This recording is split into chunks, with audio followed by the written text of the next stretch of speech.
Yeah. Yeah. Okay. Sheesh. Yeah.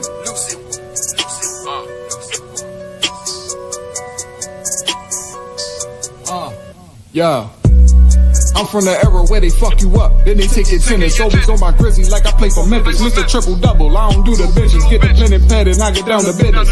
Flip the work, stretch the calisthenics. You just getting started, I'm about to finish. Kicking my feet, then light up the spinners. We get a pack and flip it like a gymnast. Tell me what the fuck you know about the trenches. Everywhere from over east to the village. Run the game through the streets like a scrimmage. Keep it 100, don't need me no gimmick. Flow is wicked, so you know I'ma kill it. You study my shit, so you know what to mimic. But we know the difference from Bentleys and Civics. I'm not finished, always on my pivot.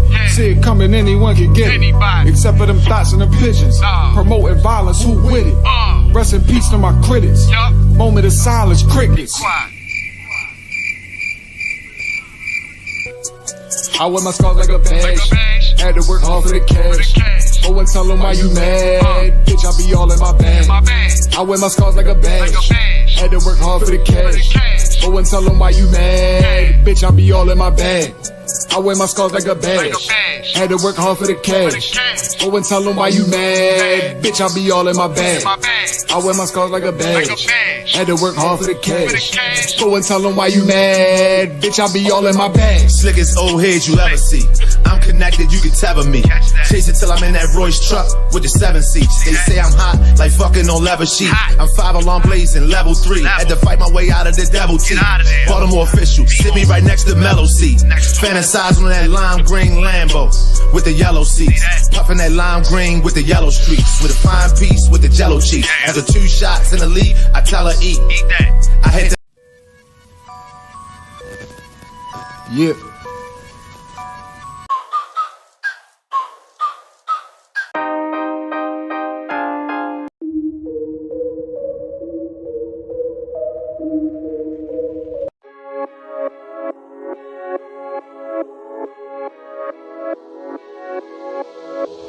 Looks range.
Looks range.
Yeah.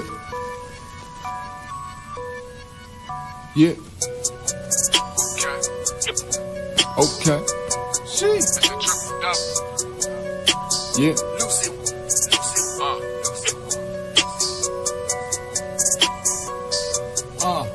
Yeah. I'm from the era where they fuck you up, then they take your tennis. Always on my grizzly like I play for Memphis. Mr. Triple Double, I don't do the benches. Get the pen and pad and I get down to business.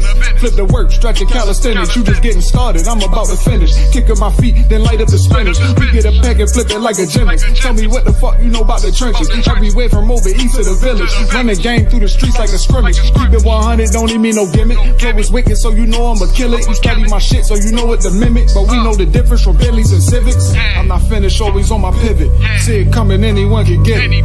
Except for them thoughts and them pigeons. Promoting violence, who with it? Rest in peace to my critics. Moment of silence, crickets. A lot of you question whether or not I'm here for truth. Question if I was a real flat earther or not. Well, the reality of it is there are no flat earthers. There are only globe deniers.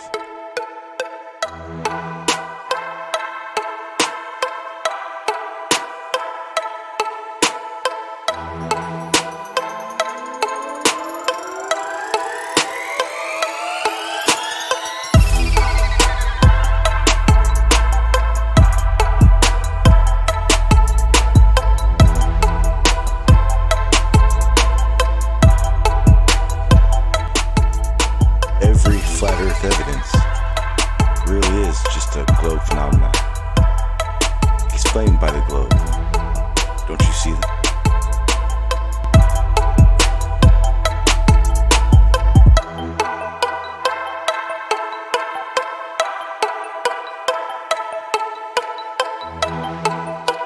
See, I'm still here for truth. Now there are certain people in my way.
Okay, well, hang on.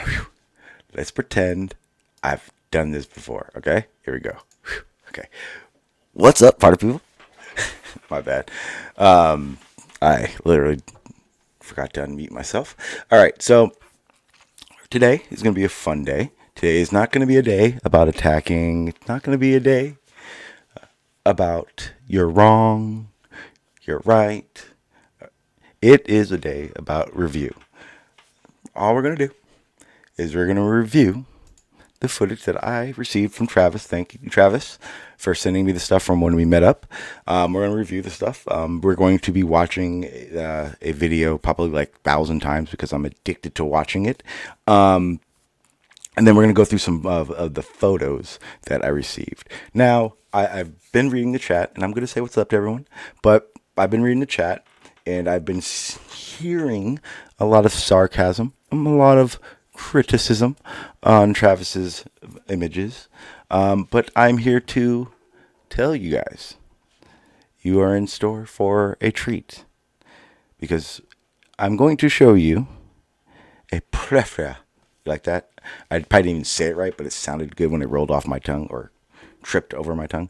Of great footage is all I can say about it. Of course, we're going to start off with the main source of my enjoyment in this whole situation. This is what we're going to do. I'm going to go ahead and play this video. As I play the video, I'm going to also open up the panel. If you guys want to join the panel, the link is in the description. We're in the bunker. I'll get you verified, and you can join us on the panel. Give me 1 second so I can make sure I'm sharing the right screen. Go. Oh, knocked my own headphones out. Here we go. Okay. So again, what I'm going to do is I'm going to, if you guys want to watch it, I think they're already watching. Let me go ahead and open this panel up. What is up?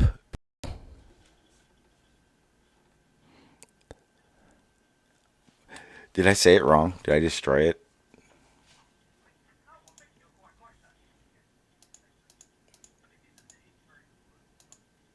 Yeah, exactly. That's the way I feel about it. I'm trying to figure out, and I know I'm supposed to do this, after, but I do not do things correctly. I'm trying to figure out which background I want to use.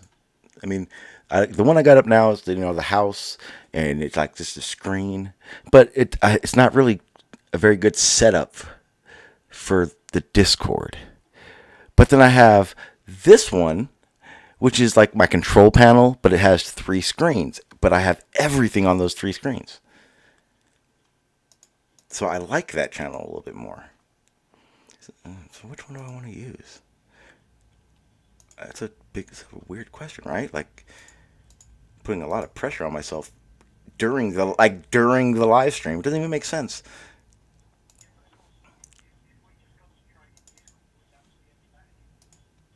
Yeah, you guys see none of this.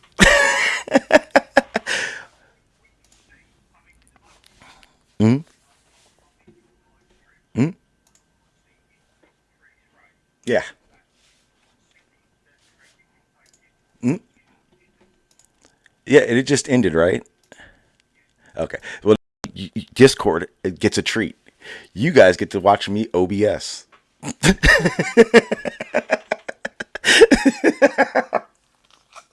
Okay, so is it this one, guys? Let me know in the chat. I'd like to know. Is it this one or is it this one? Because this one is really clean. This one, I like this one a lot. But it's not, like I said, it's not conducive for Discord. This one is. This one I like.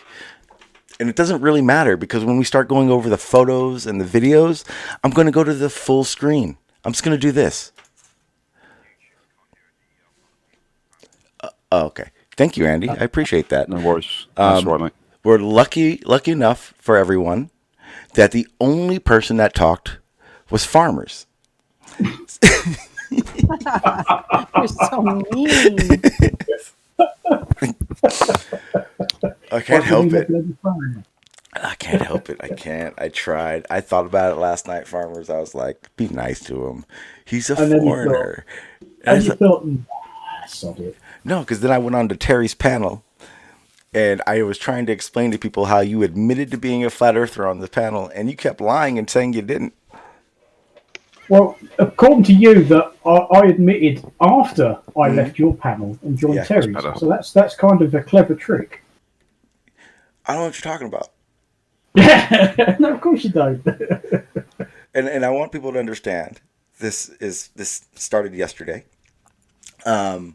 We found out that our friend, our compadre, our whipping boy, Stingray, is a flat earther. He admitted it. He was. What's the debate term for when you go off topic? Obfuscate. Yeah. Crash's robot fallacy. Yeah, whatever that is. And and he kept telling us about Candy Crush, which I like to tell you, Stingray, I didn't get a copyright strike for Candy Crush. That is amazing. That means you could I could play Candy Crush and probably gain more viewers. Isn't that weird? People like. Well, I'm playing Rome Total War at the moment What? on the iPad. I don't even know what that is. Strategy, real-time combat game. Definitely not Fabric of Space 3D modeling, huh? No. I thought Stingray was only a flat earther if theoretical Star Trek like toroidal fields existed. Oh no! You missed it, Crash. Yesterday, he admitted he was a what was the words? A main proponent in the flat Earth debate.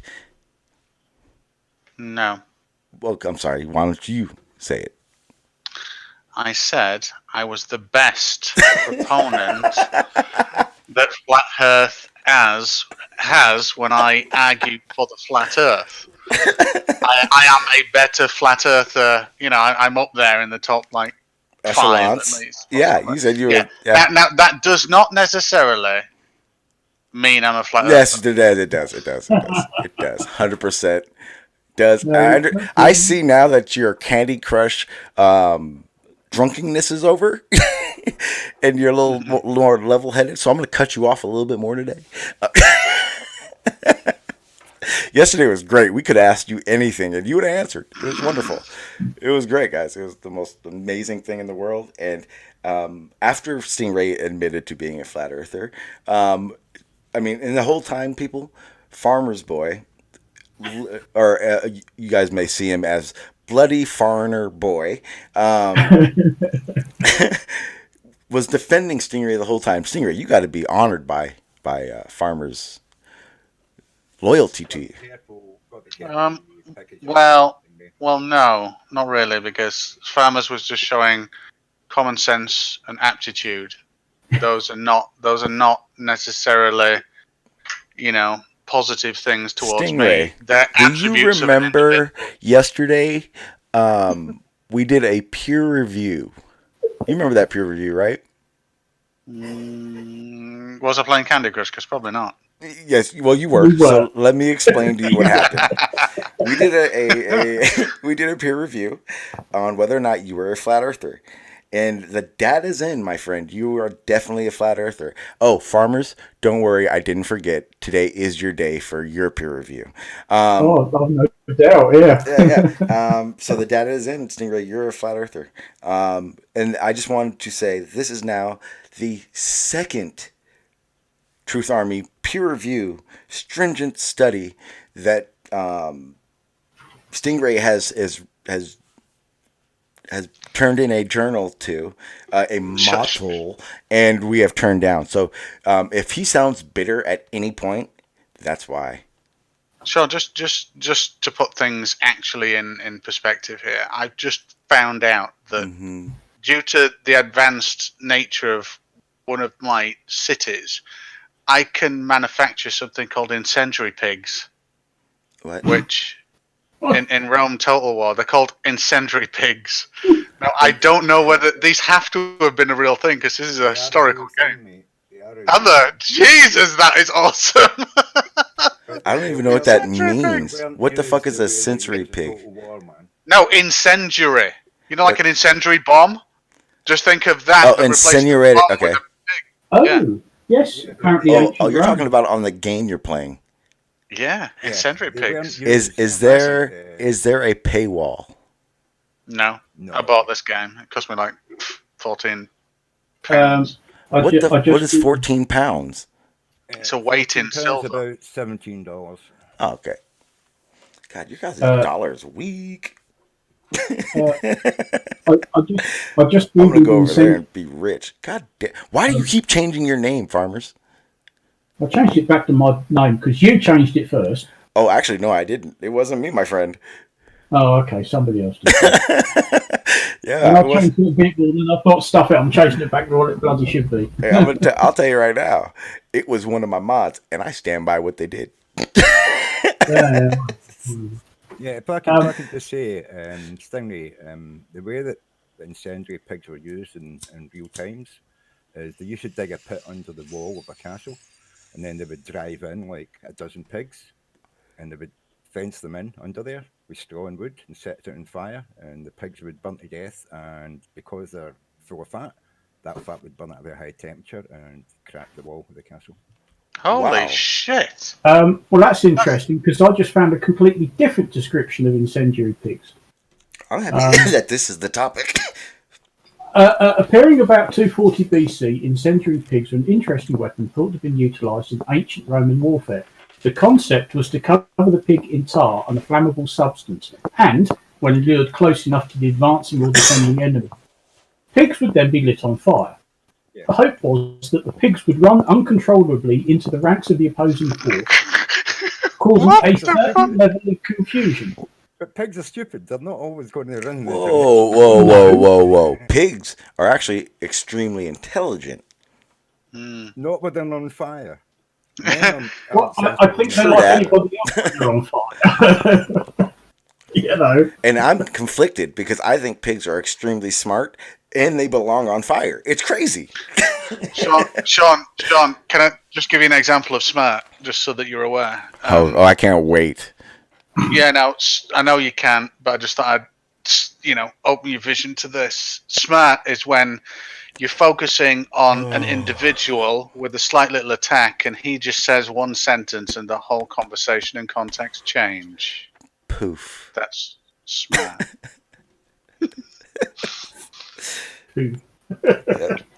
I just summed it up. Good job, Stingray. We're proud of you, buddy.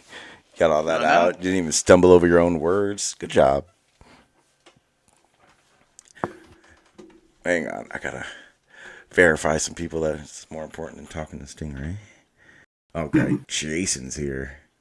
What's up, Jason? How you doing, sir? Alrighty. I think that's it. Hey, Hannah. Let's see. Alright, perfect. Good afternoon. Okay.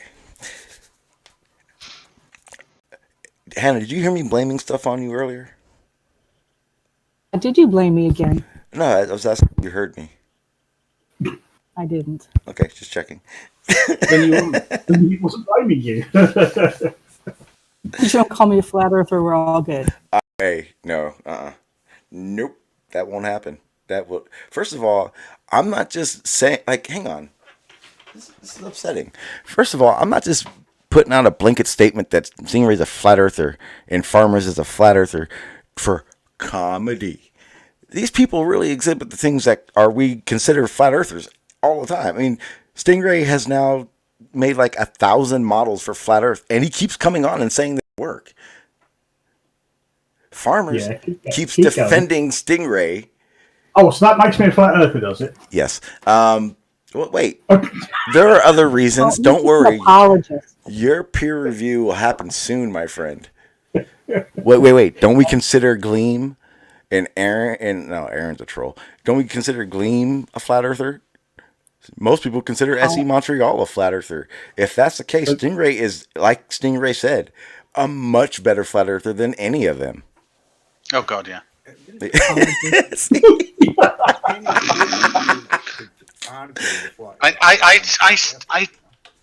I still want to just say though, yeah, exactly like Terse just said. The fact that I can argue and articulate better than a flat earther, which isn't a praise, by the way, does not make me a flat earther. Yes, it does. The whole point of debate is to be able to argue with any position. Oh, what about not just argue, Tersh. He makes 3D models like intricate, like they take time, and that sounds very flat earth to me. Building models. No, flat earthers are famous for not making models. Yeah, and Stingray makes models, so that makes him a bit like even Stingray admits it. Stingray, are you the best flat earther? I can be when I want to be. Yeah. See, there you go. That's like flat earther with attitude. Well, a different attitude to what they generally have. No. It's the same thing. Were you here for his sunset model? he was arguing that to tooth and nail. Like I kept like it was very clear. It's like Stingray, your shit don't work, and he was like, it works. It works. You got to look at it from a different perspective. I swear he said that. Farmers, he said that. You got to look at it from my perspective. No. Is that when I kept around in Antarctica? Yeah. No, the Antarctic. Yeah, but have you ever been there? Yes. Have you touched it? So the issue with what you were saying, Sean, Damn it, is farmers. No, right, yeah, no, hang on, fuck it, you're a flat earther. I knew Welcome I'd back. get there. Welcome back, farmers. Bollocks to the lot of it. I'm just doing another mic check. Somebody was saying I sound very low on YouTube. You're maybe a little closer. Get a little bit closer. A little bit closer to what you. Yeah, actually much better. I don't like getting close to people with all this coronavirus. Get a little bit closer. Hey, I'm clean. Come here. I'm clean. Don't worry about it. Stay away, far away. Yeah. I'm not going to type it. They'll figure it out. I see people in the chat saying it now. They'll eventually realize it's fixed, and they'll go, "Yeah, I can hear him now. Perfect." Okay, so before we dilute, because again, this is what flat earthers do. Stingray is diverting the real topic at hand, and that is this footage that we need to go over. And guys, there's a lot of footage. There is a lot of footage, but we're gonna start. Let's get on with it. Yeah. If I drop off, will somebody poke me with a stick? Can I ask a question first? Yeah, you guys can ask. I mean, you guys can talk through it. I don't know. It's not one of those. If I type of rode things. 8 miles to get a steak sandwich and come back, is that still exercise? Yes. Yeah. It voids the steak. It voids the steak sandwich. Sweet. Yeah. No. Especially if you eat it standing up. No. If you eat it, do you not ride with no hands, Crash? Yes, I know how to ride with no hands. No, I did not eat the steak sandwich with no hands because I would have laughed my ass off while we were talking about Dean, and you guys would have heard me plowing. Okay. Well, I was gonna say because if you eat the steak sandwich while you ride, it's a complete void. Like you don't even like. I'm pretty sure if you ride hard enough, you won't even like have waste. If you know what I mean. I don't want to say it. Your body basically will use every bit of that sandwich. I think. I know in 3 weeks that I've been doing this, I've lost 33 pounds so far. Illuminati confirmed. I don't believe you. Yeah. I'm going to need to see some pictures. Please send them to the DM. Don't send them to the live stream text so everyone has to see them. Thank you. Oh, you just want to freaking make memes and Photoshop them. I know. I didn't Photoshop anything. Those were not doctored pictures, Crash. It's not my fault you get drunk and hang out with fucking Care Bears and shit. Oh, that's what that was. Yeah, what? You tell me. I wasn't there. You were. I call CGI on that image. Do we need to peer review it? Oh, we can peer review that image, but I claim it's CGI. Okay, well, look at it. Let's check it out. Hang on. Got to do the peer. You guys are asking for this shit. It's a video. Huh? No, it's not a video. We're looking at this. We're looking at Crash right now.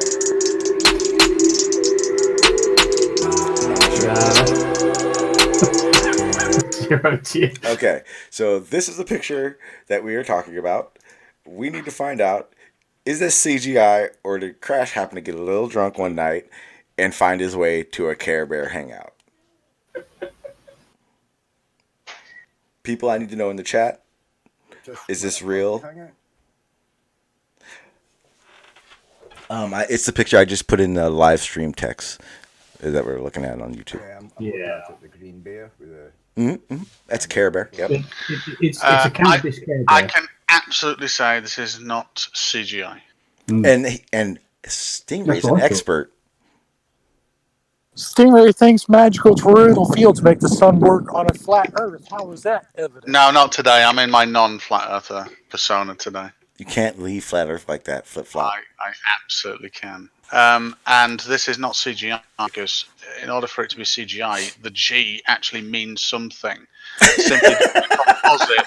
Simply doing a composite of two actual things, as in a badge and crash, nothing is generated. The fucking Care Bear asshole.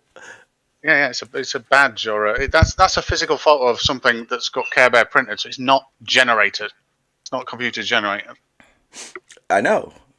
I don't know enough about optics. You could do the same thing. You could do the same thing with scissors and so and a printer. So it's not computer generated. Sorry. Boom. It's not CGI. Confirmed. Boom. I win again. Sorry, Crash. Stop drinking that Care Bear juice. It's called giggle juice, okay? Ew. My bad. But hey, confirmed. Thank you. I will be here all week. Wait, I've been here all week. God, we're trying to do a live stream here. Damn it. No, Hannah. Hannah, actually, I have been smoking. Fuck. I was going to say, like, haha, but wrong. Okay, okay, here we go. Now, like I was saying, we have there's some great footage that we need to look at. I mean, even though we're like, what, almost 45 minutes into the damn stream. Here we go. This time, I'm for real, people. We're going to watch it. No bullshit. Hey. Okay, so there we go. I just full screened it for YouTube. Okay, so now that we're being serious now, this is, for people that don't know, this is one of the movie clips that I was sent from Travis from our meetup.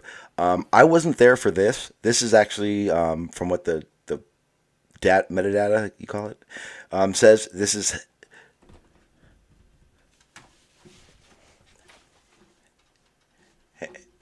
Hang on, give me a second. I gotta check something real quick. Just give me a second.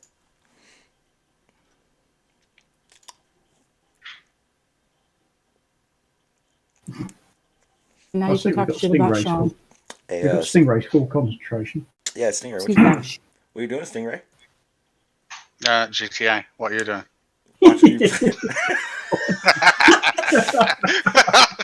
Like I said, we've got his full concentration. Watching you play GTA. Oh shit! I've just missed the fucking turn. You suck. Jesus. Now, here's why this is a problem. Now, about 45 minutes ago, I was actually I was in the Discord. I was talking to everyone in the Discord. Blue, Sean, Stingray shows up. And, I'm kind of just giving them a rundown of what I was going to do today. And I want you guys to understand something. The person that talked the longest about what we should do with this footage is asshole playing GTA right now. So I'm thinking in my brain, if I'm starting the video of one of the footages I told him was great, then why the fuck is Stingray playing the game rather than watching the footage he wants to critique as well? He's proving that he shouldn't drive when he goes to Arkansas. Well, to be honest, this is going to be very much the same kind of footage we've seen from these people for, 8 years. He could probably definitely debunk it without seeing it. Oh, jerk, you're going to love this. So this is from Travis, the Plain Truth, and he kind of has a bad rap for blurry, crappy footage, right? Yeah. No, this footage is great. It is actually good footage. That's why I'm like in awe that we're sitting here watching GTA rather than watching the video. Well, let's be honest, we're watching some pretty bad GTA. Yeah, this isn't even, man, like, I can see why you don't live stream. Like, people would watch this. This is like a good tutorial on, like, don't do this. Don't miss the turn. I haven't seen him punch anybody, shoot anybody, steal anything. Yeah. He's just running about. He's got a running simulator. Yeah, he hasn't stole a car. Nothing. He can't even climb a ladder. Look at this. Look, he's punching ladders and falling. Now that Is it's he stopped, can you do it trying now, to Stingray? steal methylamine like Breaking Bad? Stingray, come. What are you doing? Wait a minute. I'm being the dog. Why? Oh, because you got to get the guy. Okay. Yeah. The guards. I forgot about this. This is an But old anyway, GTA. yes. No. Mm-hmm. Let's review footage. Jesus. Oh, you sure? Are you sure? Oh man. Yeah. I mean, yesterday was Candy Crush. Today, fucking dick. Yeah. And I've not that- had any drink to do. That's why I was. And I want to say, I Egyptian people were driving me up the wall. You know. I just want to say, me and Stingray are best of friends. The utmost respect. Never mind. Okay, I don't want to. If I finish that, it would be bad news. Okay, so let's get to this damn footage. Okay, so if you click the live link, you'll see the footage that we're going to watch. On YouTube's watching it as well. Again, this is excellent. One of the things that I'm trying to find in this, again, I haven't gone through everything as in, broken it all down. I have a little bit of the information that I need, but again, it's been less than 14 hours, so give me a damn break. But I mean, we're gonna go through some stuff. I got the Vessel Finder tab already up. We're gonna go through this one for a minute. I'll go ahead and play it. I'm gonna play probably the good half of it before we get into it, but it speaks for itself as far as I'm concerned.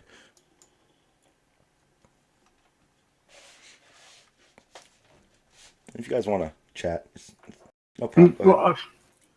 I have to say that, I mean, obviously I haven't watched hours and hours and hours of Travis footage because, Jesus, who could do that? But I still think it's some of the clearest I've seen, which in itself is shocking. This is excellent. Yeah.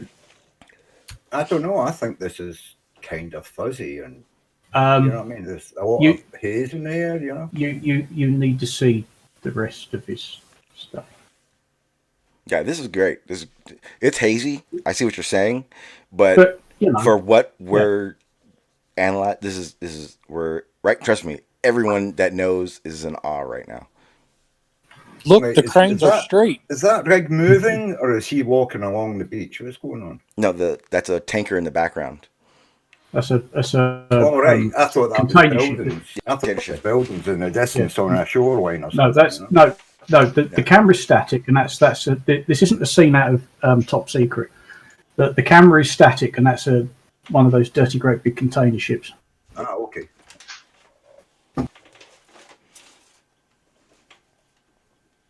Which, of course, leads to the first question: why can you only see some of the container ship? Yeah.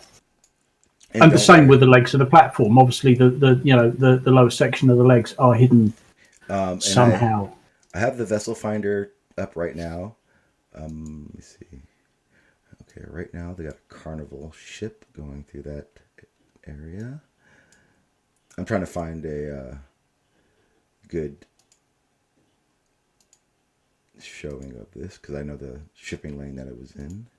Yeah, that looks a fair size. Oh, wait until you see, it's a big girl. Oh my lord, this thing is huge. It is that sort of thing that would make a U-boat captain very, very happy.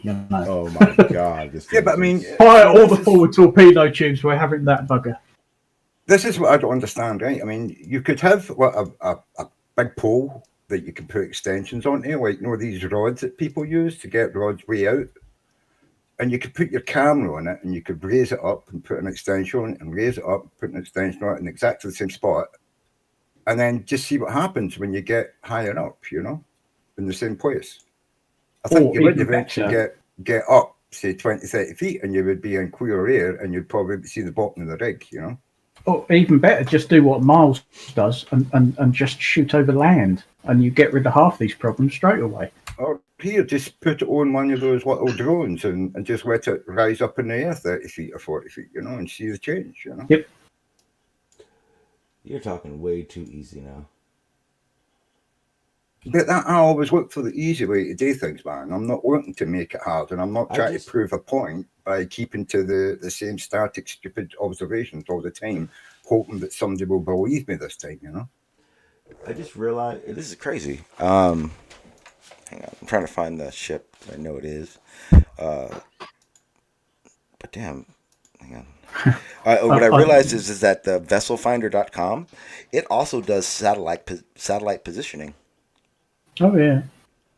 Like you can see where the satellites are. It's awesome. I didn't know that. Kind of got So sidetracked. apparently that ship is not to scale. What you're seeing here is magnification. What would be interesting is if you put the ship right up against that rig, and then you'd get a true indication of just how big it is. Yeah, that's why I'm trying to find.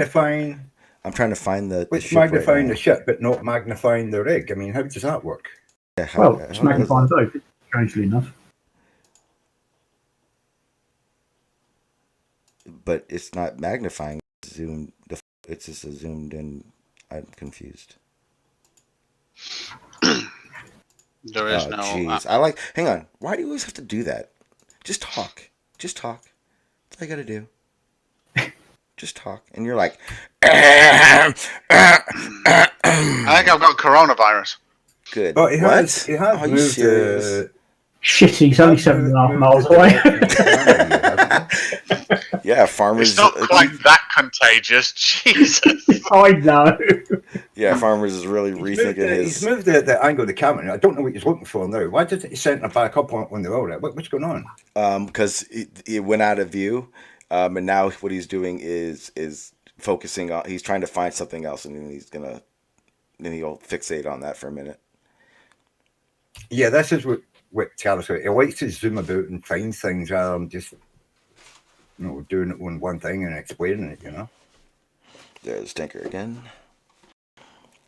And again, you can say it's magnified, but then the problem is that, luckily enough, in this observation, we had a platform, and now we have a ship that crosses the path, and we know that this image is not being magnified. Nothing's being magnified by anything. That's a big bloody ship, and now he's got a little fishing boat coming along. Like I said, right now, I'm in the process of finding it, and I've come down to 2. But they're fucking huge, and I don't know which one it would be. I think that is the world's second largest ship, and I used to know its name. It's like the Koso, something like that, right? It's like this one. Hang on. Yeah, it's the largest container ship. Yes. It's the world's second largest ship. Mm-hmm. Yeah, it is. I'm telling you, because I'm looking at all these little ships right here, and they're huge. But these, I'm telling you, the one I saw, because I have to go back and I got to sign in and all that stuff. I'll do it right now. But I think it's the location of the bridge that gives it away. That's not a bridge. That would indicate that it is that particular ship, because the bridge. I think given the overall size and the location of the bridge, because usually container ships, the bridge is pretty much right at the stern. Here's the problem, because I'm on Vessel Finder right now, and I can tell you there is in this shipping lane that we're watching, there's going to be at least 3 different types, and 2 of them. The bridge isn't at the very back. Oh. No, because that's more if you're transporting oil and liquids, it will be piped in at the front and you're at the back. But container ships, they normally have containers stacked front and back, and the bridge is usually in the middle or a little to the front sometimes.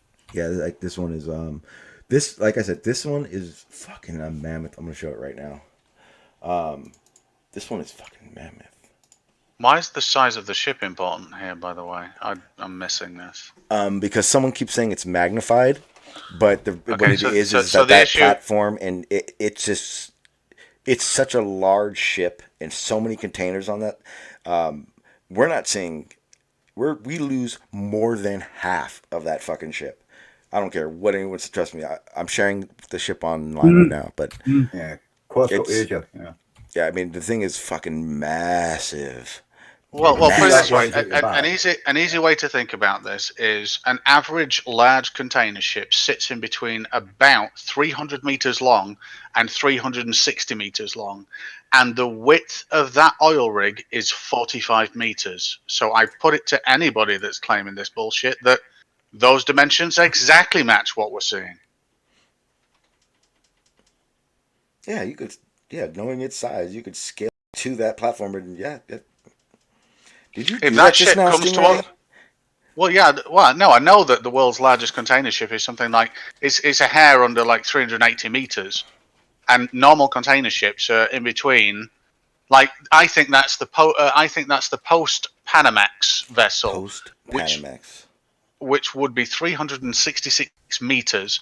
I know that oil rig there, based on a plan that had one dimension on it, has a deck that is 46 meters in width. That's big. Yeah. So the point there is that vessel behind is at least 6 times. And I mean, it's even at an angle at the moment. If you brought that ship all the way forward, it would probably sit a little bit higher than that rig and be more than 6 times as long. And that's just true. That's what the size of these things are. Yeah, for that ship, you could probably jump off the deck and land on the top of the rig. You have the? Can you share or type that name of this vessel in the chat real quick? Would that be the new Panamax? Wait a minute. Give me a sec. You've got the Panamax and the new Panamax. Yeah, I'm trying to find out. Yeah, to rename them, don't they? That's the problem. Yeah, there's I'm looking at like 50 Panamaxes right now. The new Panamax is 120,000 tons with a length of 366 meters. That's that's it then. 1,201 feet, with a beam of 168 feet and a height of 190 feet. So the other issue here is that flat earthers says the word magnification. We think as magnification from a magnifying glass or a lens. Well, the atmosphere does never create lenses. If there is anything magnified, it's not really magnified. It's distorted, and it is never uniformly like a magnifying glass.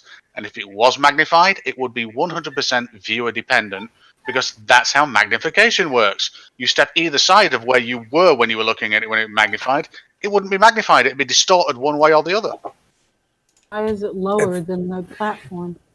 Yeah, if you had a clear enough image, you would be able to see the size of the containers on it, and that would tell you if it's magnified or not. If the containers look as if they're container sized that far away, they would look like ordinary sized containers by that distance. You can't tell here, Which Panamax? Well, the point, is that the point is, the axiom is the atmosphere cannot magnify things uniformly. It would only create distortions that change the size, but never uniformly, and by that, never in up and down, left and right. Yeah. Equal. So the atmosphere does not create lenses. Sorry. When that ship passed behind the derrick there, the oil rig, it wouldn't have looked like it does, all perfectly magnified to the same size. It would be all shifting and changing shape at different places because magnification can't magnify over that length of distance. It just can't, You know what I mean? Not magnification through the atmosphere. It just couldn't be as good as that. You know what I mean? Over that length of distance. The distance has got little. No, I mean the distance from one end of the ship to there, not the distance to the ship.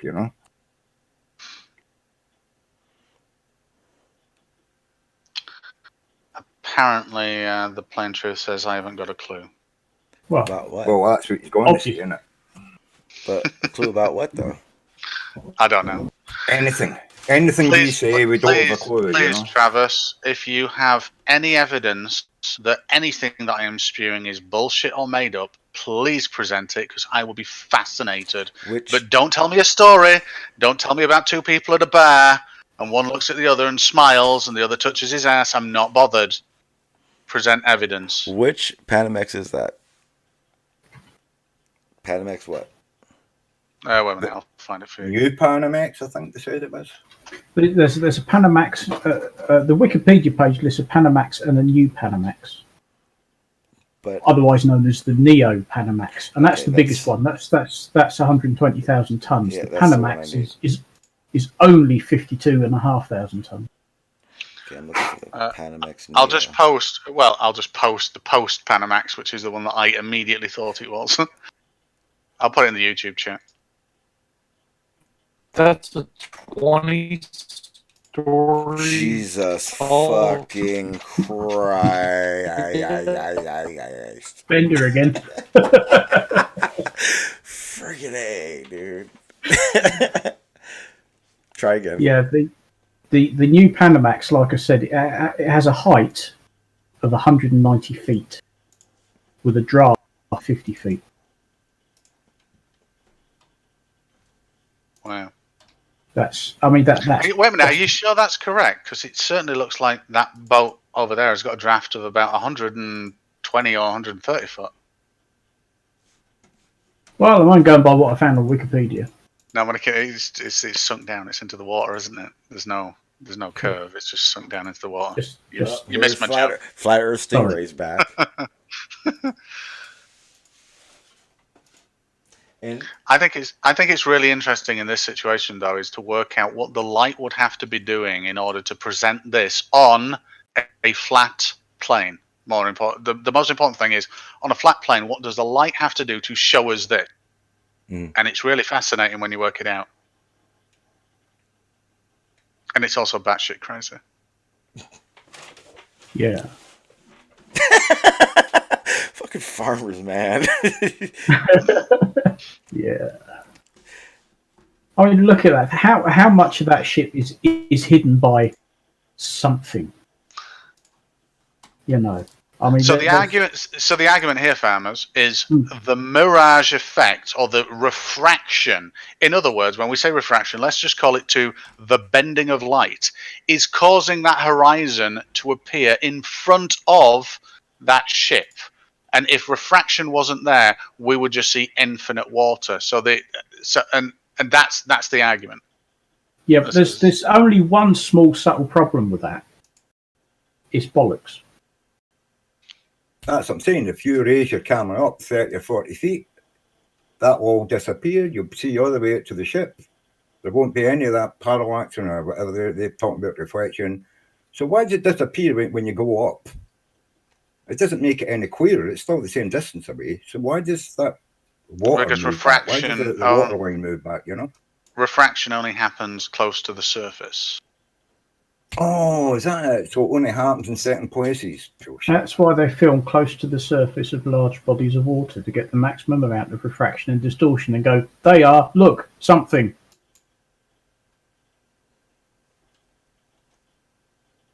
So that when they get presented with something like that lovely photo that Moss took of the bridge, that they immediately go, you're a liar, because there's a bugger of refraction going on. And they can't argue. Morning. Oh, great. Davros is here. Hey, buddy. I'm sorry, Stingray. It's Stingray's fault. He's been an asshole all day. Sean, he heard the first bit. You weren't sotto voce. Well, this is why I say they should take photographs over ice as well, because ice can't rise up. It can't have waves in it. It's going to be flat for miles. So show some photographs over the North Pole, over the Antarctic. Well, they can't do level ice for miles. Travis you know what I mean? is not going to the North Pole. It ain't gonna happen. Yeah, but I'm sure there's photographs you can find of people that have taken long shots. Unless it says Chesapeake, Travis ain't going nowhere. You know, I pulled up some photographs and showed them on hoses when they were talking about this, and they says it's still over water. But it doesn't act like it's over water because the horizon wasn't appearing in front of things. There was no, what they say, refraction, cutting up and making the ground rise up to in front of your eye. You know, it was just straight ice for miles, and you could see mountains in the background that were actually miraging. You know, so I don't know what they're on about, man. I'm trying to get the pictures up.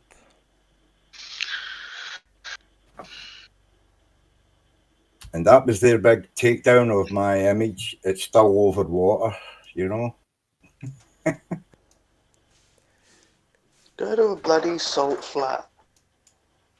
I showed photographs of salt flats. I showed photographs in the desert. Every one of them, they had an excuse for it, but not any meaningful excuse, you know. The only excuse they've got is they don't know fuck all. Let me see. It's quite a good excuse. Nuh-uh. If it's the only excuse you've got to use it. You know what I mean? Oh, I've got a camera. Now I'm a professional photographer. No. If you would learn to focus it might help. All right, here we go. I got the pictures up. Let me go to Discord so you guys can see what I'm looking at. Can't focus a fixed lens. Here we go. Pictures. Wait, where the hell is my... There it is. All right. Let's start going over these images. All right. So Not as excited as you were yesterday. It's lackluster, yeah. Okay, so we're kind of just gonna go through them. We'll kind of stop where we see something or want to talk about it, but yeah.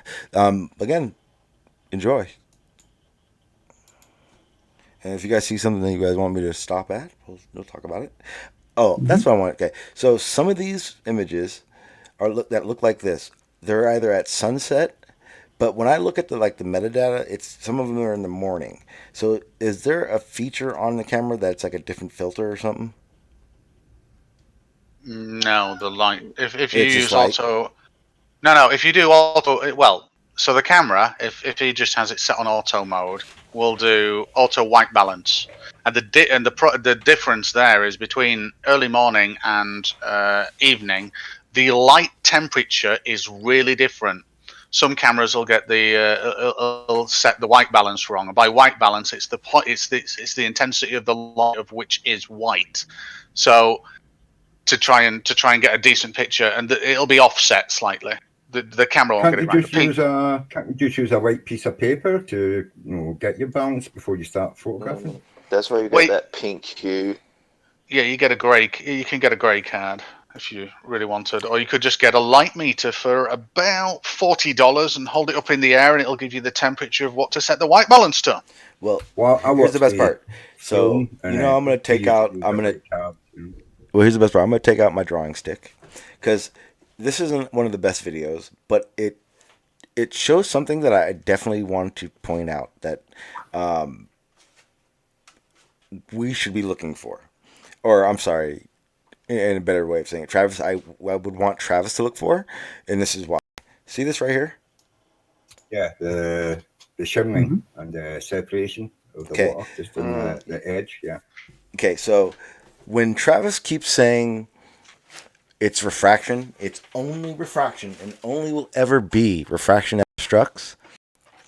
When I ask him where in the body of water is this happening, Travis should be able to do exactly what I just did.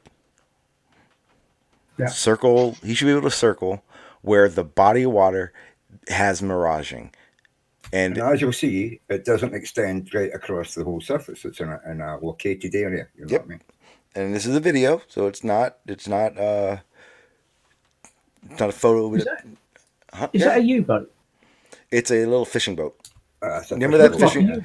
Remember that? You've got a conning tower. You've got the anti-aircraft gun behind it. Periscopes are right. I think yesterday. And it's submerged. How cool is that? There you go. Beide Maschinen von Spencer House. Or something. Ich bin ein Berliner. But you can see this happening in multiple areas. Jesus Christ, of course Stingray knows it. For instance, like right here again, where this miraging is happening should be exactly what we asked, is what Travis should be able to point out and show us. When I say it's a physical body of water obstructing, and Travis says no, it's miraging, he should be able to show us that. I got a work call back shortly. What'd you say? Cool. Now he's fucked off. Right. Now, back to the bit with the boat. Where's the 8 feet of the missing boat? Which boat?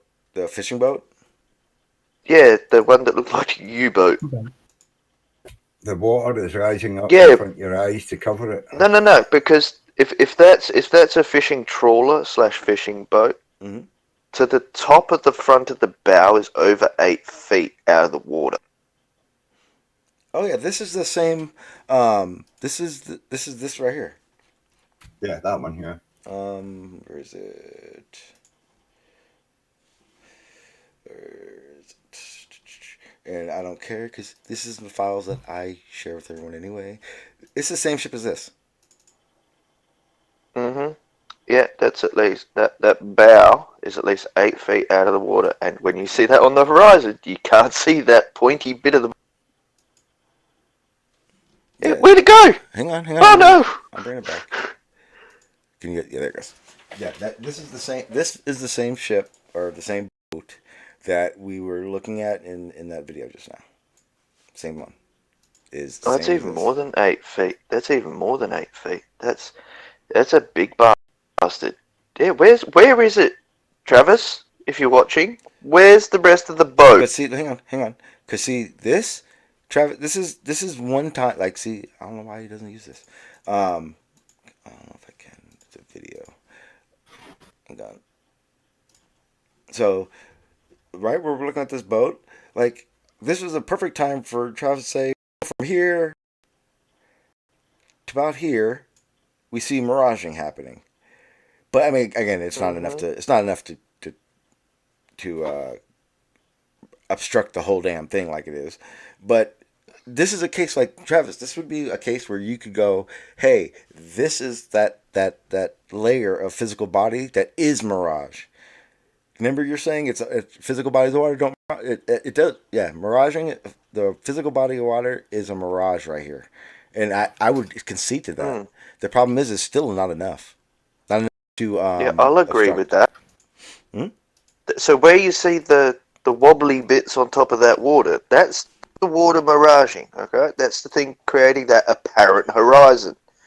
Okay, now I'm getting really pissy about this horizon thing, like you do, Sean. Right? Pick the horizon, work out how much of it looks like it shouldn't be there, and that's all that's being mirrored or miraged or loomed or whatever. Yeah, but but no. if you go to where the boat's, the bit of the boat you can see sticking up above the water, what happened to all the other boat that's below the miraging? I mean, why is there water in front of it?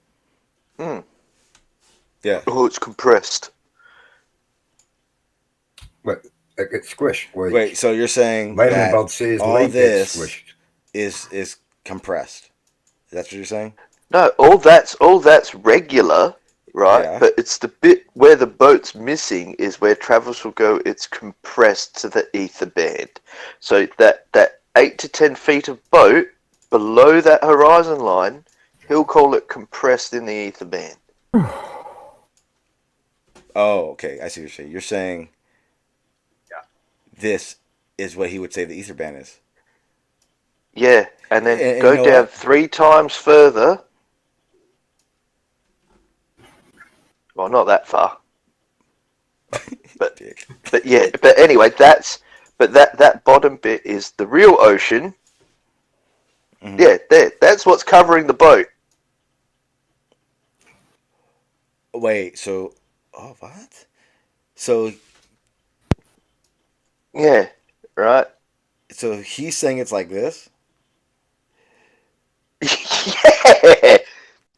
Yeah. See? Now, no. How much? All that water has been risen up how much of by that is something to cover the boat, you know? Yeah, exactly. How much of that bullshit is compression, and how much of it is actually hidden by something else? This is what would need. Wait. Oh my god. This all would have to be compression. Mm-hmm. Everything in here would all have to be compressed right now. We wouldn't be seeing reality right now.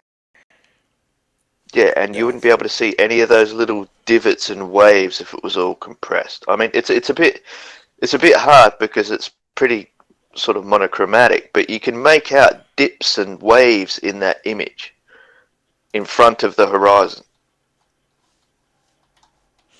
So it's not compressed. If only there was a bird. There was a lot of birds following that boat when it was going out. Real quick. Bjorn, welcome back, my friend, and thank you for the super chat. He said, had some cash laying around under the radiator. Jokes aside, thought you needed some pick me up and come cash thrown at you. Keep up the good work and being skeptic. Thank you, my friend. I do appreciate that. And again, welcome back, my friend. Okay, my bad. Go ahead. Who's your friend? Bjorn. He used to become. He used to be at the stream a while ago. Kind of disappeared for a minute, and he's back again. Yeah. Jeez, I just looked at the. I actually just now looked at the Discord, and I didn't realize. Welcome, everyone. Jeez, got a lot of people in here. Yay. I see Aaron doing a magic trick with one coin. Let me go ahead and continue. I've seen people do that with a pile of pound coins in the pub. Oh, the coin on the elbow thing. Yeah. It's not a magic trick. It's physics. Now, see, that's what I'm saying. I've done it with a pile of 50p's. I've seen people do it with a really tall pile of pound coins. You know what I mean? Mm-hmm. So this image is one of those images that we would probably normally see. But in a sense, I was thinking if you're looking for refraction to see what it's like or experience it, I guess this is what you would look at. It would be a good image for that. But yeah, this isn't going to be a good image for what which is being obstructed, miraging, and looking at. This is one of the photos that I don't like. Fucking. What? Toady swearing in the background. Toady. You can hear me. Hot mic. Oh, bloody hell! I've been talking for about 10 minutes. God. Good evening. Sorry. Apologies. Sorry. Toady. Save Toady. Seriously, you shouldn't touch stuff at all. What like stuff? mercury, Well, brakes, mercury is interior perhaps, lights, lay-bys, microphones. Well, it's because I do a lot. How you doing, what the problem is, it doesn't work on my Mac on the browser version, and for some reason, Well, see, you've got a Mac. See, there's your problem. Exactly, there's my problem. I agree with you. Got a Mac. How you Very doing, top. Toady? Oh, I'm was fine. I was going to say this earlier. I'm pissed. So, okay, that's so check good. this out. No, not you. So am I. So, You're lucky. Jose, I got the notification for the first one. Yeah. Part 2 and 3, I got no notifications for. Terrible. Well, But what you can do, Sean, that's going to be YouTube's fault, isn't it? Yeah, what you can do, Sean, they're trying to blackball you, Sean. That's what it's. what you can do, Sean, is you can watch the whole thing. I uploaded the whole of part 1 to my channel. Yeah. And part 2's tomorrow. So I see Terce has calmed down a little bit more now, which is good. I wasn't upset, mate. You know what I mean? I was just giving them back what they're getting, you know what I mean? Don't tell me that you think that Pete Shea is a normal person and you can't shout at him. Please, you know what I mean? It's just Pete wasn't bad today. And SE is just as well. When I was talking to you, he was jumping in and shouting over the top. I could hardly get a word in. That's how Pete I was just giving back what I was getting, mate, you know? All right. Okay. You just came over as very strong. That's all. I haven't had a drink today, mate. So well, there we go. Exactly. And it is a Friday. Probably a little bit on the edge of my seat, you know. But I tell you, mate, I wasn't upset. I just felt that I had to shout. I was the only one talking from my side. Everybody else seemed to be willing to just sit back and let you all talk forever. And I just wanted to make sure that people knew in the chat that there was somebody with me who was skeptical of what you were saying. Well, I'm sure the people in the chat were glad for that. Provide alternative ideas, you know. They were glad for that, I'm sure. But you go at these guys head on, and it is better to come at them sideways, right? Always. What's up, Montreal? You know what I mean? Montreal. Yes, the distance of those ships. Without looking at my Google Earth right away, I'll bring it up right now. But if I remember correctly, the container ships are around. Let me get Google Pro. I don't. But by the way, I had a question which I was trying to ask when it didn't work. Can I ask very quickly on the thing that you and what's the guy who's the Dalek, Davros, was talking about, please? Yep. What's up? On your picture, you said it was. Have you got that picture up again? I might do have to click on something to see it. Click on my live link and you'll go back. Okay, hang on. Click on your live. Okay, live. It says join stream. Do I click join stream? Yeah. Yep. Okay. Brilliant. Right. Okay. There we go. Is it this one? Oh, it's disappeared. Yeah, you had like a little thing you drawn, like a sunken ship. Oh, okay. Oh yeah, that's going. You drew like a. Oh, Right, but we'll imagine it's shitty there. representation. Yeah. Let's just imagine it's there. Okay. Yeah. So what you said was, all of that. I think I heard Davros saying, all of that will have to be compressed. Why would it? Because, and by the way, I don't believe in the compression, of course. Yeah, because that's what Travis says. Well, hang on. Okay. Let's go with Travis's theory. Yeah. Draw it in. Draw it in a little ship shape. Yeah. So hang on. So the top one is what Travis considers the ether band in miraging, where in this down here is the actual water, where the horizon would be, so to speak. Yep. So agreed. that would mean that if that is the case, the ship it would have to be like this big. It'd have to look like this. And that ship is not that large. I mean, now we're talking like ridiculous large. All right. Well, I mean, whatever size the ship is, the point being that could not one of two things happen? Could not the bottom bit be lifted up by the quotes ether band, to block the ship out? Or point two, could the ship not, for some reason we don't yet understand, have the bottom of itself compressed into a very thin little line? It doesn't need to compress the whole of that bit that you've put in that. But then that line, from what we're looking at, that line would have to be in this range. It'd have to be somewhere here. It would, yeah. That would. It would have to be a super compressed line. Yeah. That only extends in a semi-random way. Yeah, I agree. Yeah. They would. In this one, in this right here, you're now saying that the whole of the ship is compressed. Yeah. All of this is inside that. Oh, but all right. So his second idea is better then. All right. So I admit that. And also we've got no mechanism for why it would do it partially. Yeah. Why would it do it so much? But his second idea is a better one. Could not the bottom bit you've done, if you could do that in a different color, it'd be even better. Okay. Yeah, B. Call it B. Yeah. No, put B on the bottom band. Okay. Yeah, that one B. Call that B or whatever. Yeah. Right. So could B not be lifted up into A? So B, right, so you've got B, that's normal. We all agree that's normal water going right out to where the horizon should be. And then what happens is the magical ether band comes along and lifts B up to block out the bottom of the ship. So, but we would also see more of the ship if that was the case. So B would be in this vicinity. Oh, yeah? Yeah. Well, I'm lost now. No. Okay, B is the bottom bit. Okay. No, you said lifted though. You said it was lifted. Lifted. Yeah. I mean, I don't think your ship's to scale, is it? Oh hell no. No, well that's the thing though. Yeah. That's the thing because for. Well, that is the thing. Well, that's for his ether band to work, the ship would have to be that large, and in the realm of scale, that's way too big. All right. Why would it have to be that large? Oh, Toady, have you not heard Travis's arguments before? Because, again, look. Well, some of them. Because look, right here, this, remember, that means this is all miraging. Yeah, pretty much. I mean, yeah, I'd agree. That's about the size of the boat that's boxed out. Let's argue. And if yellow, I agree. So if this is the actual horizon, then the ship has to be like that, and everything from here up is normal. Hang on, well, yeah, but we don't know that maybe the magical ether band is also lifting up part of the top of the ship as well. Well, yes, but if the boat is on the horizon, on the other side of the curve, where that yellow arrow is where the boat should frickin' be. The bottom of the boat should be. Not the bottom. That's where it should. We should see it at. Yeah. So let's say there was no boat is on the water. There was no distortion at all. The boat should just be happily sitting there on the yellow line that goes across, the yellow arrow, which is the real horizon.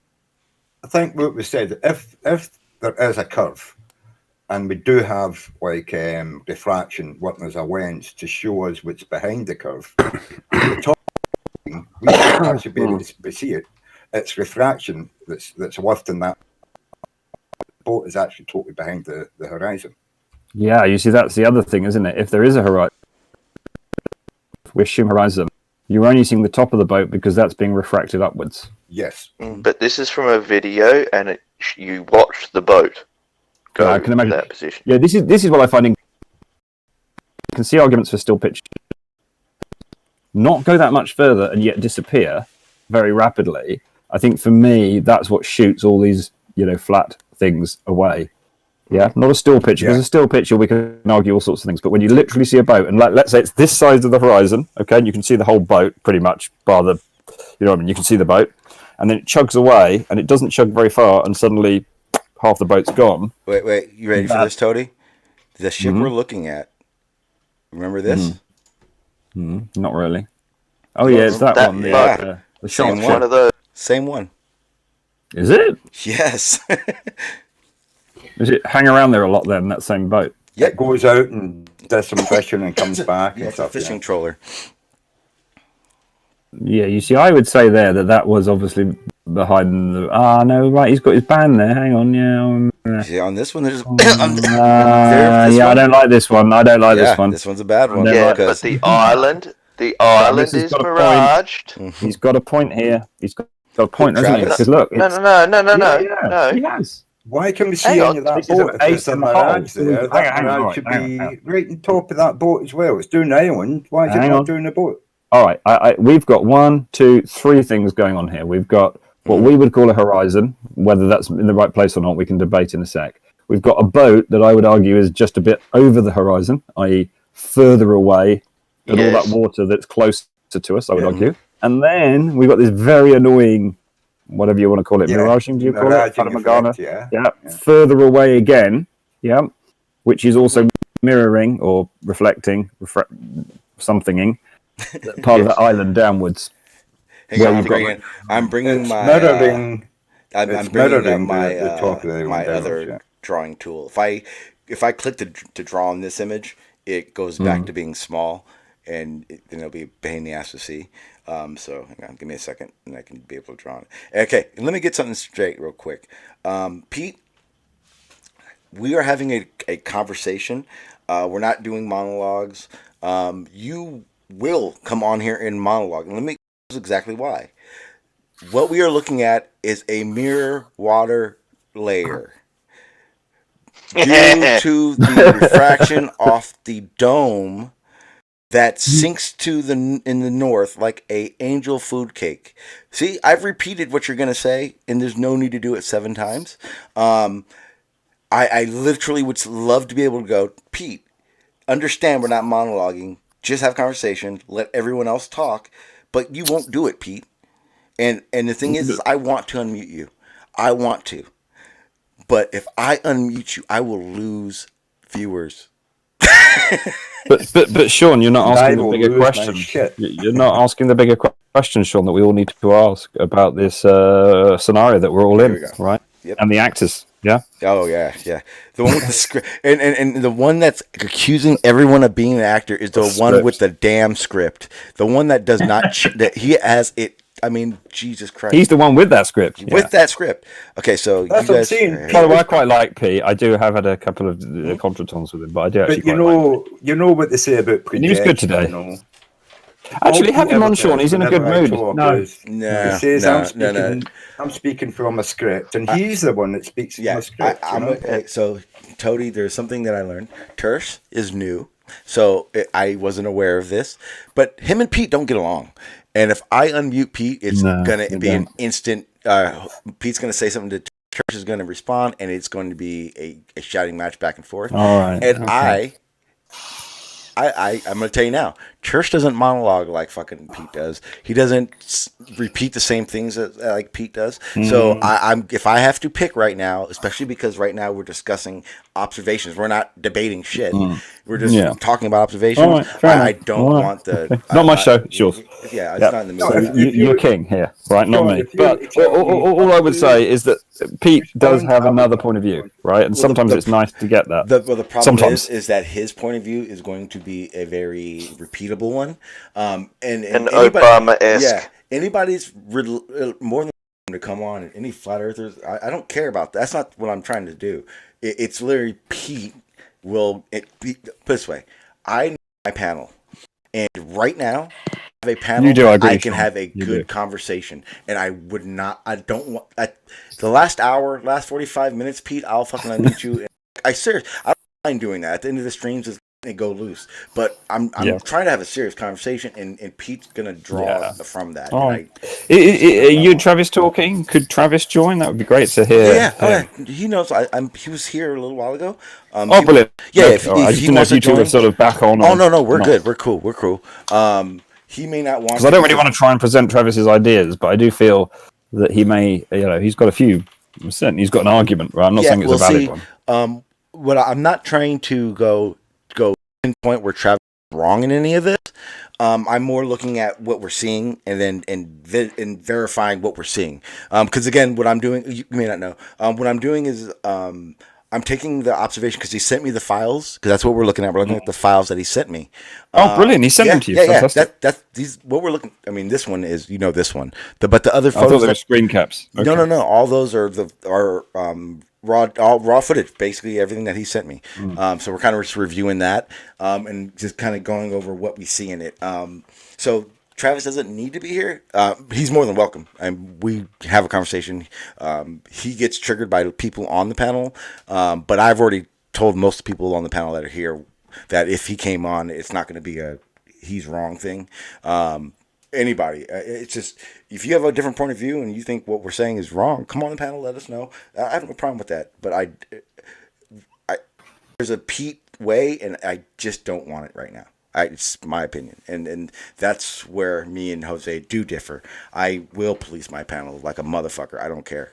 I think it's probably a better experience. I agree, Sean, and it's your show. So, where do we think the horizon is here then? Dare I ask that question? I believe the horizon is. Let me start over. You're going with a rumpus view, I can tell. Hang on. It's just below. It's just below where we think it looks like it is. I think this. Yeah, well, you see where there's that difference in the waves. Yep. Right. So there's the apparent. Right. Yep. I agree. Yeah, blue is apparent. Blue is apparent. Yep. And just below it, you'll see a dark spot just below the boat. That's where the action. Yeah, I think it's probably about there as well. Where it will be. Yeah, because everything's up a bit. What do we call that thing where the yellow line is? That thing that's behind the horizon? That mirrored, whatever. It's inferior mirage. This is okay. Yeah. So remember what we're looking at isn't a single mirage.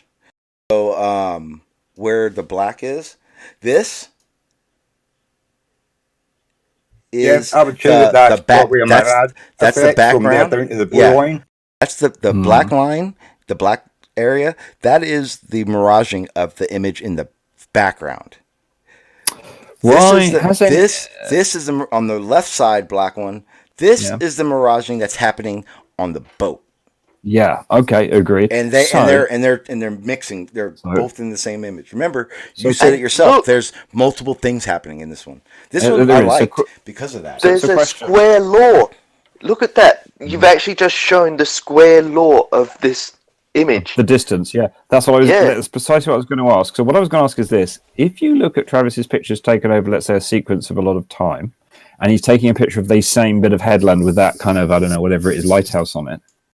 Could you relate the temperature and the weather conditions of the miraging layer, ether band, the black, that black bit you're just pointing to there, whatever you're calling that, that bit? Could you say, I don't know, let's say when I'm using centigrade, I don't know, whatever, 20 degrees, that is some size, and when it's 10 degrees, it's another size. So does it relate in relation to the temperature and maybe other conditions? And the humidity as well. So, Tony, I'm happy you asked me that question because there's something that I know it's there because I've seen it, but I haven't shown it yet. But in these images, because this is where me and Travis were when we met up, and this is also the same location where Travis gets a lot of his Anacapa Island footage. This is probably taken at the same beach parking area. What we're looking at, it's so from the same place, his regular spot. Yep, where I met up with him is probably the same place where this was taken because this was taken not with me. But the Anacapa Island's in the background, and here's the better part: the day was so cloudy. Because remember, Travis keeps saying how crappy it was, but it was cloudy. It was overcast, and that overcast gave in that tanker shot gave a absolutely awesome image of the same thing we're looking at now of the Anacapa Island without miraging. Because there Wow. wasn't any sunlight to give you the heat haze right above the surface of the water. And Also, I can tell you right now that tanker, Right, so hang on, that you were saying tanker, it was a hazy day, less effect, whatever we want to call also it. clouds reduce the amount of photons that hit the water sun. and refract up. Yeah, I'm gonna get to it right now. Oh, and it also reduces infrared radiation as well. Well, it does because of the I'm not shade saying that the clouds. I'm thinking that's a thinking noise. That's not a I don't trust you noise. Oh. That's a, I'm thinking about I it noise. don't Sorry, know, I should 'cause be. it sounded can't like you had tell. a frog in your throat. It did. Grumble, grumble. Toady going again. Toad in his throat. Yep. Yeah, but I'm not gonna lie, Tony. I'm still interested in what happened at the beginning. You were hot miking.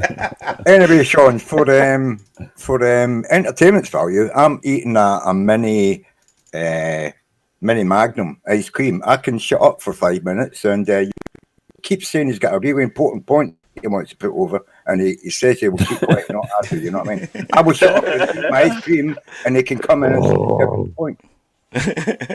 Takes you 5 minutes to eat a mini Magnum. How small's your mouth? Yeah, I'm taking little nibbles and Like enjoying bite it. size. I did them in one bite.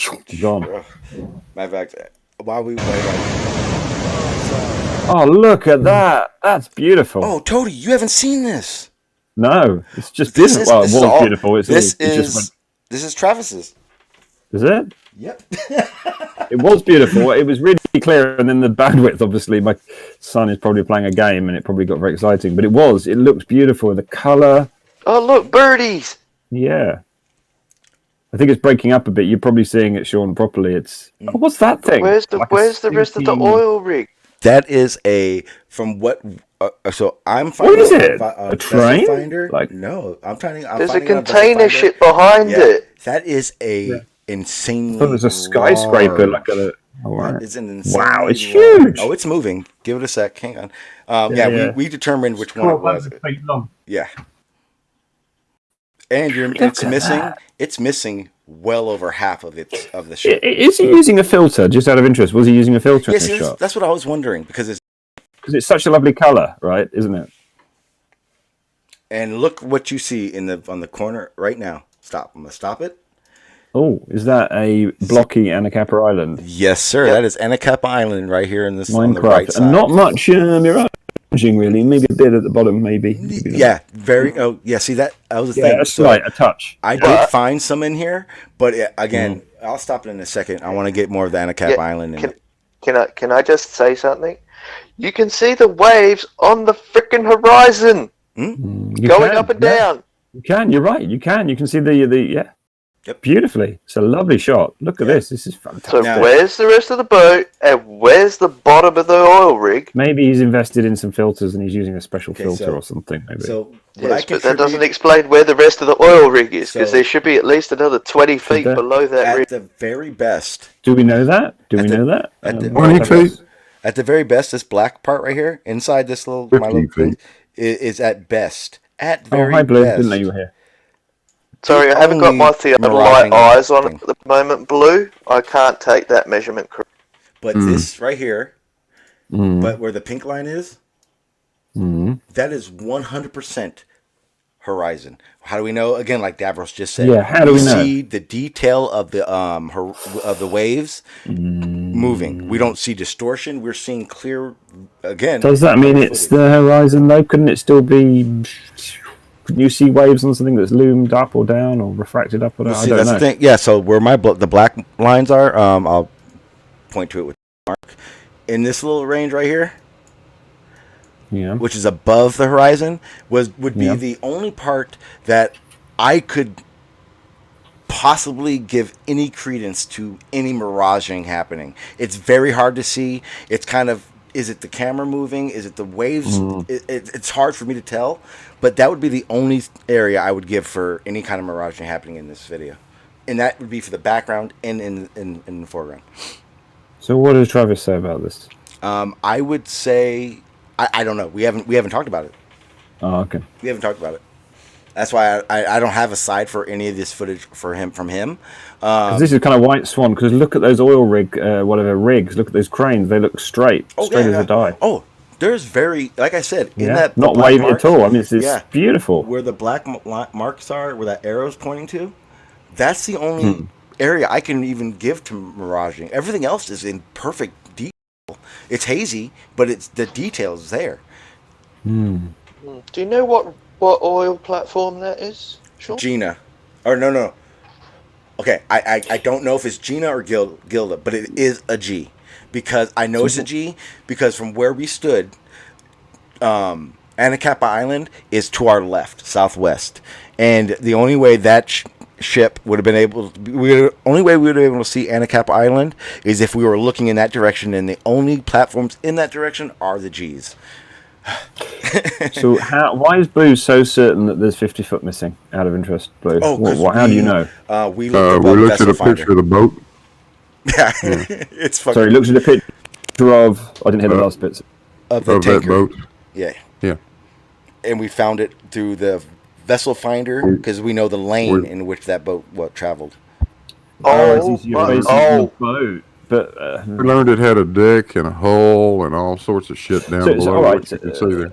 All right, so another question then. Right, this doesn't compute at all. That is either a humongous ship. I mean, a ship that's as big as a tanker, because the ship's further away than the tanker, right? 1,300 feet long or something. Yeah. I've just seen a picture of that platform. If that's Gina, there's 100 foot of that fucking thing missing. All right, so just go for it. Look, we've got an oil platform there. Again, I know they're pretty big. I don't know if it's Gina or Gil or whatever. It's not a skinny one.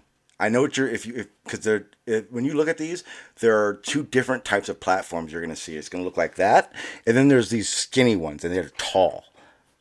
Yeah, so, but you know this is quite a big platform because yeah, exactly. It's got 3 cranes. Yeah, well, of the platforms, in the G area, there's like 6 of these that are huge. This can't be right. No. Those containers would be 100 foot at least. And a flare-off boom. So that's how big are those containers on that boat? The container isn't that big. A container's like 30 foot at most. Yeah, the picture I saw on Vessel Finder of that ship had the containers stacked at least 30 to 50 high. So those are like 30 containers, not. So in that thing, you see just above your pink line, there's like a little hat. That's like a container missing. Look, so square missing, across, across to the left. So left, up, then right, right, stop there, So is that a container missing then that we're seeing? That's like 2 containers missing, or I'd say that's one. Yeah, probably guesstimating. one. But I'm gonna tell you because also that's further back than the oil tanker, isn't it? The oil platform. If we were playing the Flat Earth game. Yeah. No, fuck that. In reality, and this is a guess because I haven't done any layovers at all. I have no clue, but I would say that ship is right about like in real world. That ship is probably sitting like this. Yeah, Sean, I just sent you an image of the Gina platform. That's a deck of the ship, I think. Yeah, I just sent you an image of the Gina platform. You'll have to open it. Is it in Discord? Discord? You to the website. Oh, okay. I direct messaged you. That platform is giantly tall. Oh, okay. Yeah. Let me see. Yeah, so what you're saying that's there the thing. is If anybody half has... of it. Got a super chat. Oh, thank you. Oh, thank you. Thank you, Bjorn, again. He says, the Earth is a ball, free falling around the sun. It works with all the science and love. Flat Earthers have a huge reality to convert. Over and out, and good night to you all. Bjorn, thank you very much, and good night, sir. This is real globe proof, this picture that Travis has got. Oh, this isn't a picture. This is a video. Well, sorry, video he's got. Oh yeah, you watch the film and you watch that dirty great big ship just pass in the background. I mean, it's just. I can't explain. I'm thinking Flat Earth now. I'm trying to. I can't think how I could explain it. You can't. There's so much about missing, right? Whether I'm looming something up. Angle of attack No. stuff. I mean, that's just garbage, Toady. right?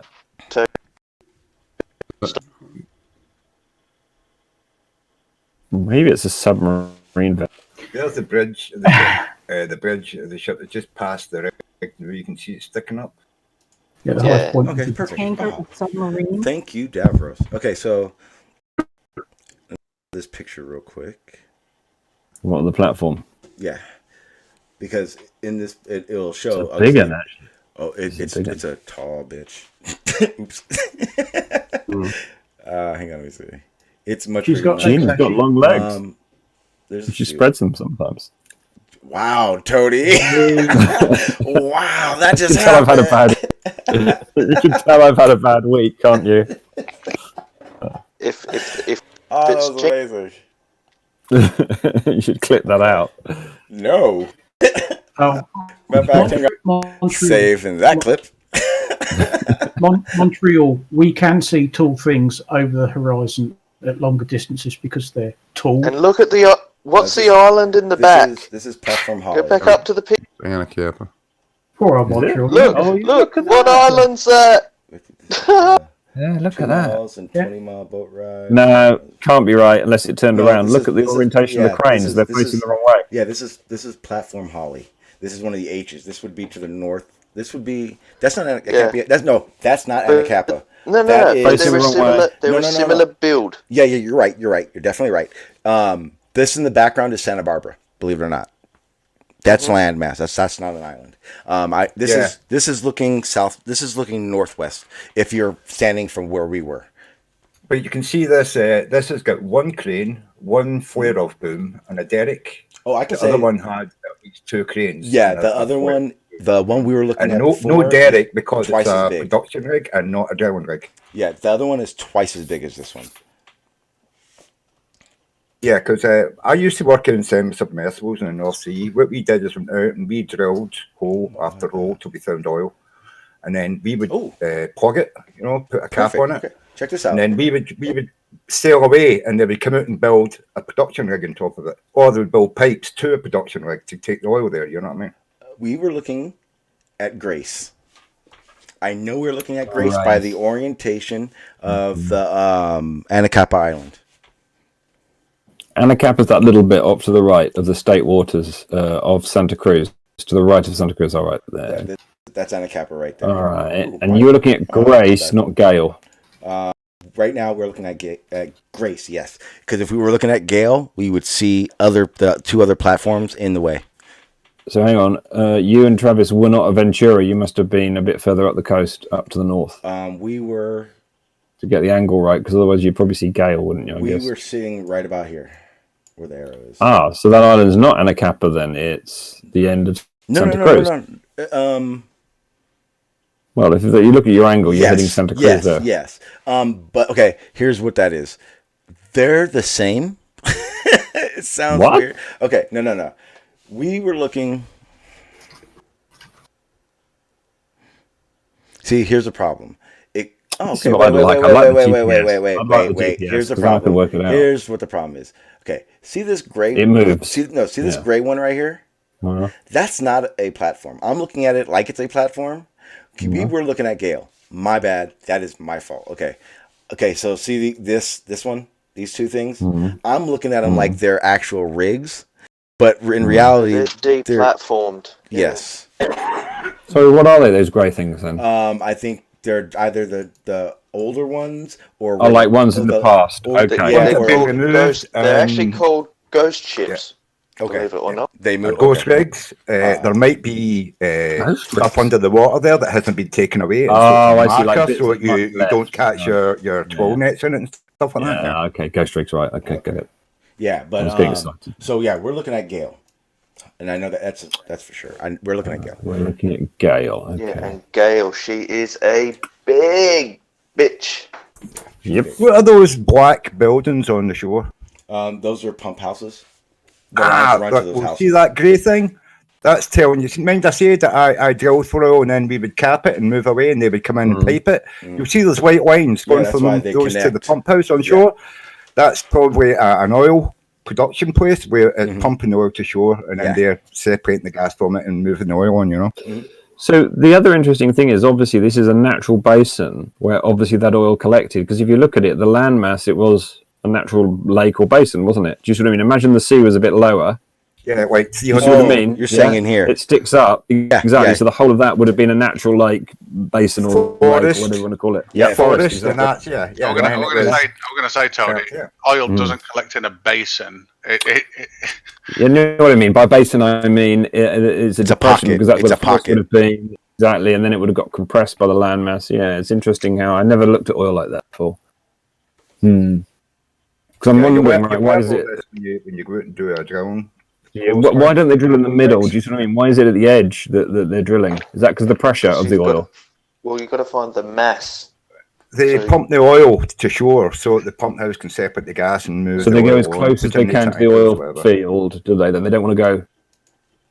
They want to go as close as possible. So it's like, not like big enough straw. to put a production field, so they pump it to shore because it's close. But if that was out further out, they would probably put a production oil rig on top of it. And that would then either fill ships or pump it to another station that filled ships or pump it closer to shore until it got to shore, you know? Yeah, think of it like this, Toadie. So between the coast and the islands is where all the oil is. So you put the rigs that are pulling up the oil on the edge of it and you suck it up and then That's send exactly it my to the point. refinery. Yeah. That's exactly my point. You go as close as you can, don't you, where you can do it. Why don't I suppose they can't reach the oil if you drill right on the shore? You're not That's getting why into that oil. those deep sea rigs transfer it directly to a tanker or they refine it. Yeah, they're going to look for the deepest pocket they can find. They're not going to. They don't. We've got to remember as well, although that rig, see that rig, it's a production rig because it's not got a derrick on it. But if it had a derrick and it was drilling into an oil field, it might be drilling thousands of meters away from where it's sitting. Really? Because they don't just drill straight down. They drill down and they kick off and go in direction. And they've got a map of all the other existing pipelines and stuff that are there, and they have to avoid them by drilling in weird angles up and down and round to get to hit the spot they're aiming for. You know what I mean? The it's like a bendy straw. Yeah, because if it was a straight post, like a straight drill, the current would rip it away from its location. So the end of these drills that drill through the rock and the sand and whatever, the shale and all sorts of stuff, I guess they're drilling through. What are they made from then? What's the end? Diamond. What's the bit? Well, they've normally got different types of drills, right? Yeah. But, diamond is the best. Yeah, but the diamonds are like industrial diamond and don't yet. Yeah, they wouldn't. But some of them are just like it's like a cog wheel. So we've got like 8 or 9 cog wheels with holes inside it. So you pump the mud down the pipe, it comes out, and it spins, and they turn. There's these crushing wheels with teeth sticking out of them. That's the ones I've seen. I've seen like 3 wheels that are canted at an angle, like cogs, like you say. So the bit turns, and the wheels roll and turn as well, and the mud comes down the pipe, comes out through holes next to those wheels. What do they need the mud for? What does the mud do? Keeps it. The mud's there for 2 reasons, 3 reasons. One is to keep it cool, not to take heat away and bring it up. The other reason is to bring up the tiny bits of stone you're smashing and cracking off. And the other bit is as you get deeper, if you hit into oil or gas pockets, that weight is there. The weight of mud is there to hold that pressure down, If the gas is too great and then it starts to go you've got a cut-off preventer which will crush the pipe and stop that pressure coming through. Yeah, there you go. Toady. That's I've just put in the chat. That's the wheel they use. There's lots of different kinds. That's one type. They don't look very sharp, do they? They look kind of just like knob. No, they don't need to be sharp. You're putting a lot of weight on this, man, and it's going to crush that rock anyway. Where do they get the weight from? Pressure. I got a 10-second comment about the footage. I'll try to find the line. Go ahead. 10-second comment about the footage. Why are we looking at some murky, hazy looking fog?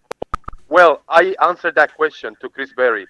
I rather look at murky, hazy that are straight and not a lot of refraction visible than looking at very clear images with a shitload of refraction on them. So I rather look at the hazy, murky, and they are all the plain truth images anyway. Boom! Yeah, this is Good one, like I said, it's hazy, but it has great detail. That's why we're using it. He's just looking at something to pick on you for, Sean. Oh no! Oh, Chris! Oh. I was just agreeing with Jose. Didn't even know Jose was here. No, he just popped it. He's in the. Oh, he's did watching on YouTube, and he's in here, but not in the voice chat. So he knows what we're talking about. He just jumped in the voice chat and just jumped out. Oh damn! Did you see that? There's an oil rig that collapsed. That's crazy. These are, it's incredible. They must have lots of pipes. Wow, look at that. Whew. Oh, recovering from Harvey. Damn. Did you watch the, most of the pipe we use Horizon film? are 45 foot long. We normally put them in bundles of 3 when we're running into the hole and running out the hole. That's a mobile platform. Oh yeah, the tugboats pull it around. Is that the one? Yeah, I used to like work in pour- semi-submersibles. Yeah. Is that the one with like? How do they ever come up with this? I mean, it must cost a fortune to build one of those rigs, right? They must be worth many millions. Yeah. Hundreds of millions. Yeah, because they pump trillions of oil out. Well, I suppose oil was expensive. Yeah. Has anybody looked at? Have we done an evaluation of the photo yet, rather than just discussing oil rigs? That's kind of what we're. It's a Friday. At asshole. Stingray, going to Australia, go back to or Candy America. Crush. He's playing Bloody GTA now. foreigners. Swipe left. Well, I thought it was Australia, wasn't it? No? Hey, Toady, Hmm. leave me out of. And he just removed My country that debunks the flat Earth. Yeah, your country's also got this guy called, is it Mickey? I saw the other day, some guy with a beard that Sleeping Warrior was pushing on. Arthur. I just saw. I'm not going to read the chat, but if Pete is being insanely ridiculous and saying anything insanely disrespectful, let me know. Otherwise, I won't. But Chris Berry's around if you want to mess with him. It's always good game. Does anybody want to speculate on if this was a flat? Jesus Christ! With that. No, we've got to do this, Sean. We've got to do this. We don't have to. You just choose to. Yeah, exactly. No. Yeah, well, there's all the wee birds. There's all the wee birds flying around that boat. He says, Oh, look, birdies! Look at the wee birdies! And that'll give you a perspective of whether you can see a small detail or not. Ooh, there's Anacap Island right there.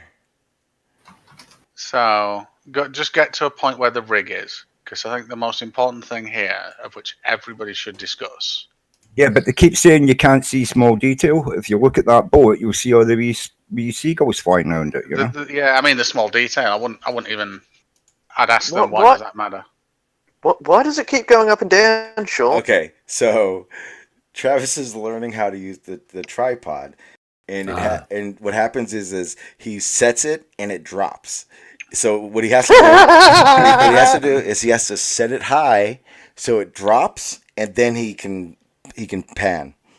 But also, like when you've got one of those P1000 or hundreds, when you zoom 900s or whatever, when you zoom in, my one sort of pulls, because my tripod's maybe not very good. It pulls it down.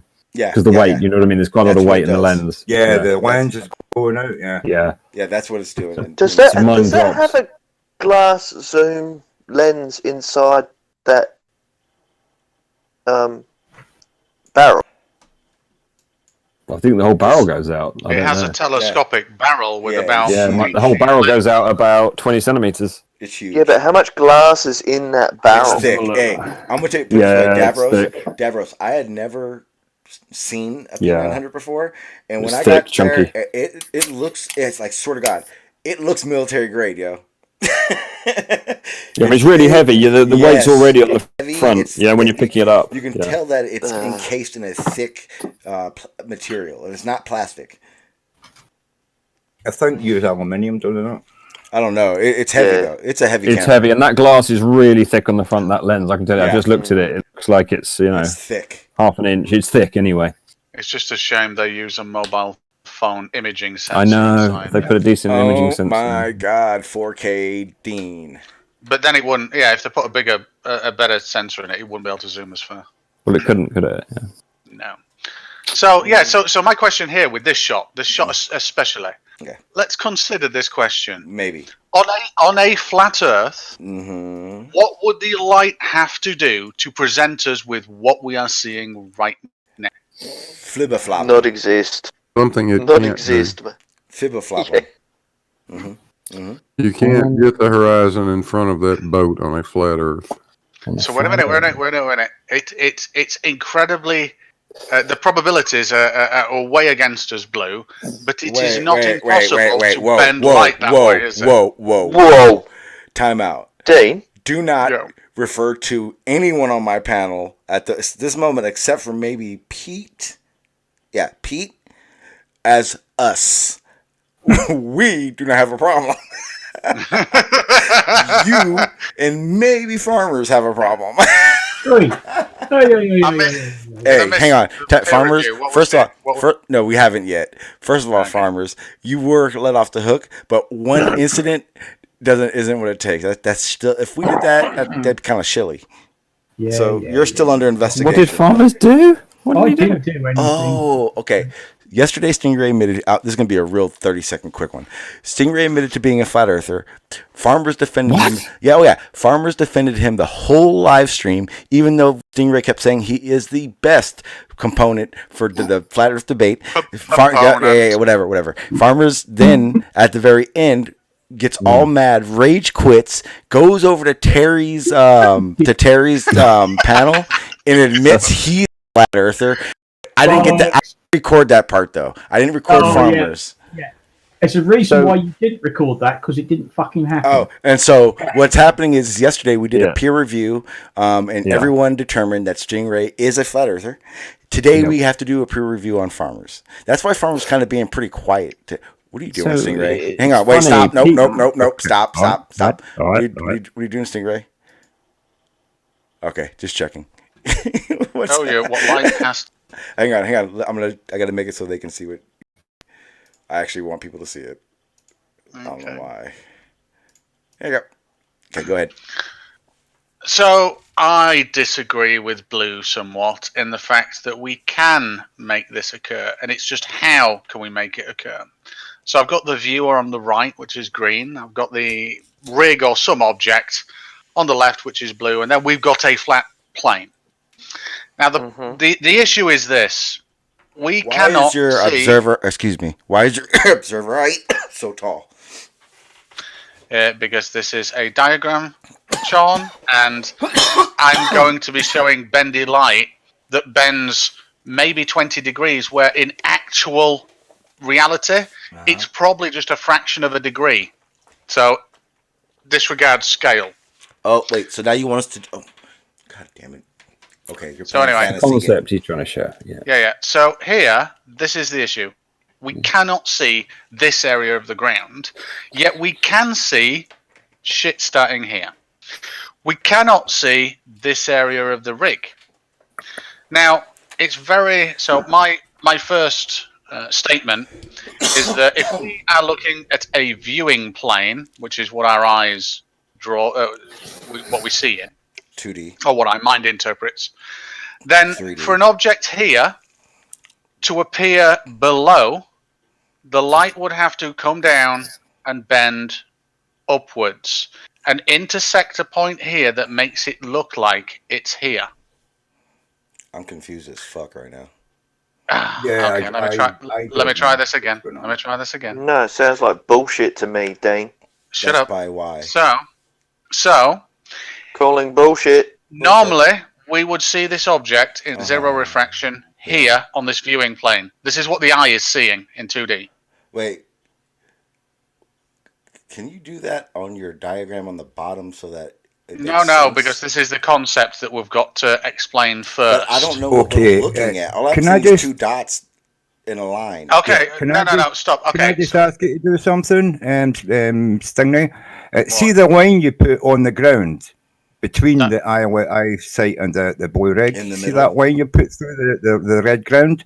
Yeah. Can you get the ground from the viewing point to that point to rise up about 2 or 3 meters? Yes, that's what we need to know. Because that's what they say happens. Yes. However, and yes, I can. I'm showing you how, because the concept needs to explain that. Okay, I simply can. Can you do that on the diagram on the bottom so that it makes sense? Right. So wait a minute. So what I need to do now is I need to make this, which is the rig, we'll call it R, appear here in this person's vision, which is their vision line, we'll call it. And the issue is, I need to get this object down here via bending light. Now, what that means is the vector for this. Whoa. Wait a minute. Listen. There's a problem. Because then, and then for that to happen, and you not see behind that rig, means that there has to be some type of miraging happening above it as well. No. Wait a minute. Let me finish. This is just about moving the rig down, and then we'll concentrate on moving the ocean up, and then we'll figure out what happens in the atmosphere to make this occur. But the flat Earth I'm calling bullshit. How about the curve in your eyeball, which is distorting what you're seeing? They keep saying this thing about the curved eyeball. You're going to tell me that's irrelevant, aren't you? Yeah. It is irrelevant because the image you're seeing is made in your brain, not the eyeball. And then plus, and if that was the case, a fisheye lens wouldn't do a fisheye lens effect. We'd already be looking in fisheye. Right, so this is which is our reality, and this line here. Stop saying our reality. Is RP, which is R is real reality, and that's anyway. Real perspective. Perception. Right. Anyway. So I need pumpkin. So we need to be able to get this light to bend down and do this. Now, in the atmosphere, we've got a problem. Light commonly does that because of the medium. Now, not only do we need to get this rig, which is this object here, down, we need to get this, which we'll call point O, which is the ocean, up. So there's a bit of an issue here in the fact that we can get this object up, and we can get the rig down. It's called curvature. Yeah. So no. On a flat plane. So this doesn't. What the issue. So wait, Tody, do you now see why we call Stingray a flat earther now? I'm just waiting for a penis to turn up on this drawing. So it's the what one has to talking. happen to this light here is it has to bend like it has to bend like so and upwards. Down. Wait, you know what's funny? It's missing the eye totally. It has to dive down. Now, oh my goodness. Hey, does everybody just want to shout randomly? Yes, we do. Wait, criticizing that you're doing diagrams. He go, a diagram. I go like, Travis, he's helping you, you moron. He doesn't even understand that. I'm trying to argue for Travis's point here. Right, anyway, so what has to happen to all this light now for me to get rid of this section, move this down, and move this up to about here? That's the problem. So the light on the rig, I need to do this with. The light here, on this bit, I need to arc round up and intersect this line with. Hey, oh dear. Like so. Yeah. Hang on, there's a slight problem you've got with how photons work, my friend. Wait a minute. No, because all photons coalesce at the eye's convergence, but whatever. I don't know. Oh, that was amazing. Wow. So anyway, so this is what I've got to do. I've got to get light to bend in opposing directions within the same pocket of air. It's a lens, clearly. So we need. Well, this wouldn't just be a lens. This would be a prism. This would need to be a prism. I mean a prism. You're right. With a dividing line. I mean a prism. You're right. I mean a prism. Yeah. It would need to have a harsh tangent in that prism to create lifting the ocean up and a clean line there. Yeah. So this is the only way to explain Travis's images on a flat plane. So I put it to the panel for peer review. This is the only way. Wait, there's no real need for that. Anything you're presenting is wrong. Yes, the law of photons debunks Hang on, Davros. Can Travis not join to try to explain? It'd be lovely to hear from Travis. It's up to him. Okay. No, he's not banned. No, hell no, not at all. No. Totally. we're good. Me and Travis we're good now. We're definitely good. I'm just wondering, how did they get this prism to float on the water? Hang on. Stingray, I want to say this now. You can't request or tell me something needs to be put up for peer review. That's my decision. It's mine. I mean, anyone else on the panel can request it, but you can't. You've gone through. This is now. Look, we're not going to do a peer review, Stingray, because that would be the third time I've put your stuff on peer review and it fail, and I don't want that for you a third time, or a fourth, fifth, or. I think we pretty much know Stingray is the flat earther. I'm thinking it's time to move on to Farmer Boy and get his peer review done. Get it out the way quickly, and then we can talk about something sensible. Sensible? Talk about something sensible. I know you're new here. That will happen in spurts, but chaos happens most of the time. It's not even chaos. It's just how do I say it? I'm a stoner. Random brain farts? No, I'm a stoner. So my ADHD kicks in a lot. So we meander quite a bit here. Sometimes someone will try to bring it back to the topic, but usually Farmers or Stingray messes it up. So yeah. Look, I'm 58. I used to be a stoner. Used to be an acid head. I've done all that. I understand, man. I get you. Yeah. Yeah, I completely understand. Like, but the problem is, right? I think Candy Crush has sort of. Yes, that's correct. Magic happens at that point of the convergence to the coalescence of the middle line layer of the eye, so that it gets to the receptacle of the bent medium that is within your eyeball, that then sends the divergent signal to your brain. If anybody wants a thinking exercise. Visual problems. I don't think it's visual problems that flat earthers have got. I think it's cognitive problems, you know? Yeah, that's why we call them discogs. No, that's why we call it Stingray. It's disconnected cognitive abilities. Now, hang on. You guys are being disrespectful to our flat Earth friend. Why aren't you defending Flurpies him? Is incurable. Why do you say? You guys make up weird names. Oh, great. Flurpies. I didn't even see art. That was Pip. Pip created Flurpies. Jeez. She's trademarked it and everything. You guys have corrupted. Oh yeah, that's mine. Hey, Pip. I prefer to call it ballers, you know what I mean? Globe deniers. We all play with balls now. And I want to say this. You know? People keep saying that globe deniers is new. I've said globe deniers since the day one of coming back to the reality side. That was my... if you want to talk about trademarks, anytime you hear globe denier, you're welcome. I've got a question for you, Dav Ross. Yeah, bring it on, Stingray, who I found on Tinder. What the hell? What? What was this said? I'll show you after, Sean. Okay, perfect. Answers pie. No. Show everybody now, because I need you to demonstrate that you searched Tinder. Yeah. No, I'll send the picture. I'll send the picture to Sean. I was going to say, the person that does the people of Walmart was in that Walmart. Just remember that. Right, so my question is quite simply this. Do we ever see light doing this in reality? No. Hell no. Hell no. Hell no. How many people on the panel think we don't?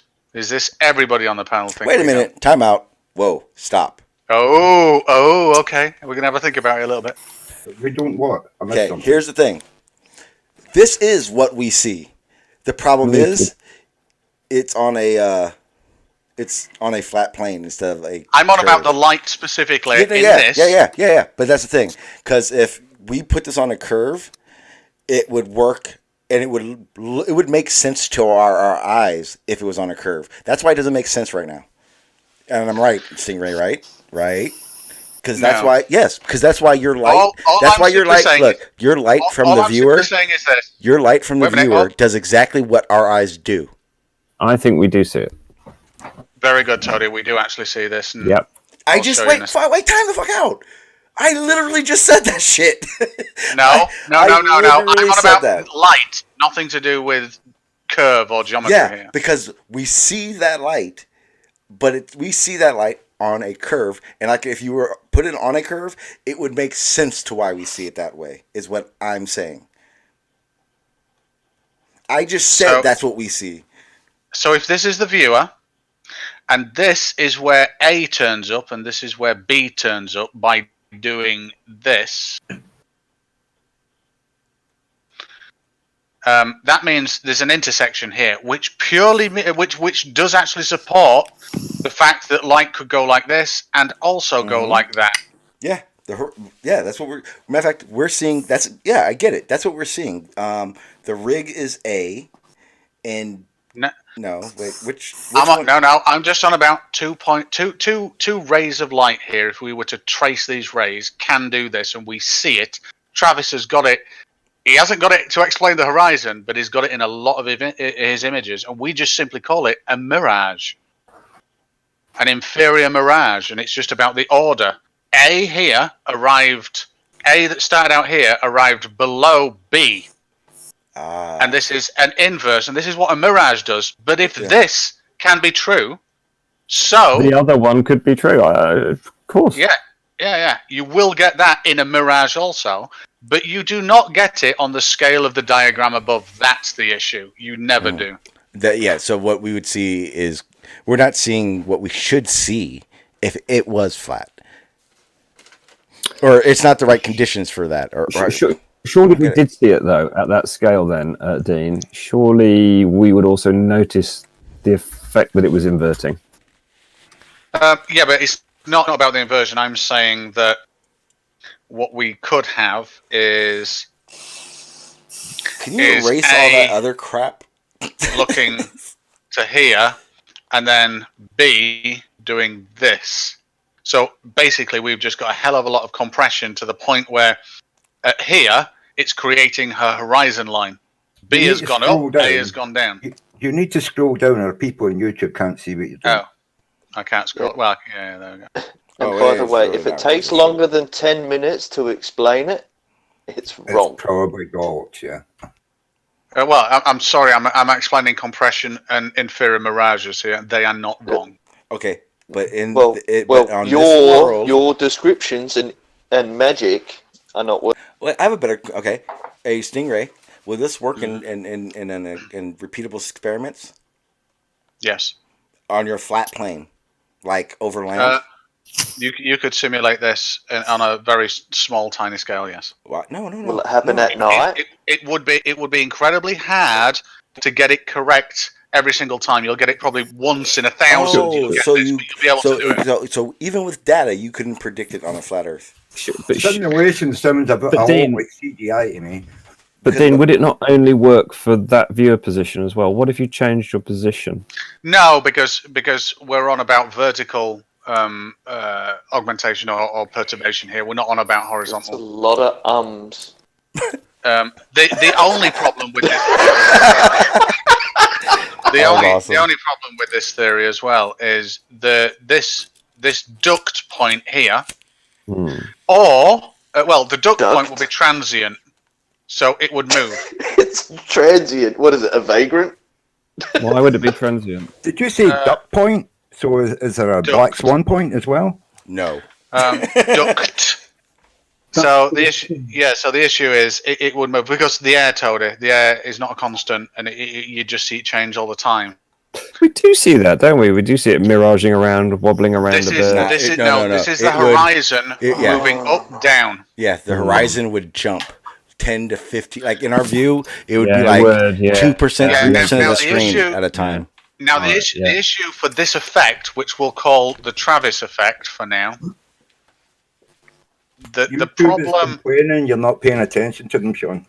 The problem with the Travis effect is that B here, that ends up in our viewing plane here, would always have to be the same point on the ocean.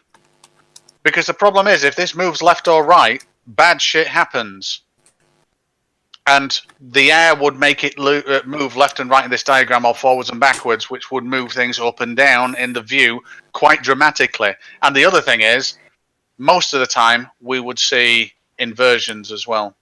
Because like I say, it's transient. That was almost a when you said bad shit, that was almost a Doctor Who explanation of when something's going to go wrong, but he doesn't know when or how.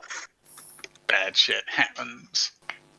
Yeah, bad shit happens. A really serious punch in the face can get you exactly the same optical illusions.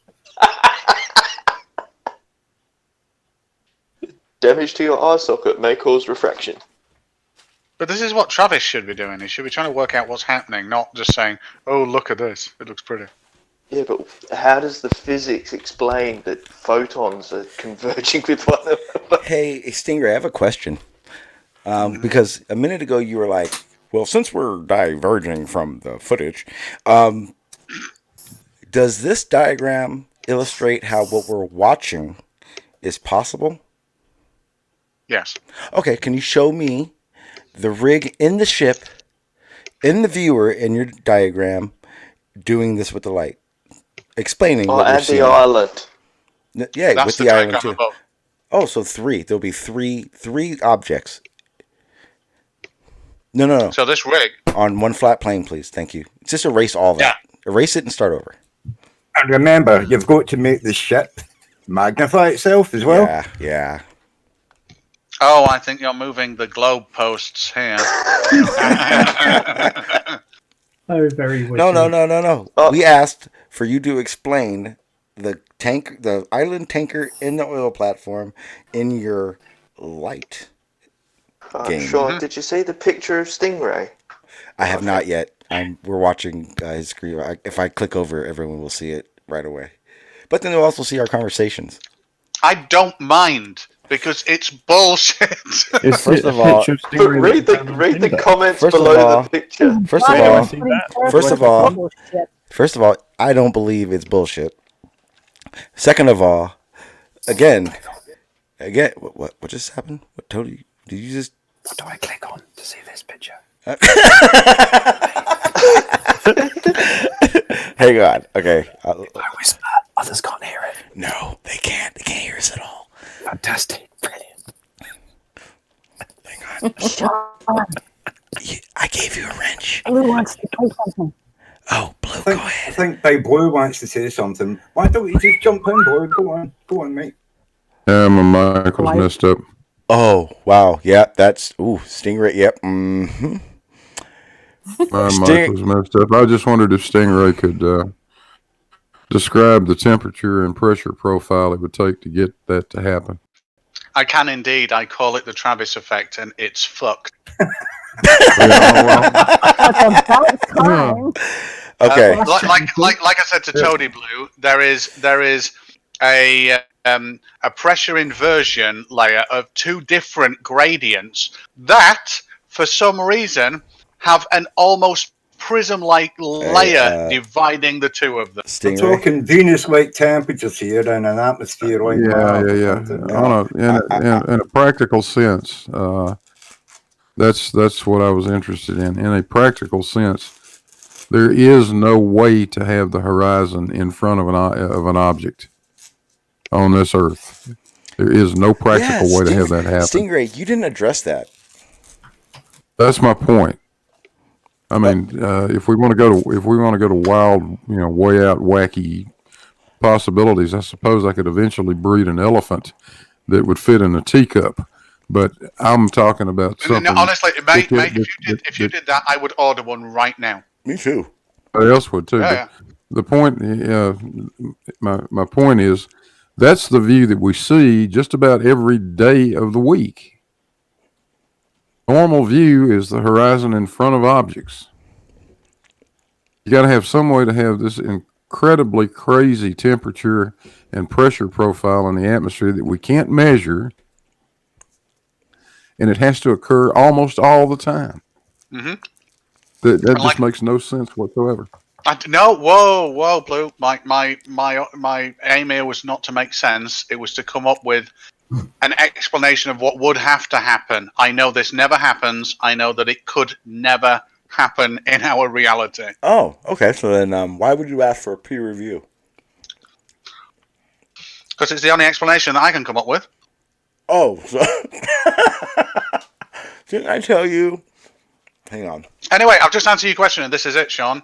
We've got point A on the rig, and we've got point B on the ocean here. Oh, hang on, Stingray. Hang on.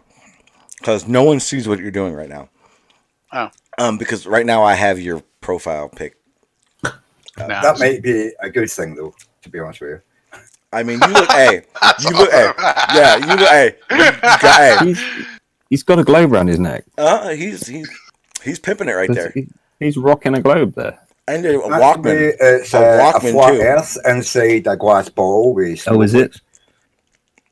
No, he has a Walkman on though. I want to know why Davros is searching for Australians with the name Stingray that are 3 kilometers away on Tinder. Yeah, because that's just freaking the shit out of me right now. Here's the problem. I found that on Imager. Ooh. I'm wondering why he's got Tinder on his phone at all. No. He found it on Stingray's. So IMG, yeah, IMGUR, right? You go into IMGUR, yeah, and you type in Stingray, and that image came up. Is this on Snapchat or something? That's awesome. 24 Stingray, come on, man. Yeah, I ain't 24. I was 24 a long time ago. But I found this one, which looks a bit more like him.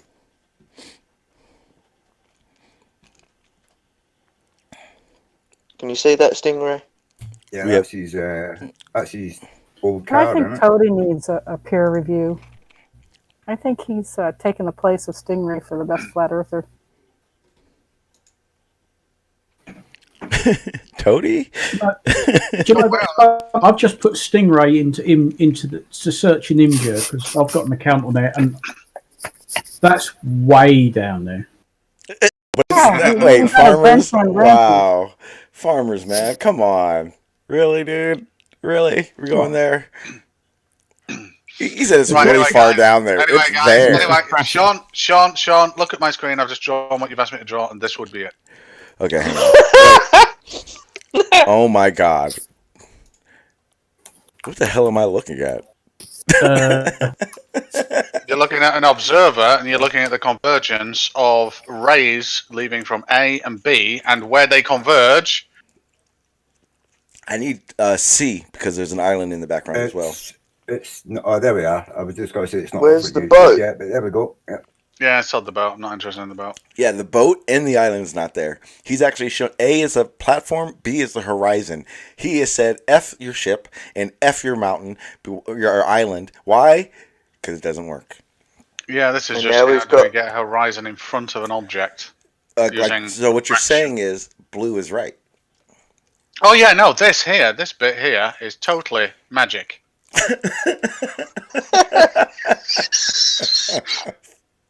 That's got Candy Crush. Oh, it's the Travis effect magic, the TE magic, TEM. Is that Blue will your get is that your Angry Birds angles? That's why you're losing. Hang on. There was a model of Cortina called the TE Cortina. Probably in Australia. It was the same one that was sold.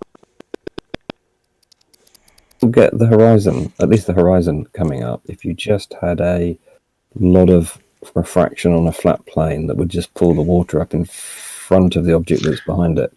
Do you know what the weird thing is? I said this is magic, but you can actually. This has actually been recorded once. And I've seen the footage Just of in it the once. sake of interrupting Stingray.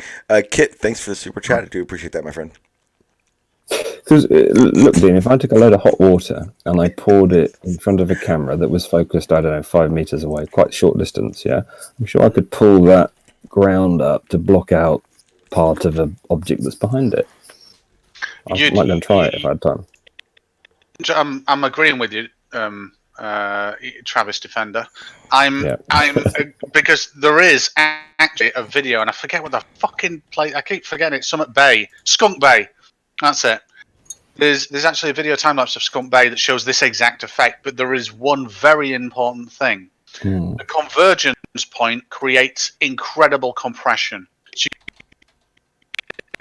when A and B converge at their nearest points there, that's the lake being pulled up to the town in the background on the Skunk Bay. You can see that it compresses a shit ton into that little lane. You can visibly see it.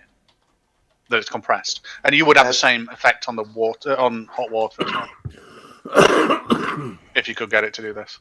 And as Jose says, I don't believe any of your bullshit unless you No, present I see. evidence. So you wouldn't get those nice waves on the horizon, would you? No, it would Yeah, not be it'll be sharp. That's compressed. what. Yeah. Yeah. Yeah. So when we Alright, look at the yeah. horizon and we see all the I see, wavy yeah. shit, could that be possible? Yeah. But when Mm. we see it crisp, absolutely fuck not. Yeah, alright, you But can't- crisp with something behind it that isn't compressed to shit and wavy as shit. Then No, I agree. You can't. Yeah, I see your point. Yeah. All right, I accept that. Don't So it accept explains one anything. day, but it doesn't explain the next. Yeah, don't accept nothing. Everything Stingray says is bullshit. Apparently, Sean, your opinion means a lot to me, so I fully accept what you just said. Poof.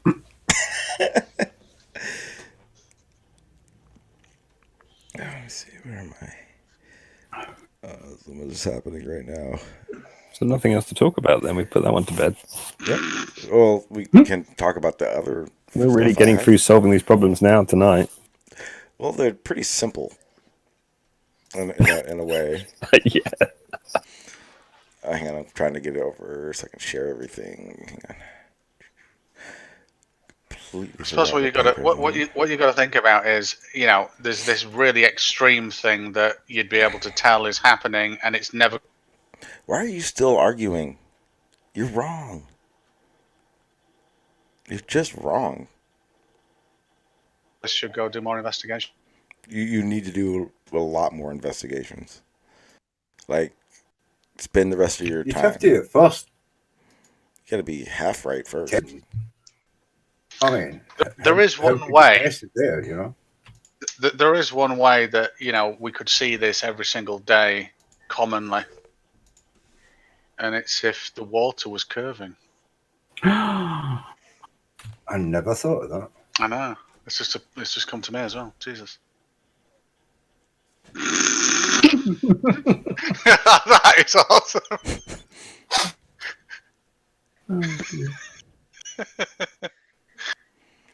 All right, so it's radical. I'll grant you that. Yeah. Here's the thing. I think we've gone through 1/20th of the photos, and there's so much more. I'm kind of just skimming through them right now. You could just use these photos to stretch out a whole new other stream with it as well. Oh, that's the plan. You know what I mean? That's the plan. I mean, we don't have to stay on the same topic. There's so much footage here, Hi. seriously, that it would How are literally you? take me a while to Good do morning. it all. So yeah, I'm gonna be this. Like I said in the What are title, you it doing says up it there? You're all perfectly. high. Hot mic, man. Hi. Wish people wouldn't watch porn when they're in an open mic chat. You know what I mean? God, jeez. That'll be. I think that's his son, wasn't This it? is That'll be his son. It was a will joke. It was funny though. Okay, so yeah, we're gonna go over a lot of these pictures over time. Let me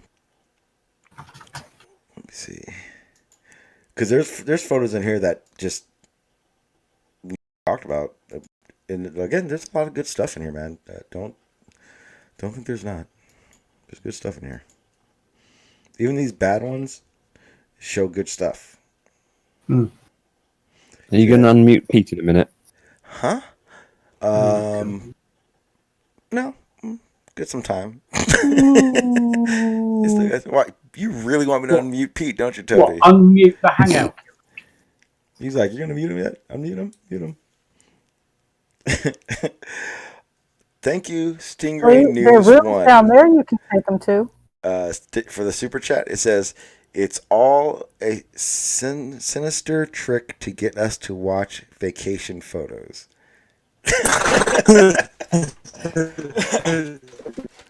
Oh my God, Crash! Why do you try? Why? I don't even know what you're saying right now. Sharing is caring. Yeah, we heard. Yeah, Care Bear stare. We get it. Okay, so yeah, I mean, if you guys want to change the subject, we can change the subject. I guarantee we're not going to be able to go through all this footage and talk about it all. So yeah, it's going to be.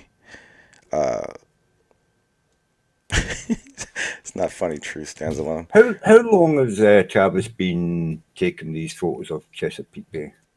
This is Anacapa Island, Santa Clara, California, off the California coast, Southern California coast. You know, but how long has he been taking these photos and making videos about it? It's like just a couple of weeks, couple of months, couple of years. How long has he been doing this? I think about a year or so, 2 years, a year. I say a year, like he is, like we know him today. But I think he's been around for a minute. About 2 years, I think. At that time, has it not dawned on him that none of them convinced anybody? No, I don't think he realized that. Not yet. But see, here's one thing that does happen. When you get stuck, and here's the funny part. Again, when I was a flat earther, my views weren't much different than they are now. It's just my understanding changes. When I was a flat earther, trust me, I had flat earthers in here talking about, yeah, even though Sean is, they used to call me 50-50 because I did, I argue with flat earth too.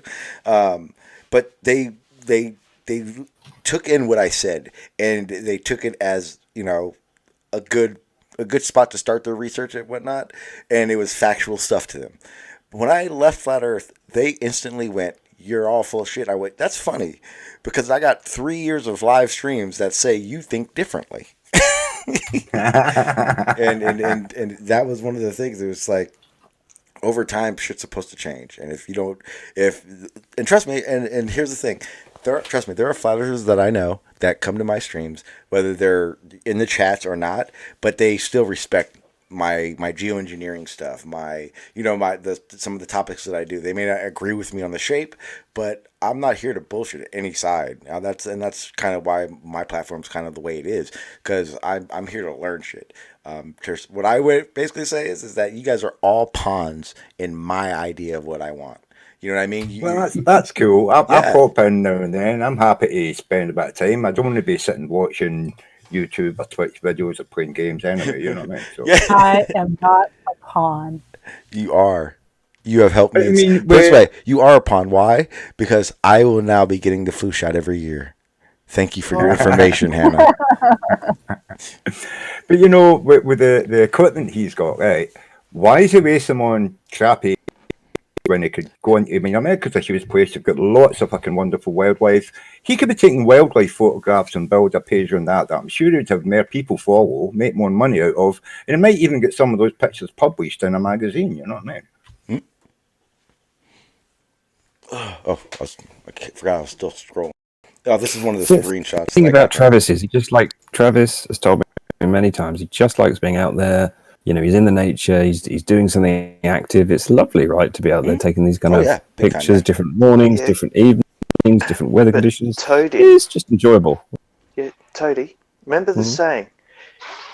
Going to the same place and expecting a different result makes you insane. I'm not sure it quite goes like that. Yeah, but he keeps going to the same place, making the same bloody observation. He said, I don't think that's how the saying goes. Yeah, the saying's a little different than that.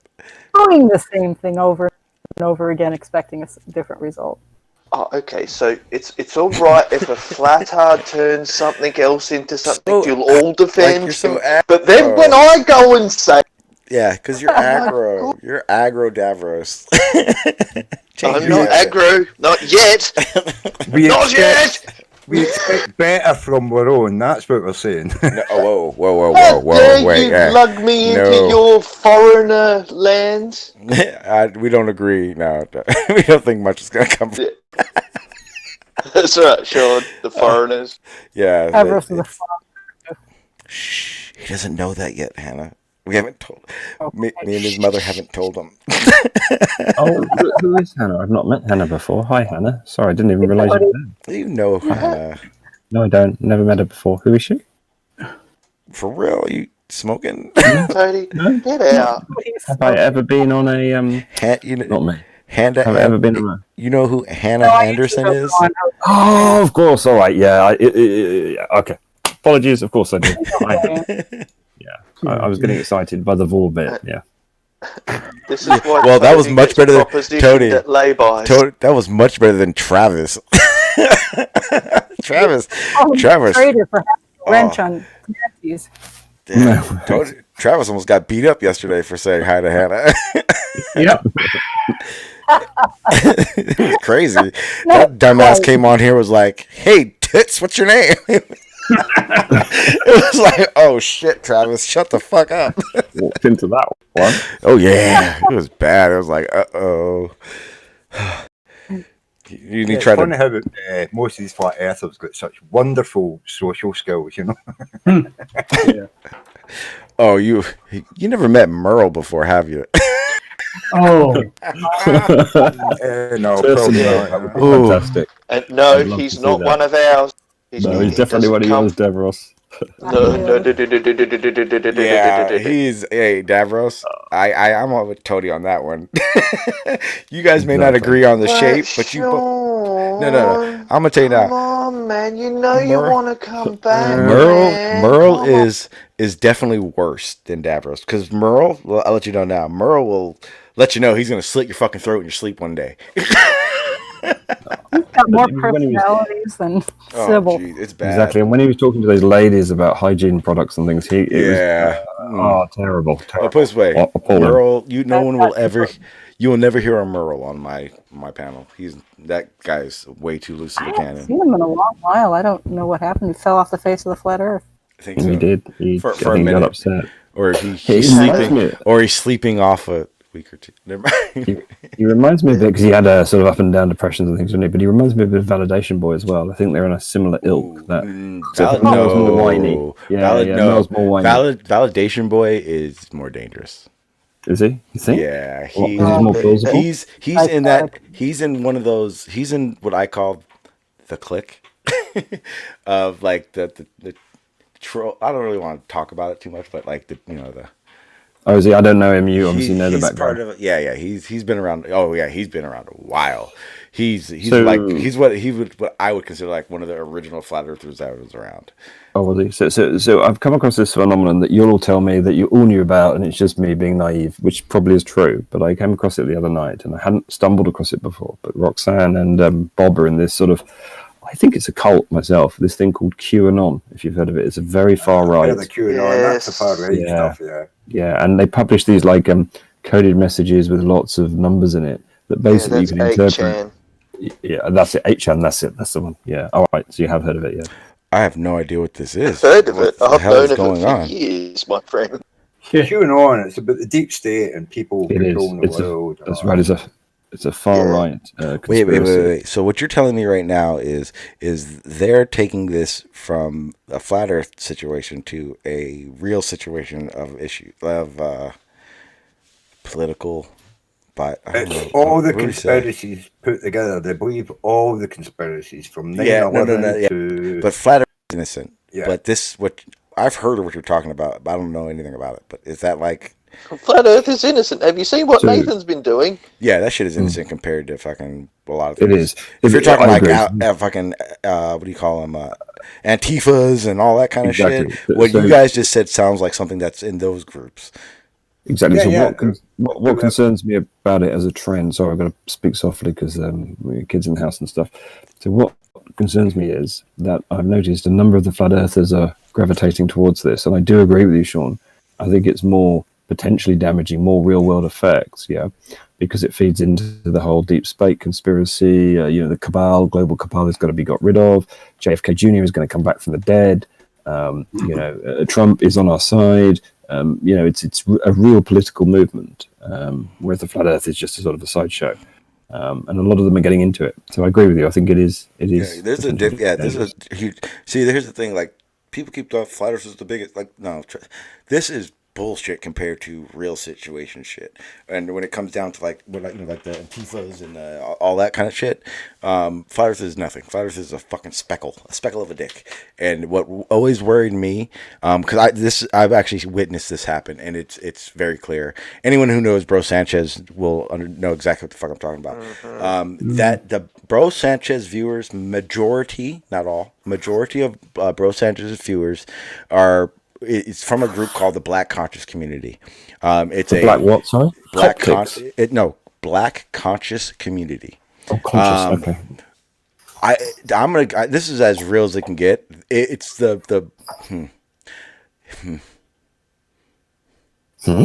It's not the Black Panthers by no means, but they are as racist as it fucking gets. And here's the thing: they can't. There's no unity, so they've conflicted with them. They can never figure anything out. They just spill bullshit, and it's a big community. It's a very large community, to tell you the truth. And what he does, what Bro Sanchez does, is he goes to these community, debates their people who have no clue about the shape of the earth, and he sounds like this guy who knows what the fuck he's talking about, because he talks against all the things that they talk about. But he's a flat earther, so that's how he grabbed all his views. That's how, if anyone doesn't know, that's how he got all those stuff. I watched him. He's a scammer. Put it this way, he's a flat earth scammer. Yeah, Stabby Sanchez. Yeah. And that's how he got all his views. I watched him do it for years. It's sad. It's sickening. He's a very conceited asshole. Let me tell you that now. Deranged. He's making money from it, is he? Oh yeah, he makes hands. I can tell you now, he'll probably make at least $100 to $200 per live stream through super chats. He's very much so a donate to me, do this, give me money. I do this for this. This is my job. I don't want to do work. He's a hustler, is what he is. He's a scam artist hustler. Yeah, big time. And he knows, because he comes from that community, and then he left that community. So he's pulling all the people that are realizing that bullshit is bullshit, and they're trying to find another community. And he talks about police violence and all that bullshit that without the other view, and he pulls them in. So I literally watched for 2.5 years him do this and bring his viewer count up. It's a fucking sickening thing. That's why if you go back and look in his channel, he debates these people from the conscious community who are, a lot of them are educated, but they don't know this discussion. So what happens is those people, they're getting those 500-600 views per live stream. And he goes there, debates them, makes them look stupid, and he grabs half of his viewers, and they all subscribe to him, and that's how he gets the view count that he has, along with buying them and shit like that. It's frightening. I think what will happen over time, inevitably, is YouTube will clamp down more on these extreme views. Yeah, I think no, they won't. They won't. They won't, because I've said this before. I hate the term freedom, free speech, but I don't think even Google would step on any of that. I don't think they would ever stop the Black conscious community from being heard, the same way the KKK is allowed to upload to YouTube. They won't do it. I don't think they'll touch it. There will be a major incident in the next 1 or 2 years, and then there will be an inevitable backlash where they will use algorithms to censor certain people with certain views. Yeah, let me put it like that. I don't know whether it's Sanchez or not. A lot of the white racists have been getting kicked off of Google and YouTube recently. Yeah, well, those are for they're being kicked off because they're attacking transgenders and stuff like that. Yeah, they're also calling for violence. A lot of those guys are getting kicked off. Well, that's what I'm saying. It's because they're calling violence and people attack transgenders. They can say it, they want about anti-Holocaust stuff and Jewish people, but as soon as it's kicked into the transgenders, there's enough people around to just no. Here's what it is. I don't think it's that. I think it's the difference between talk and violence. The Holocaust situation, there's not going to be a violent situation happening from that. They may not like it. They can probably stop a lot of the real bad stuff. But when it came down to calling for action, is what it is. That's what it's called. It's called for action. They take that very seriously, because one of the biggest fears that YouTube has, and I read up on this, is that they realized during the 9/11 situation and terrorism and all that stuff that they were communicating through social media. So when they see any kind of thing that's a call for action, the algorithms grab that shit right away. And if it's any kind of call to action that would seed for violence, they will pull that shit within 30 seconds. That was one of the big issues. That's because they don't want their advertisers saying no. You know what I mean? This is bigger. This is bigger than Google. That algorithm is bigger than Google.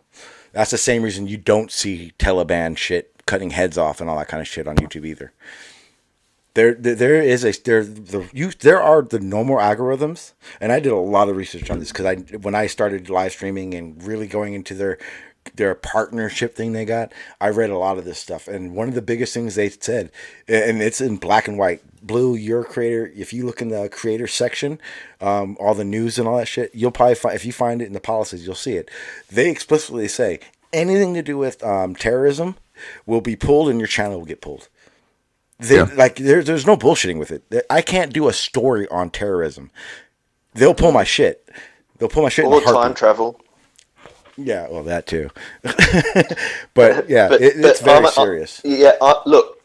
I understand about freedom of speech, and don't get me wrong here, Sean. If you want to call freedom of speech, you better be ready for the criticism that comes with it. Because if you don't, you don't have freedom of speech. There's also a YouTube rule that all creators know, and if you don't have to be told, it doesn't say this anywhere, but you know this. Blue, you can contest again. If you don't have a thick skin, if you can't take it, don't read your fucking comments ever. True. And that's the realization. Because you will get back, you're gonna get both sides saying something. Actually, that was one of the first. When I went to upload my first video, that was one of the first things that I ended up reading on my TOS. Is that you will be criticized, but if you do actions upon that criticism that violate the TOS, you say bye to your channel. Oh yeah.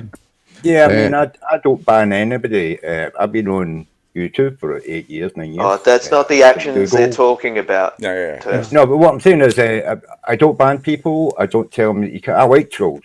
You know what I mean? I'm happy to have trolls in, but I'm not going to be telling people to go to their webpage or go to their and harass them. I just say to people, just ignore it. As long as they're arguing or shouting at me, I'll give them 10-minute timeouts if they start arguing with other people in the chat, though. I'll say that to them. You can come shouting about me, you can swag me up, but I don't want you arguing with each other in the chat. You know what I mean? Well, see, so this is how it works here, or at least in this little group, this community of us, with the trolls. Because I'm almost an expert at this because as a flat earther, I called out the biggest troll of them all from day one. So I got to learn all the trolls.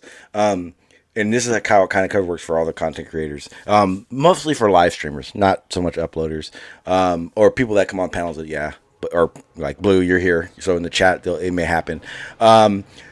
You ignore the trolls. You boot the blatant disrespect. But you can't address them like that. If you address them, you're fucked. You'll screw yourself. I will occasionally address one. Usually I just ignore it. Yeah.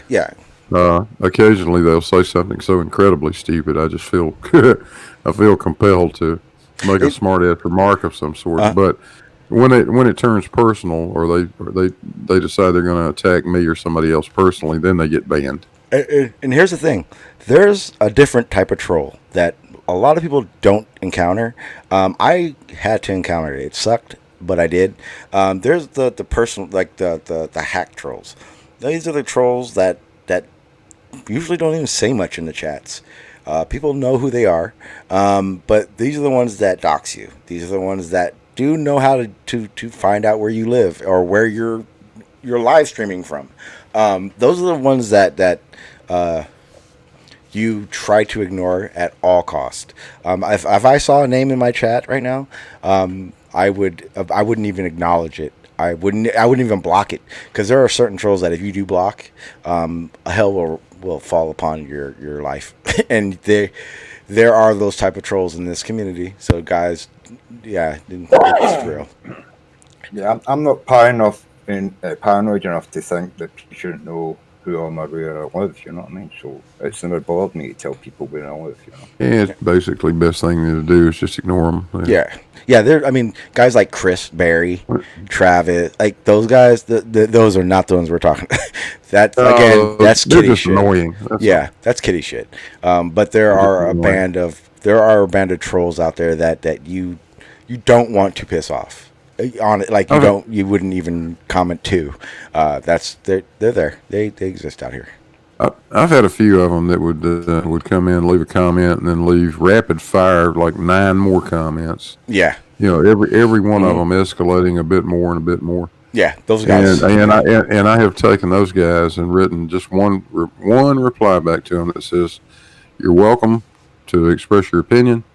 I have no problem with that. But if you do this again, you're going to get banned." And most of the time they shut up. Once in a while, one of them wants to just try it to see, and that's the reason why I got 20 or 25 people banned right now. Yeah. Oh yeah. There's definitely ones you. Yeah. Right. Shit. The world renowned one, P Mars. Yeah. He's just someone I ignore him. I just block him everywhere I am. If he ends up somewhere, it's a quick boot. I don't even have time for it. Yeah, I haven't done any live hangouts like that for about 2 years, so I probably don't know any. P Mars is just like he's constantly triggered because you say a word or something. Like I've seen videos of him on live streams where he's a troll. Where he gets challenged. Yeah, no, but when he gets challenged, he turns into a child. Oh no! See it happen. He's not turning into. That is P Mars. That's him. That's how he is. The thing where he jumps on and he's like, inward and inward, he does all that. That is about 4.5 years old. The attention. Yeah, I've met people like that when I was doing live streams. They just don't know how to play well with others.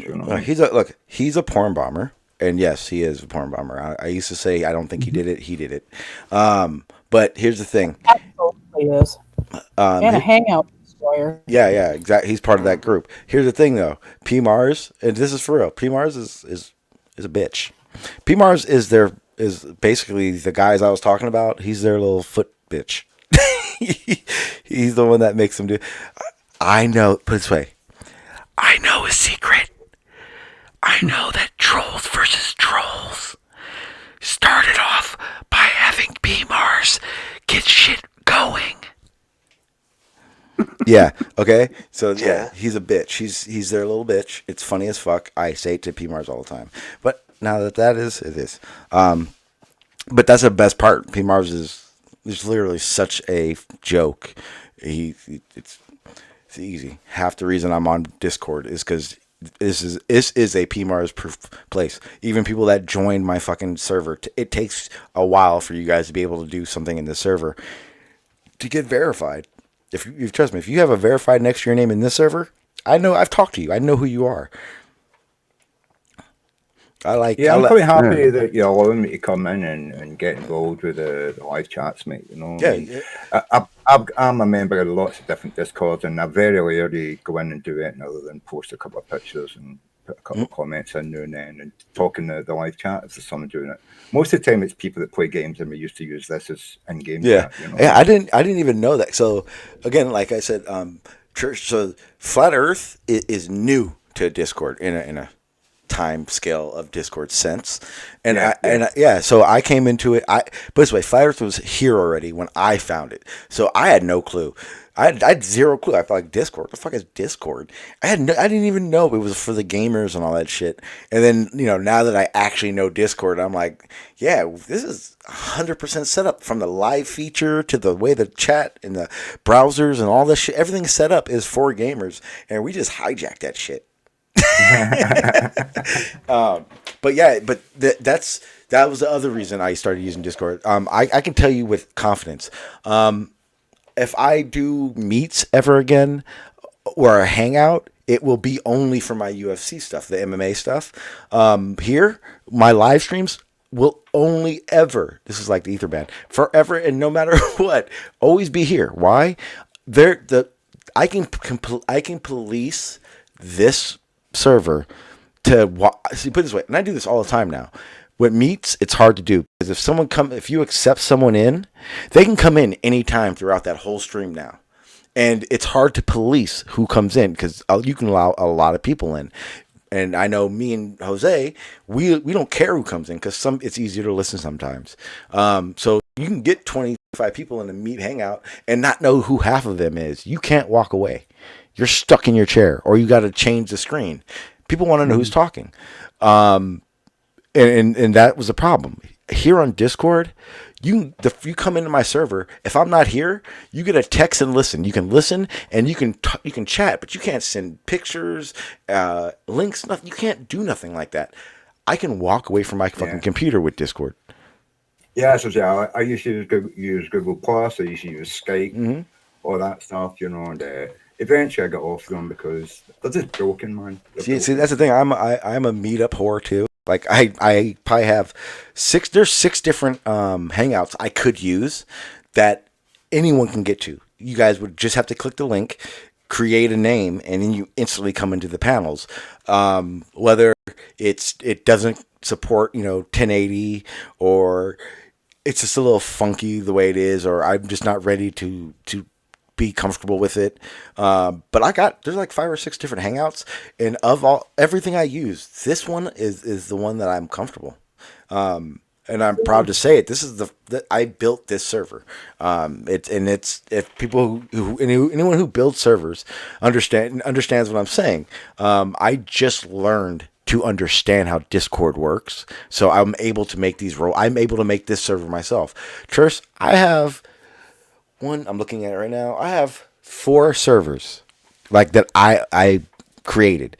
3 of them, I didn't make them. I have at least 4 or 5 guys that are fucking geniuses at this shit, and they've built all those servers, all of them. And then I've kind of learned from what they did. Because like I have this one is one I made for my live streaming, but my main one is my Truth Army, is my Truth Frontline server, and that one I didn't build at all. I actually had 3 guys that built that whole thing for me. And if I go in there and I'm trying to do roll, I don't like I'm not touching that shit. If I mess something up, they'll be mad at me. But Discord, I now see it. Discord is insanely safe. My OBS, I could do if I didn't need OBS, I would feel safe using Discord alone. Like OBS used to be the safety net. OBS to me now is just a fun toy. Yeah, I use OBS, but I mean, it needs to be improved as well. There's still big time. Well, who's gonna? I think right now the best one in the market is that vMix, but it also costs like what $300-400 fucking a year or something like that. There's another one called eStream or eBase or something like can't remember the fucking name. And that's supposed to be pretty good anyway. There's also StreamYard, but you're limited to only 6 panel members. Yeah, that's the new one. Well, that's the new one because see that's weird. People love that one because it's mobile phone based, but Meets and Hangout is too. Meets, Hangout, Zoom, all of them are now mobile. Well, the only problem here's the problem with Meets. Here's the thing. Meets isn't that big of a deal to me.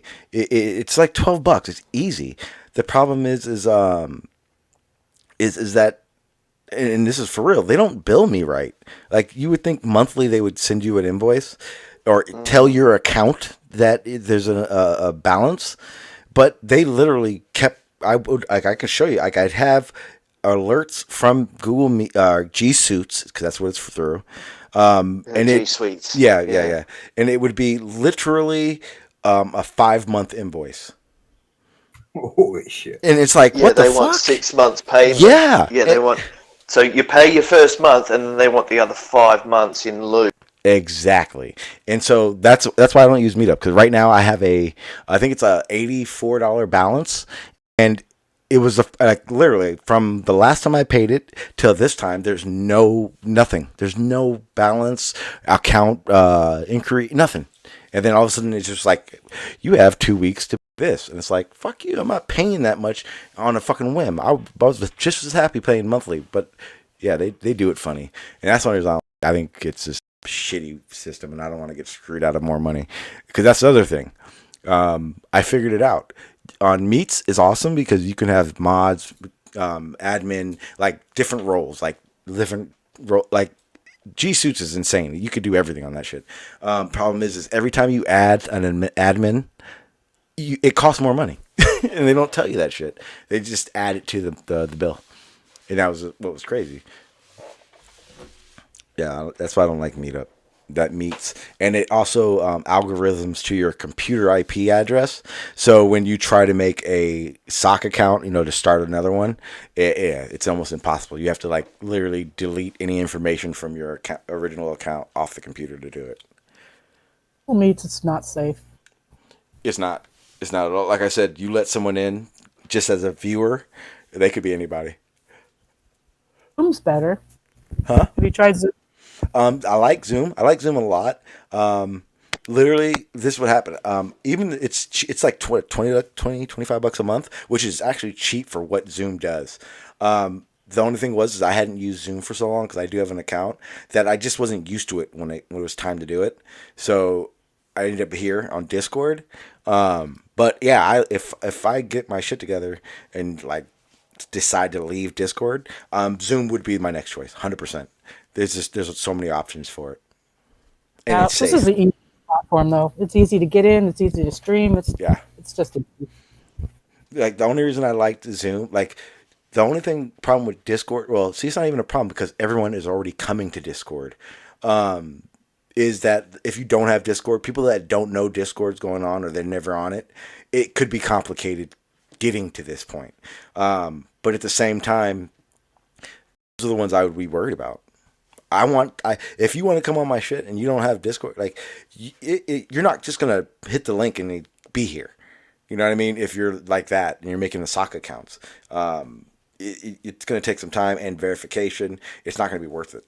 And I know every single person that comes in here, I have to verify. There's no one else to do that. I don't even think my mods. You guys may be able to do roles, but this isn't a server that is a hangout where there's a mod here all the time. So I'm not sure if you guys can or not. Sean Smith, if you're ever trying to talk, I server muted you earlier because you were hot micing. You're a mod. You can unserver mute yourself. I see you lit up, and I feel real bad if you're talking and and you've been thinking we just like you and cut off or something. Just unmuted them. I can do that. I suppose I can. Yeah, but I mean, I've had some people modded for my channel, people that I know. I used to go to their Discord and play games with them. But they're kind of, they think it's funny about changing people's names, so I had to take that ability off of them. Otherwise, they would you know what I mean? I know it's funny at times, but you can't have people changing names and well, put this way, every 10 minutes. Like I said, it's just a pain in the ass. Like I said, I have different servers, and I have a lot of different mods, flat earthers, globers, even it out, blah blah blah blah blah. But I can tell you right now, and it's not me just kissing my mods' asses. Right now, and I don't give a fuck. I fucked up once. I thought I could just give a mod to someone who deserved. It. Doesn't work that way. All my mods I trust. I seriously, I do not have one mod right now that I wouldn't trust with the server. I would give each and every one of my every one of my mods an admin role with trust right now, and that's almost insanely impossible to have. Yeah, I mean, did you turn off caps lock? Hang on. Nope. and that's the other thing. Like, if you guys ever see me typing caps, don't assume I'm yelling or mad. I'm just lazy. Sometimes my pinky hits that cap lock and I don't turn it off. I may not turn it off for a day or two. Or you were overexcited. Yes. Well, a lot of the times I'm typing with just the light from monitors and stuff, and when I make typos and stuff, I don't go over credit. People should know what that word means, even if there's a letter or two wrong in it. You know what I mean? Okay, so I do that too. I don't fix typos, which everyone knows, and I'm also a finger typer. I don't know how to type. Like, I have an idea where all my keys are. I can type one or the finger type. I can do that fast, but yeah, I don't know my keys like that. So I have to look down. That's why I don't. That's why I'm live streaming right now. I hate typing. Yeah. That's why I I started mean, streaming. I used to use a keyboard that was so worn for gaming that all the letters were worn off of WSD, B, C, X. Yeah, You know see, what I I mean? don't. I, G, H, J. I All don't the, know all the any of keys that. you was over and over again, they had no letters on them, and I just had to type from memory, you know?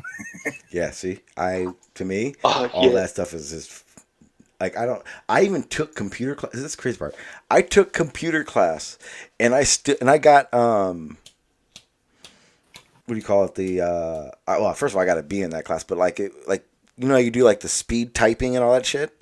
I got like a really high Touch type. score. Yeah, but it was back then. It wasn't you didn't have to actually type. It was more a hand-eye coordination test and shit. Like type or hit this button, hit this button, hit this button. So We had to do keyboarding. We had to actually learn how to type on a keyboard. oh no, see, but that was the thing. That's how I passed it. See, I like I said, I took 2 semesters. I just in the way I learned. Period. Even here, that's why I kind of keep Stingray around, even though his personality is shit. And his drawings. I'm a very visual person. I need to see it, like jiu-jitsu, for instance. If I see a technique done, and I see it, if I see it a few times, I can start emulating it in my brain, and I can physically do it. So for me, I'm a very visual person. So it's like, you know what I mean? This is just what I'm saying. Well, when I was doing, like, my early days doing Windows, Excel spreadsheets and all that, in Office, they would give you a letter and you had to type that letter in, and when you were finished, you'd say you were finished, and they would look how long it took you to type it in, check how many typos you'd made, see if your space and punctuation was right, and that you got a mark for that, you know what I mean? Well, that's that. Like I said, where you have to learn. They teach you that QWERTY bullshit, whatever. That you're how to type. They teach you that. Well, they're not teaching like when they test you for it. They're not testing that that. They just expect a certain amount of being or a certain amount of words to be able to be typed in a certain amount of time. So many words per minute, yeah. Yeah, but you've got to get those words correct. You know what I mean? Guys, They check you for like if I sit, spelling if and I punctuation. if I get into what I'm saying and type, and I'm not looking at because again I have to look at the keyboard. I can type fairly quick that way, but that's also because of the the muscle memory. Guys, I can help you with this. I once did a game called Typing of the Dead. This was a very long time ago. Like, I don't know, 18 years ago, God knows. Typing of the Dead. And it was a shooter game that was a progressive shooter game, but the shooting was giving you a sentence or a narrative to actually type before the zombies got to you. And you had to, that taught you to touch type. See, I don't know if that would work.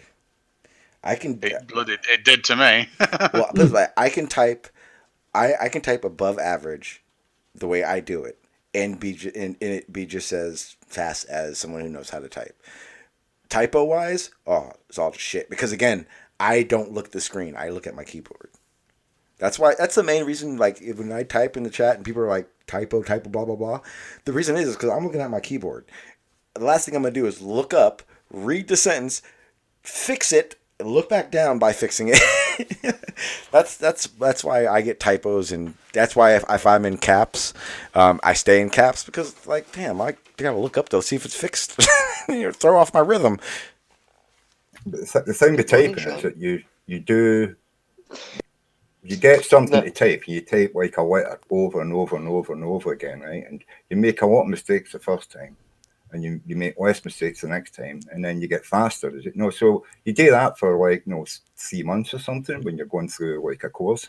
At the end of the 3 months, if you're typing a letter 3 times a night, you want to type. It's just a thing. You just learn it. Here's the thing. You don't even think about what you're doing. You're just doing it. You know? I've been in these chats, live streaming for 4 years now, almost. You'd think I would have learned by now. Nope. Like that's Yeah, the but thing. you're doing, Like, I you're still doing I other still stare at things. my hands. You're I checking still stare at my videos. You're hands and talking to everything. people in two different chats. You know what I mean? You're pushing to talk in your own, voice, chat. So you're doing multiple things other than just typing. So it's not surprising you make mistakes. And I do the same. Man. well, that's also why. That's also why while I'm streaming, if you guys are hearing me in my little rants or I'm talking like a lot like I am right now, I don't type in the chat very much. I'm not involved in the chat very often. When I go quiet on the streams, then you start seeing me in the chat a lot more. When you're typing in the chat, yeah. Yeah, because what happens is, luckily I only really do it when if someone's talking, I really don't give a fuck to hear. Stingray does this a lot. When he's talking, I'll be typing and they're asking me something and I have to ask them to repeat it. It's because I completely just put that in the background of my mind and I'm typing and I'm concentrating on typing and I hear it, but I've had a girl for I had a son, so I was with that girl for 14 years. I learned how to I learned that. So if you see me typing in the YouTube chat and you're talking to me, you may want to check and see if I'm paying attention. I do that. Yeah, you're a laser focused guy, aren't you? Yeah, yep. If I right now we're having a conversation, if I decided to start talking to Pip in the chat, and I'm using her because I can see her in here, I'm no longer in the conversation. Yeah, I mean, I can kind of catch up a little bit with the chat on YouTube. I can be sort of looking up Google for something, a link I'm trying to put in. I can put the link in YouTube. I can put it in the. Well, not here, but yeah, I could put it. I've got the live stream. That's why, put the link in there as well, and I can be talking to you as well. I'll do this a lot when Barney's speaking a lot. One of the other things that I like doing a lot is that the quote unquote production side of the streaming and all that stuff. Problem is that I'm still a one man team, so I'm doing everything, so it kind of conflicts. So it takes, no matter what, the producing side of it means that you're not going to be able to pay attention to everything. Yeah, I mean, I don't do anything that's commercial. And then my YouTube. The thing is Twitch, it's all commercial, Well, the thing is so if Barney's explaining something, and it's one of the things is Barney can explain things very well, and he doesn't always need an illustration in front, but again, I do. So what I like to do is I like to be searching for stuff while he's talking. Again, I don't have to be in the conversation. Again, the hardest part about that is if I'm constantly searching things he brings up or says, I can't take everything in. Luckily, those are the streams that I always go back and listen to again. But if I'm talking, you're gonna get less content.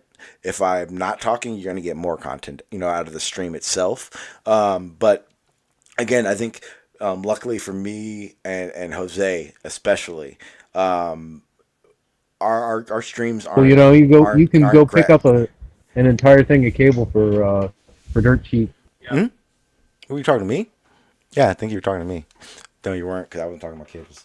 Okay. The thing is, as well, a lot of people are connecting to your stuff with mobile stuff, tablets or phones. Yeah, exactly. I'm on a desktop PC with two monitors. You know what I mean? So I could be Googling in one and talking to you on the same one. Another one, I could be looking up YouTube videos while talking in the YouTube chat. Yeah, exactly. So I can be doing several things on the computer. It's much harder to do that if you're on a tablet. Oh yeah, exactly. And that's the other thing. So I have 5 screens. So I actually right now, if you guys saw my layout, you'd be like, damn, you're a mess. But I run a phone and a tablet. But the thing is, here's the thing. People on a cell phone, 19 million times out of 10, aren't going to be watching. So the idea that, right now, the way I have it set up, it's like I got 3 different screens going on my OBS, so what the viewers are seeing, but it's not a very watch me type stream. You know what I mean? When I show those videos and stuff, I go full screen. I don't have any graphics like that yet because I'm still learning. But I think one of the big things that makes me and Jose, especially, because again, these are the 2 people that are me and him are the 2 people that I can say this is how it works. We have a very much so a listen stream more than a watch stream. You sort of monitoring it rather than Yeah. participating so much, you know what I mean? Exactly. Jose, like, and we've talked about this before. Jose has a better situation to be able to accommodate a visual stream as well, because he has the panel that does a lot of the back and forth, and he kind of just polices it. Whereas for my stream, I'm more involved in the conversation. I'm not, it's not a speaking and all that crap, and I just let everyone go. I do, because sometimes I smoke a little bit too much, but the realization is that I am here. Get back to this planet that we keep calling Earth. Right. Now, I had this conversation with someone last night. I said to him, hang on, with your black swan, where do you get all these calculations from? Did you use an Earth curve calculator? Yeah, but see, that's a beaten horse too. The idea, like, again, every time someone says that stupid shit, I go, "Oh, okay, so we're talking to the tangent line. No, the curve. No. We're not talking about the radius. Stop asking." Because last night I went over to 24/7's YouTube because I am banned. Like, I'm so banned from there, you can't even send me an invite, and I can't even use it. That's it. I can't go to. So I go to the YouTube sometimes to mess around and fuck with people. Oh no, I think it was ODD TV's new one. He's back. And I was talking to Jose Martinez, whatever his name is. Good guy. I like him. Yeah, Jose Martinez. Yeah. I like the dude. He's cool to me. And we were talking about. They were saying something. And I said something about the apparent horizon, blah blah blah. And he was like, "Well, how do they measure the radius of the Earth?" And I went, "That's easy. Geodesy does that." And he goes, "What are the tools they use?" I go, "Okay, what total stations, transit, GPS, different tools." And he goes, No. What are the actual instruments they use to measure?" And I went, "Okay, like total station reflectors, GPS receivers, and all that shit, blah blah blah." And then I went, "Oh yeah, and it took multiple teams to do so. It wasn't like they did hey Joe, we're going to do Texas today, we're going to do Arizona tomorrow." Like, no, it literally, it's like all a crew has to do is sections, and they can put that data together. And he goes, "Where can I find this information?" Really? That's easy. They should look up how they did. And I said that here's a key point. Yeah, here's a key point. Because I said go to USGS, because they have all the data's there. And I went, now, whether or not you understand what you're reading on that is a whole different animal. And I left. Yeah, they need to look up how all the borders were marked in the US back in the 1800s, right? When all the lands were actually given their divisional. Well, I told him. It was every 6. It was like every 6 feet. Oh no, it was much. It was long. It was respect and a level. You know what I mean? That was when they were. That's when they were doing the actual data points, the datum points. Yeah. To do that, but that's how they got. If you go. Yeah, that's how they got to. That's how they got the original datum points. Yeah. If you can go look at any of the high points around a city or a town, you'll probably find on top of that there'll be like a concrete block with a metal plate in it, and that'll be where they're taking the theodolite measurements. Oh yeah, I'm what you find them in other high points in cities and towns. You know? Yeah, I'm what you would call a hobbyist surveyor. I do grade checking, all that stuff, and I do topo maps and all that kind of stuff. And I take pictures all the time of those. I've shown them probably quite a few times, because one of the direct laser sites that I've frequented, used to hike up to. It actually has a datum site. I'm trying to find the picture right now. That's what I'm saying. I mean, they keep asking how we know. We've been putting these places up since the 1700s, man, in Britain, in Europe. America, probably a little bit later, when you started to map your own country, you know what I mean? Yeah, just put it in the chat. This is when I on that hike that I go up to. Yeah, actually, once I get back into work and start getting some money, I'm going to actually start purchasing some certain leveling equipment that can see up to 1 kilometer, and explain to them how minuscule that drop is over what's basically just over half a mile. Yeah, there's a bunch of things that, like, what was it? I was watching what the fuck was I watching? I was watching something, and they were explaining Skyfall. I think it was on Terry's last night. They were explaining something over the curvature, and Skyfly kept saying something fucking wrong. I'm trying to remember what it was. These people keep saying we don't take into calculations when we're building bridges and motorways. Don't need to. And roundabouts and stuff like that. That they don't take into calculations the coverage of the earth. They do. Well, no. You don't need to take. They don't. Take our curve into account. Making a road. They're doing it sections. They've got large constructions when you got a bridge crossing like 3.5 miles to an island, and you know what I mean. But no, because even then, everything's done in. So if they're doing on a big scale, end to end, they're not going to be building the bridge like that. They build the bridge in sections. So each section has its elevation from end to end, and as long as it matches those elevations, then the project continues. It's not an elevation thing because again, the Brooklyn Bridge, the Golden Gate Bridge. A lot of people are like, that's built for curvature. It's not. It's a tension bridge. It's built that way for a max load, for it can have as many cars on that bridge as it possibly can without it. It's a gravity bridge.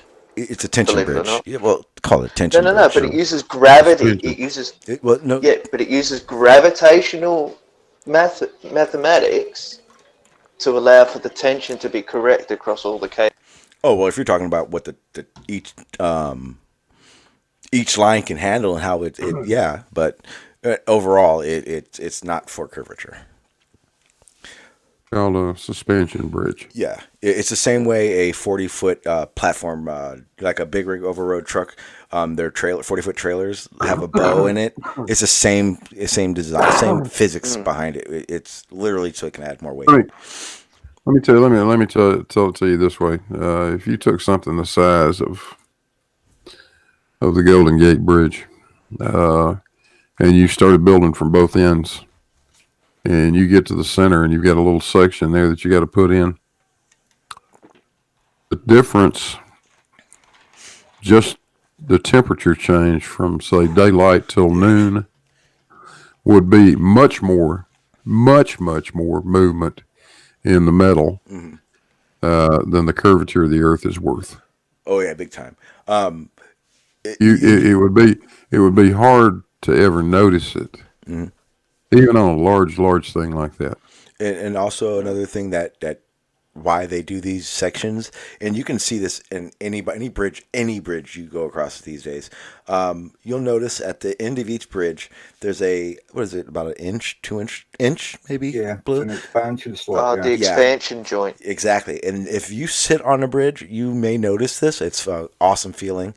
It used to scare my girl, so I used to laugh my ass off. But you'll notice the bridge starts bouncing under your car when trucks and stuff drive across it. If they did that, yes. Go ahead, Blue. No, it's doing that as you're driving along. You just don't notice it. Yeah, exactly. But that was just you do notice it when you're just sitting there. When you're sitting still, yeah. Absolutely. All bridges are built in sections for that reason. If you built, like Blue was saying, if you made these long single welded it all together, if it was like one thermal expansion. If you don't account for the thermal expansion, the damn thing will tear itself apart. Yeah, it does. They do, even the railway. I worked on the railway, and every railway's got expansion slots in it. And I think every what is 150 feet, I think, on a continuous welded rail. And like you're saying, Blue, that it expands and contracts in the time of year, because depending on where it's at. But the concrete also. It would take I don't know how thick it has to be, but I know it takes like 200 years for it to actually set. Like when you get into those the big columns, right? Concrete will always just simply get harder. Yeah. With time, it never finishes doing that. Okay. Yes, I just knew that process is like that. But if these bridges were just one slab, one pour. Especially like the Golden Gate. I'm not sure if anyone sees that epic footage of the bridge doing all that twisting and binding. If that was one chunk of one pour, it would have just snapped. That was it's the same as when Narrows Bridge. Okay, where's that at? I wonder how much rebars throughout that thing. When they're making concrete for like gigantic dams and stuff, they try to cool everything down before they mix it, because it's going to heat up as the chemical reaction happens in the cement. They've got to take that heat out of it. You know what I mean? They've got to keep it as low temperature as possible, or it They will actually spoil it. they actually built cooling pipes into the Hoover Dam, and ran water through it for years. Yeah, you have to be careful. Get rid of the heat. Modern concrete will give you chemical burns. So check this out.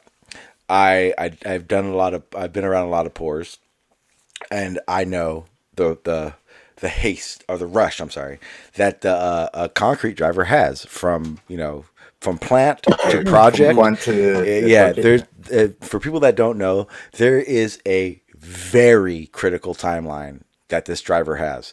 What happens is from the second it gets poured in the truck starts mixing it. The mixing aspect of it is to keep the water in it so it doesn't settle, doesn't set. Yes, to keep it fluid. Yeah, but the problem is... Do you know how many times that drum is allowed to turn before the concrete is no good? I don't know exactly, but I know there's actually a spec. There's a spec on it. Oh shit! Yeah, 90. It can make 90 full revolutions, and then they've got to dump that load of concrete. It's not usable anymore. Yeah, because they have to make it. They have to make the time destination within those 94. Oh yeah, and here there's two things that happen when you fuck up and don't abide by this time. I have witnessed both of this, and it is one of the most insane things you'll ever see. So what's happening as this stuff is mixing is not only it's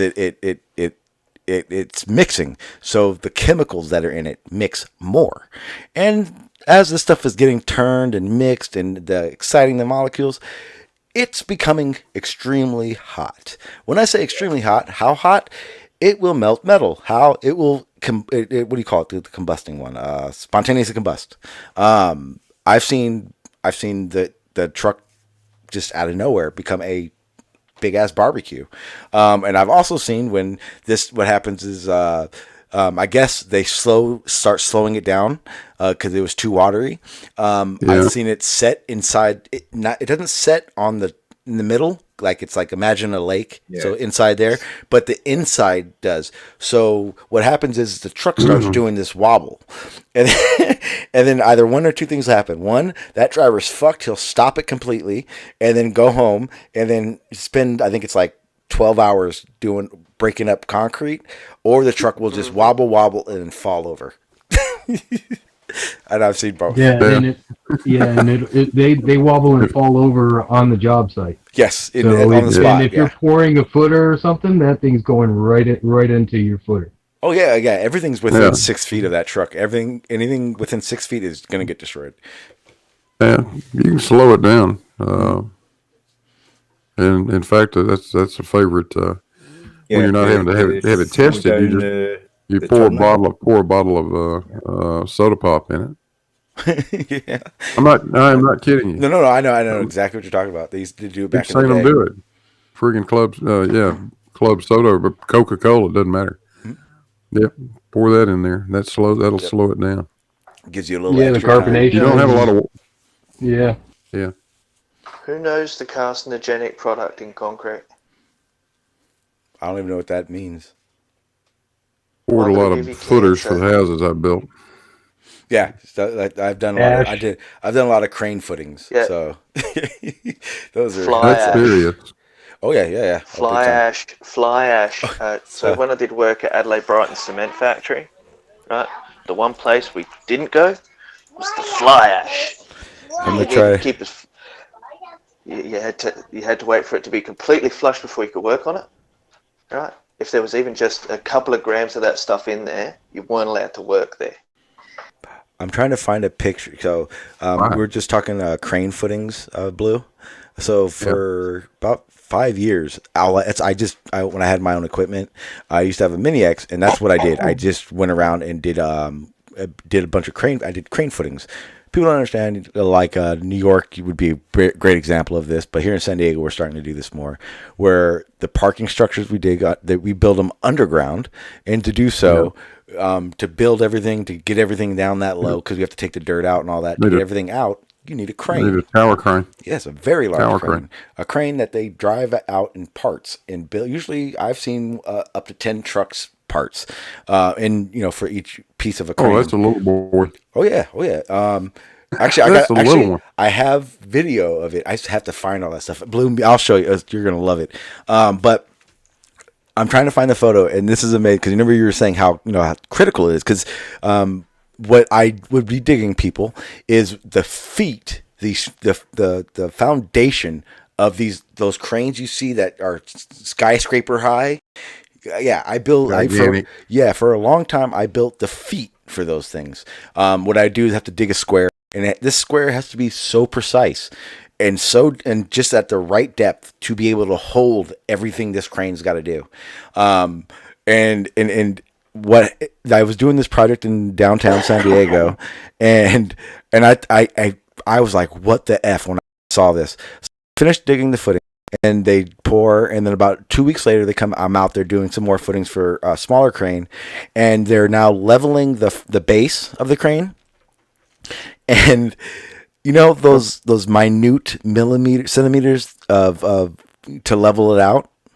Mm-hmm. They were using, oh, you're gonna love this, blank CDs. Like they'd stack 4 or 5 of them up in a section, 2 of them in a little area to get those little millimeters or whatever. It was insane. And then they would pour over that. And I was like, oh my God, this is happening. Yeah, they'll have the anchor bolts sticking up and nut on the bottom and the base plate and then a nut on the top. Then you got to come back and grout in under it. Yeah. I didn't realize, like, for the very first time I built one, I was like, what the fuck are they, like, what are they doing right here? And then the guy explained, he was like, because this is when I first started when my dad was helping, my dad would like lay out a square and be like, dig it straight. They were like, yeah, I think the first one I did was I think it was a 10-story crane, but it was above ground. And the footings, I think, were 6.5 feet deep. But yeah, it was when I watched them. The footing 6.5 feet deep, but it's sitting on. You're bound to have caissons or something underneath that going down 40 feet, 50 feet down the bedrock. They drilled and drived. It was like keep piling. It was like 2 foot diameter or 2.5 foot diameter steel pipe. Right. Yeah. And that, the caisson. Yeah. Yeah. Probably not sheet piling. That wouldn't be what you'd want. No, and then you'd want an H. Yeah, that would be more for shoring. Yeah. Yeah. Well, when we did that, that's mainly what they would use because that, again, remember I was doing we were actually doing the underground parking for these. Yeah, that's exactly what they did. They drilled the holes for those caissons, and then they rebar in it. Yeah. And then they pour, just go in, and then we start digging down because in that one, and I got to find the pictures for it. But that one, the max depth, we were 85 feet below street level when we stopped exporting dirt. That was fun because what I was doing was we had an excavator sitting on a 345 cat excavator sitting on the street, hanging over the pit. And then I was on a D8, and I was pushing all the excess export dirt into a big mountain that would reach that excavator. So every single day, my job was to build a ramp, or basically I would be building a ramp to push everything to the excavator. And then at the end of the day, I would be in charge of building the ramp because I'm not the only one down there. There's steel workers, there's pipe layers, there's at least 5 different crews in this pit, and they have to be able to get out of the hole because, again, our stockpile ramp is the only in and out for equipment, anything. Again, there's no cranes yet, so every day I was building this almost vertical ramp for people to get in and out of every day. It was awesome. That's crazy. I'm trying to find all that stuff. Let me see, what time is it? Yeah, I'm gonna be ending it pretty soon, and I'll show you guys. I'll come back and I'll show you guys. Yeah, when they put tower cranes up, you're going to by necessity have some serious foundations under that thing. Oh yeah. The overturning moment on that tower crane is enormous. Just the wind load alone. Yeah. So I've talked to. There was a small bit of time when I was like, I want to be a crane operator. I don't anymore.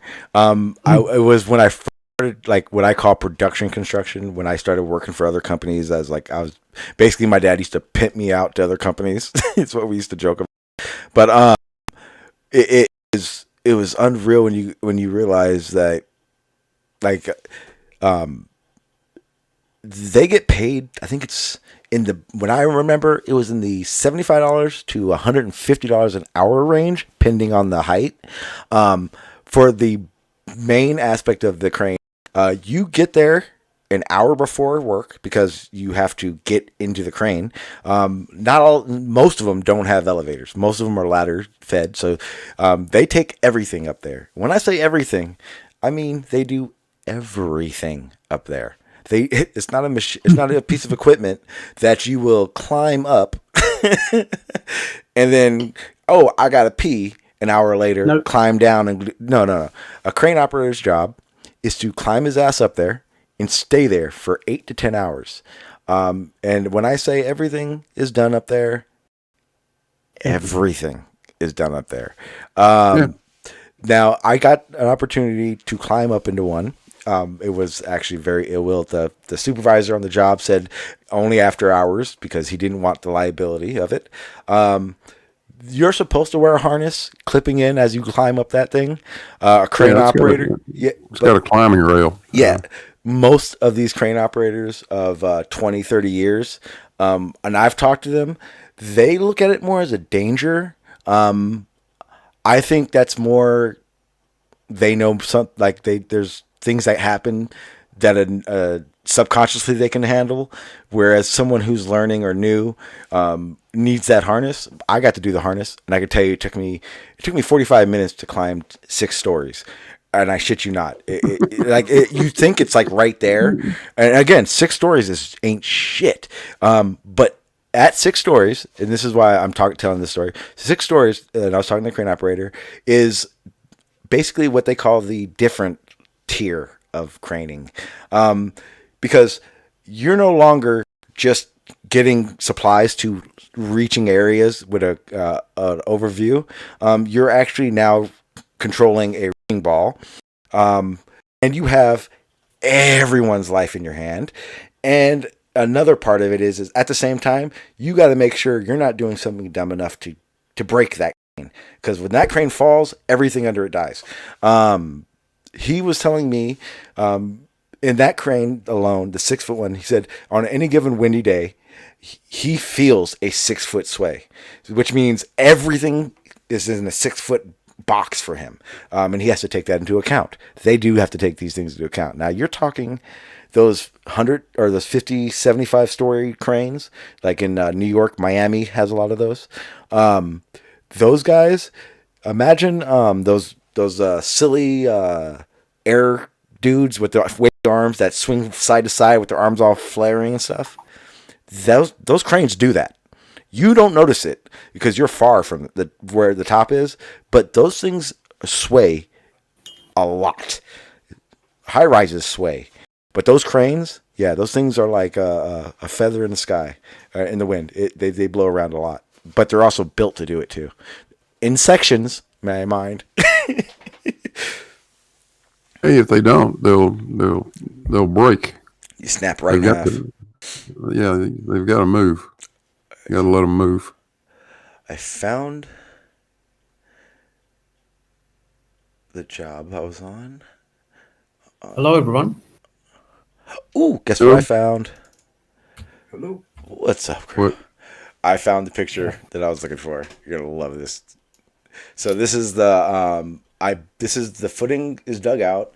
They set all the rebar, and they set the they've set the base crane on top. So it's if I remember correctly, I think 15, 20 feet tall. But it's the first section of the crane. But this is what gets cemented into the footing. And then I found out when they're done using the crane, they just cut the legs and then leave it in the ground. I didn't know that. All right, here we go. I'll share it.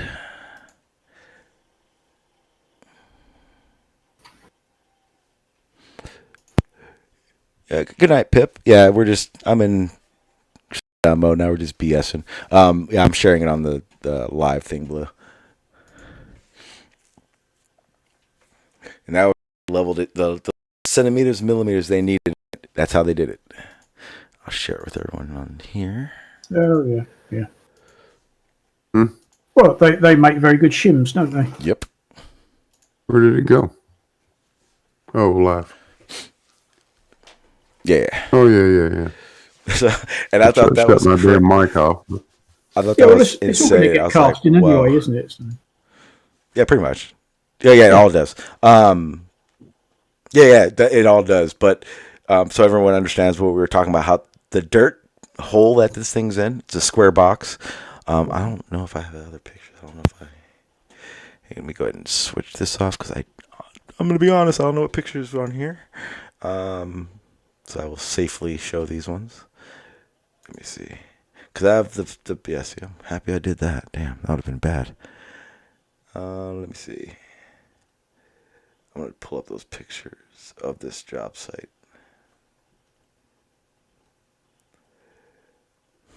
Yeah, we don't want any of those pictures showing us what you do with the cantaloupes on your spare time. No, you don't want to see. And that's child's play. There we go. Okay. So this one. Yeah, Charlie in the chat reminded me a while ago. It was the Tacoma Narrows Bridge was the name of that thing. That was back in the late 40s, I think. Something like that. Galloping Gertie, they called it. Yeah, when it Wind got to it, and that thing tore itself apart. When it hit its own resonance frequency, it just tore itself to bits. Okay, so this is from the D8 I was in, and I'm pushing up the ramp. I'm pretty sure there's another one.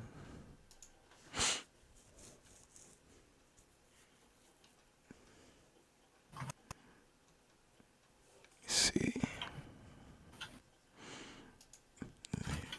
And then I'll find the next one that shows it all, because I have one that definitely shows the picture.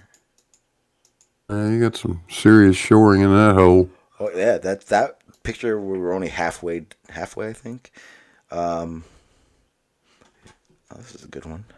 This one is that shows the excavator, except in my my feed. This everything. These pictures are from me being in the D8 desk inside the dozer. This is me. Yeah, I'm having to see it. Yeah, I'm actually right now. I'm under the excavator and it's reaching over me. Yep.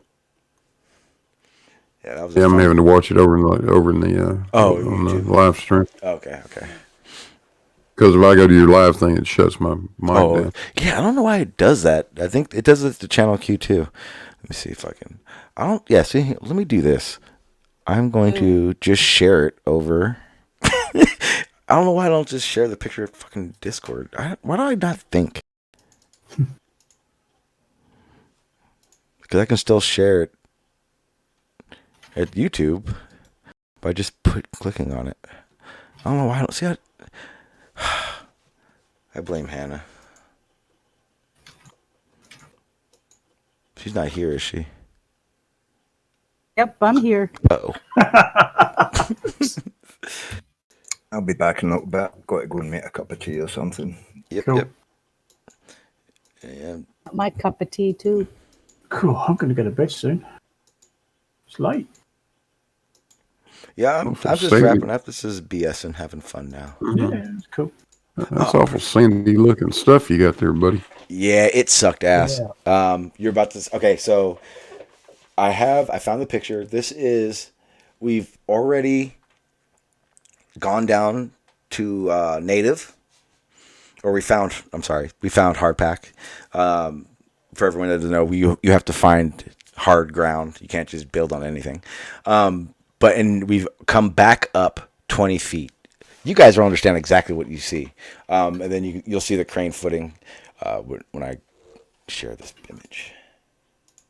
But yeah, you'll see everything now. This is definitely all after the excavator and dozer escort. But this is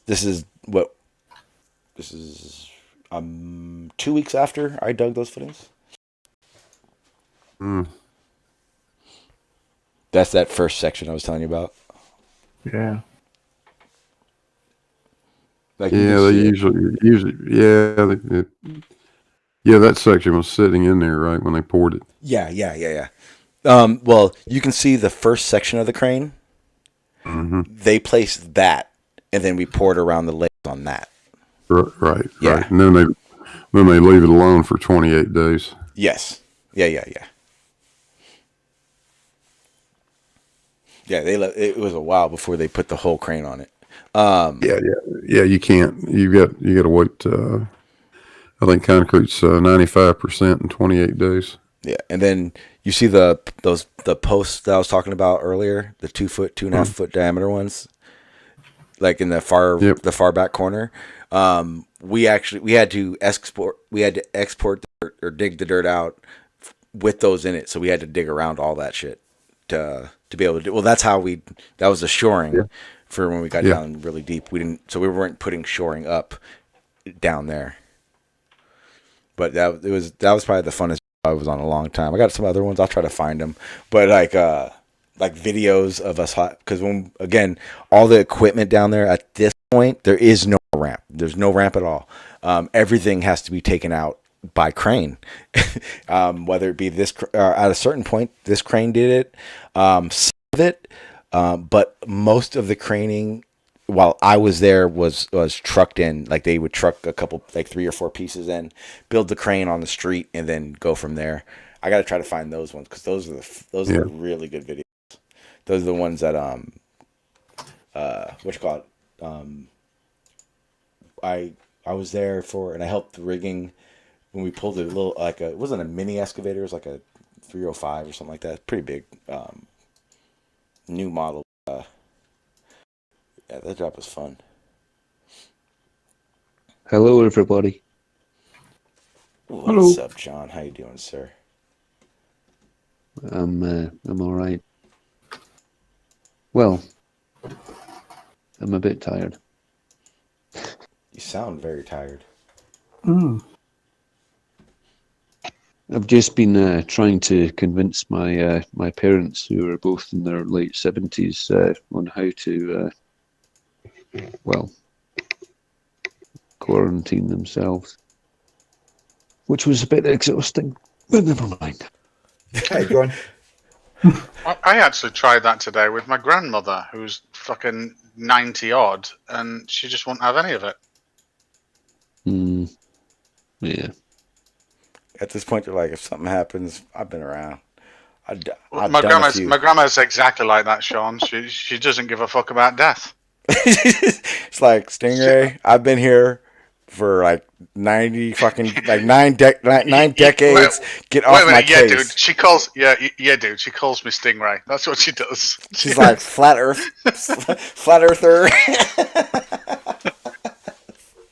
Well, see, the main problem is my mum. She thinks that she has Jesus on her side, and the thing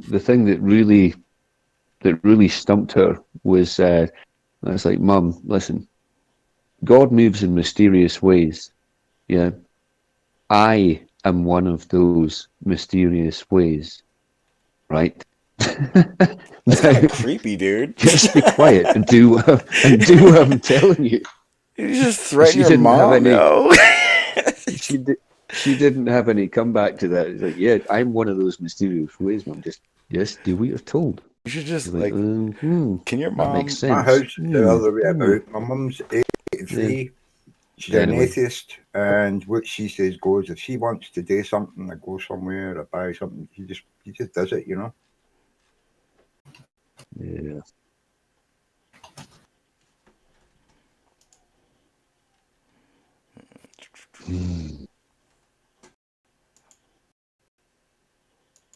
So how did it go with Travis? He didn't. After He didn't come in. Yesterday or today?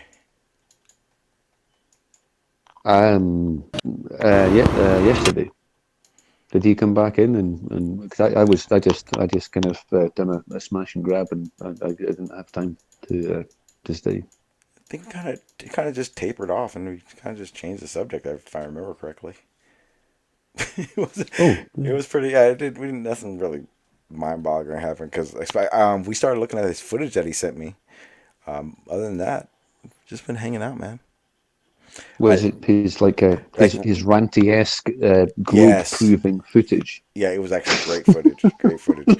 I stopped because only I didn't want to overwhelm everyone with everything I had gotten, so I'm gonna break it into parts. Obviously, I put it in the title. It's just part one, but yeah, it's gonna be. I have a lot of footage, and a lot of people don't believe me when I say it, but a lot of it is really good. But I'm gonna keep going with Travis and I have a love-hate relationship. Well, but it's not a love-hate; it's just a hate relationship.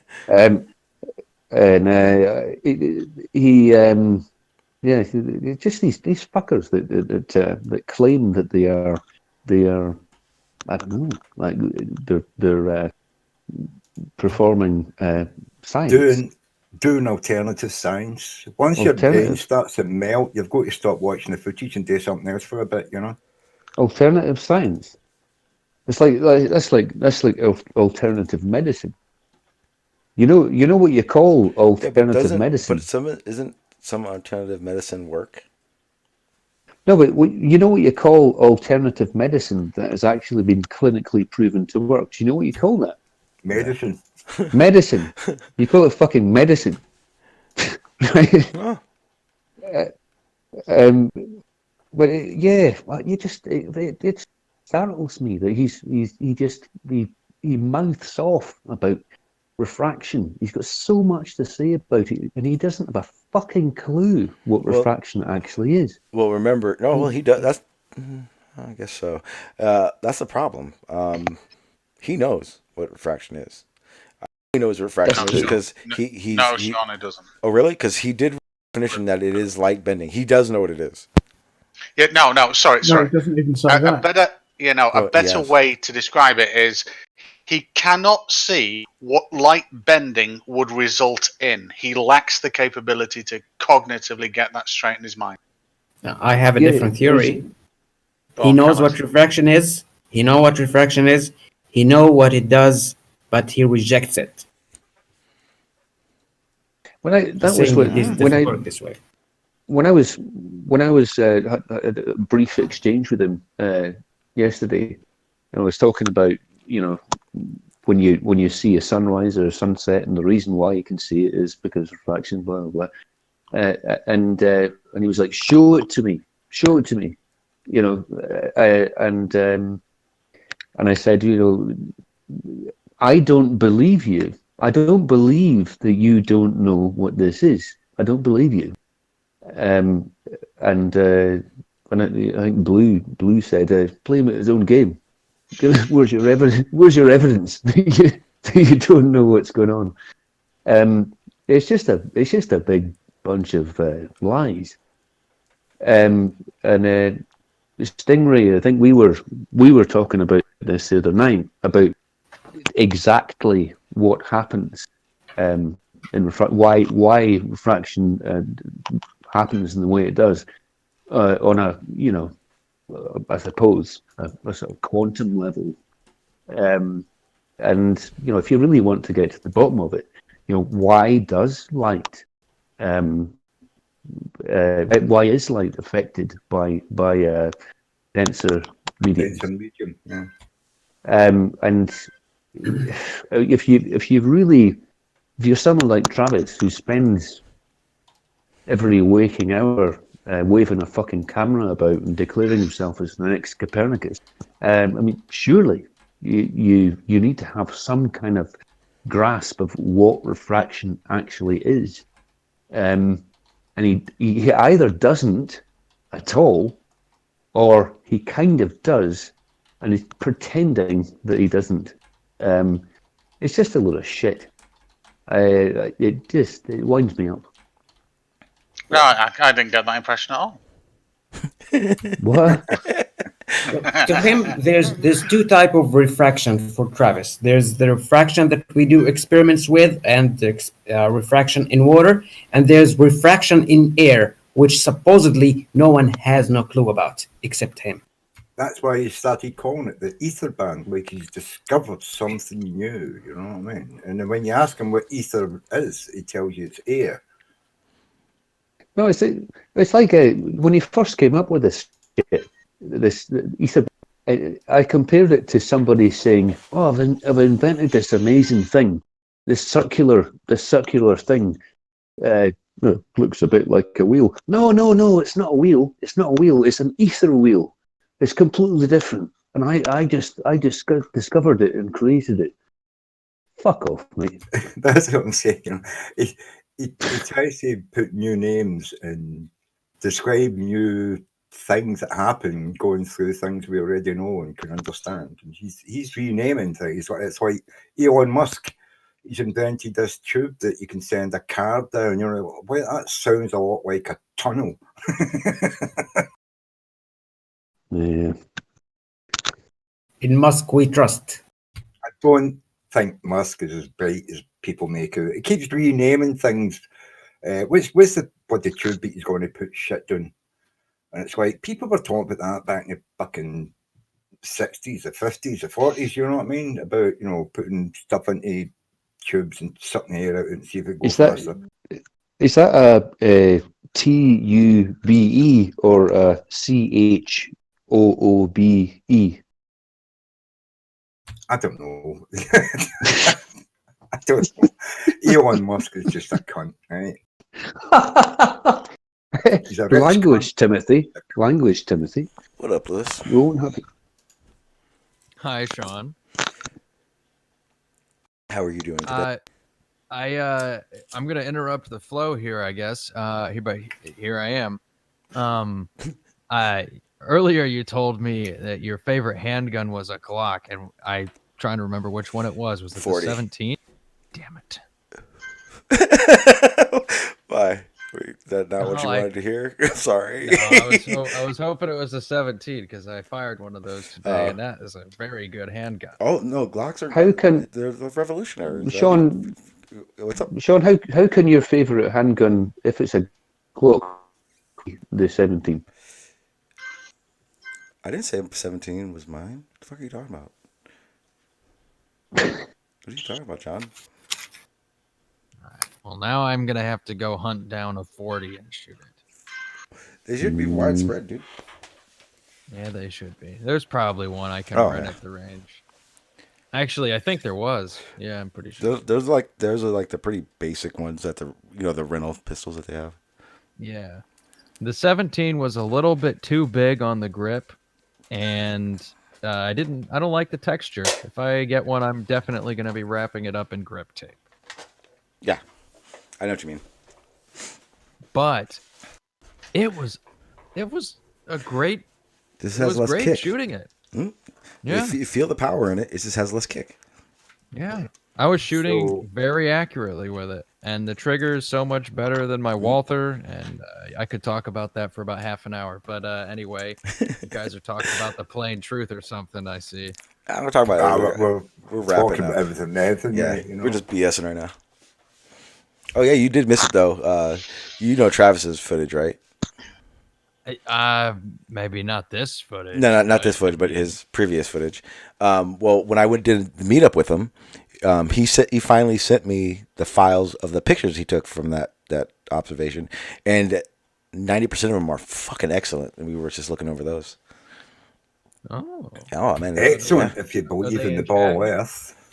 Yeah. Excellent if you believe in the ball Earth. Expertise if you compare. And here and Lewis, we figured out Stingray is a flat earther, and he's proud of it. Then that goes totally against what I'm about to say in a second. Am I the only one that finds it offensive? Well, not offensive, but just disingenuous when someone says ball Earth. It's planet Earth. Yes. Said the flat earther. A spheroid of sufficient size held together by gravity is what we call a planet, God. or at least a stellar body. They call Jose flip flop. You know what we call the Earth though? We call it a plane. A plane.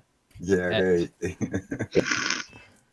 they obviously there's people and they keep saying this is a video of the plane Earth and what happens on the plane Earth, and it's like. Well, here's another problem. I think there are people that are talented in the 3D world, and they spend all their time trying to create these 3D models of flat Earth that don't work, and then present them on my stuff. And you mean like Stingray here? Yes, exactly like Stingray here, who I think, with his skills and talents, could make an easy, awesome 3D representation of the fabric of space. That's just my opinion. You see the problem that you have, Sean, is that to be a good troll, you need to be quite kind of abrasive and unlikable. Mm-hmm. You're too nice. You're too likable, and when you take the piss, we just can't take you seriously. You're talking to me or Stingray? We just think to you, Sean. We just think, oh, Sean. Well, first of all, you know what I mean? John. Seriously, John, I agree with you. Hang on, no. Here's the thing. No. Here's the funny part. Because John thinks I was talking about him, but I was talking about Stingray. But that's because John is a flat earther too. No, I knew you were talking about Stingray.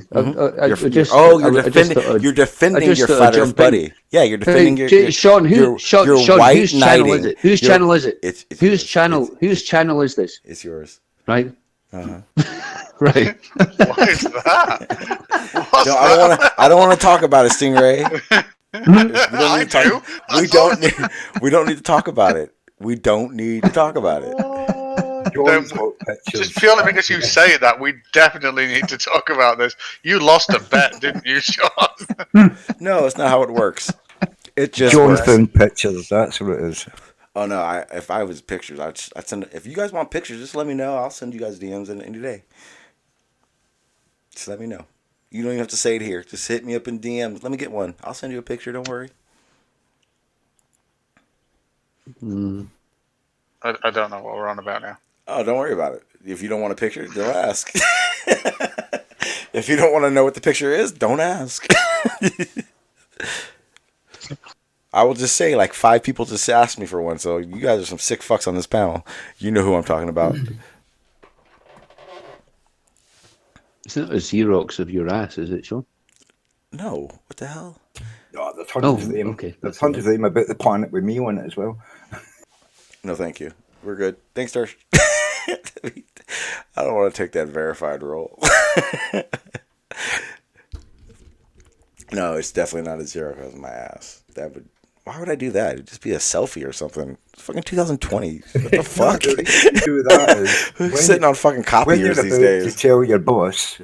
When you're about to tell your boss to stick his job up his ass, you get yourself a fucking Xerox of your ass, you put into several envelopes and hand them all out in the office as you go to the boss's office and give him one and tell him to stick his job up his ass. Well, the problem is I work construction, so there's no copy machines for one. 2, if I get that pissed off at a foreman, I'll fucking run it. I'll crush his truck. 2, if I showed a bunch of dudes on my site my ass, we would all just get a big laugh out of it, and then we'd go back to work. It doesn't really work on a construction site. You gotta do something really spectacular to piss a foreman off enough to, violence or something. Yeah. Tell a foreman to stick it up your ass. You probably tell him to do that every day anyway. Technology moves on, and the means of communication moves on, and it just goes on and on and on. And things become obsolete. Hey, Pete Shea, if you're around, you can come in right now. You can talk to John if you want. You motherfucker. I heard Barney was around too. Channelize this again. It's not not your Stingray. Flat Earth. But, what I was going to say don't work like that. was that what I was going to say was there's a band in the UK called Genesis, and the lead singer was Phil Collins, and he allegedly divorced his wife, or told his wife he was going to divorce her by fax. No, we're talking late Genesis then. Yeah. It's like Sonic But I thought- Genesis, I thought- like Hedgehog Genesis. Oh, Sean, honestly, it's only a couple £100 and I'm going to come over there and I'm going to get you. I'm going to get you so bad. I live in Wichita, Kansas. I need a zip code. 63421. Yeah, well, that's fake. well, why don't you Google Wichita, Kansas, and Google the zip code? Pick one.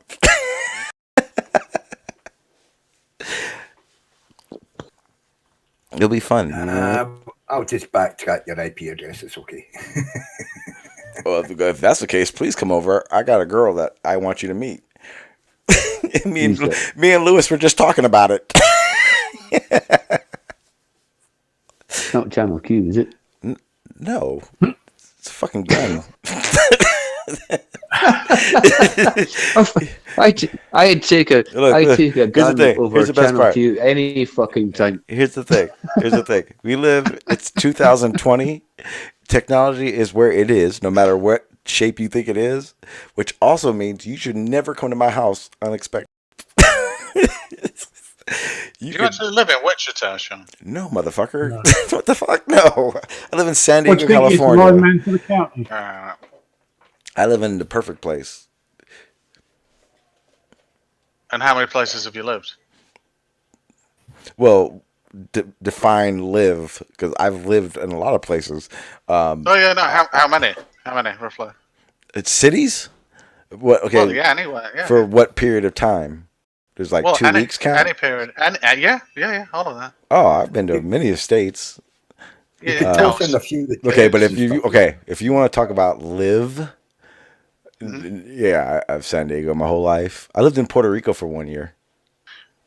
Okay, so San Diego and Puerto so San Diego and Puerto Rico, Mm-hmm. and I just given your logical brain, how much surface area of the Earth, habitable bit of the Earth, do you think that is in San Diego and Puerto Rico? Is there a that number? You're aware of? Is there a number? I would say it's less than 0.01% or something. I'm just wondering what basis you had to say it's the most perfect place on the Earth. Okay. Well, see, here's the thing. My Google isn't broken, Stingray, and I can ask everyone on my panel what's your weather like, and I guarantee you, San Diego is the best. I was just going to say, it doesn't really matter how much of that planet Earth you've seen. You've just got to wonder, why wouldn't you think San Francisco is a hell of a lot better than Puerto Rico after being hit by 2 storms, decimated, no electricity? I would pick San Francisco. And an additional point, if you ask me what the weather's like, I mean, how the fuck should I know? I'm in Scotland. Yeah, what's your weather like? I've fucking no idea. No, nothing to say to anyone else. Just look outside. What's wrong with you, John? It's different every time I look outside. You know? That's the weather forecast. Look out the window, and that's about as accurate as it gets. Okay, here's the best way I can tell. Okay, someone asked, "How do I know it's the best place on Earth?" Okay, it's not the best place on Earth. It's the best place in the United States, in my opinion, for multiple reasons. But I would gauge it on this: can you go to your beach right now and see bikinis? And if the answer is yes, you have a wonderful place. I can No, I was just wondering how many sample points you were gauging that it's the best place in the United States. Well, seeing how, like I said, my Google isn't broken, Dean, I can look at multiple rankings on best cities in the United States, and I can tell you right now, Okay, so best cities in the United States, and you're saying yours is up there. Yeah, our weather, I own that Just shit. for weather, because weather is the most important thing for a city. Yeah. Yeah. And I've got to say, actually, Sean, it matters to everything, Stingray. If I went to Readers' Choice Awards, here we go. Let's have a look at this. if I went to my nearest beach and I saw some chicks in bikinis, I would not talk to them at all. I know you like because, well, it's if you're wearing a bikini in this kind of weather, there's something wrong with you. Oh, out there? Yeah. Of course. Oh dear, Sean. Oh dear. Okay. I was getting nervous then. I was getting nervous I then. know. I've got a list here. Yeah, go ahead. Santa Barbara Mm-hmm. is number 10. Greenville, number 9. Who the fuck knows what Greenville is? Chattanooga. Yeah, come on, dude. Real shit. Better than San Diego? My ass. Number 7 is Monterey. Number 6 is Aspen. Okay. Number 5 Aspen, is look, Key West. Aspen is only good one time of the year, one part of the year, one season. The cold, snowy part. Yep. After Savannah? that, it's dead. Savannah is number 4. Savannah. Really? What is Savannah? Is that Georgia? Yeah. What does Georgia have? Savannah, Georgia. That's a shithole. Come on. No, Yeah. wait a minute. Alexandria. Virginia. That's Yeah. across the river from Washington. Just so you understand, Stingray, their weather alone makes them less than San Diego. Their summer times are sticky and nasty. Our summertime, perfect. Perfect. So number 2, Santa Fe. That's Southern California. Santa Barbara and Santa Fe, all Southern California, counts as San New Diego. Mexico, yeah. Oh, okay, my bad. Yeah. Okay, there's a Santa Fe, California too. But yeah, New And Mexico, San Juan, New and Mexico, LA, they're all good New places, Mexico, aren't they? New Mexico gets to 103, 104, even higher sometimes. That's too hot. Keep going. Number 1. Is it your? No, it isn't. It's Charleston. What are you, dude? You don't even live in the United States. I'm telling you now, your list is shit. Code Traveler, the best cities in 2019. Readers' Choice Awards. Blue. There you Did he say any? I don't think he said any city's worth of shit.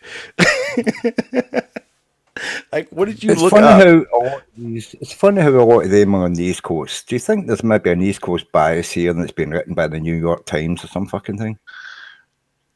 Right. Okay. So new list. Number 1 is Birmingham, Alabama. Yeah, dude. What are you Humidity. reading? Terrible weather. Like everything you're reading doesn't even make sense to a good city. Like none of those. Like Hannah, do any of those cities sound good at all for the United States? North Carolina's not bad, but I still Snow. don't like their weather. Yeah. My vote is Edinburgh, Texas. What the fuck? Oh yeah, I forgot. You used to wait, John. You used to be. You know San Diego. What do you? Will you tell Ray to shut up? Holy shit! Now I know this list is bollocks because at number 4, it's got Little Rock. Even I know this list is fucking bollocks now. Yeah. That's not a good list at all. What is this list? The most boring This list towns. is the 50 best cities in America. Affordable. Roughguides.com. Most likely affordable. If No, you're Little talking, Rock would be second then, wouldn't it? Behind Louisiana. well, I can tell you Is this now, like California is not the place you want to look if you're looking on a what's the price of it. Are you getting these lists from Absolutely not. ASCAR magazine or something? No, I got them from the same source that Sean decided his city was the best. Google.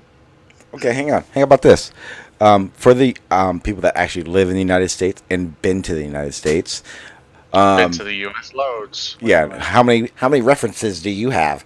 I can tell you, did 3. Stingray say any cities better than San Diego for year-round living?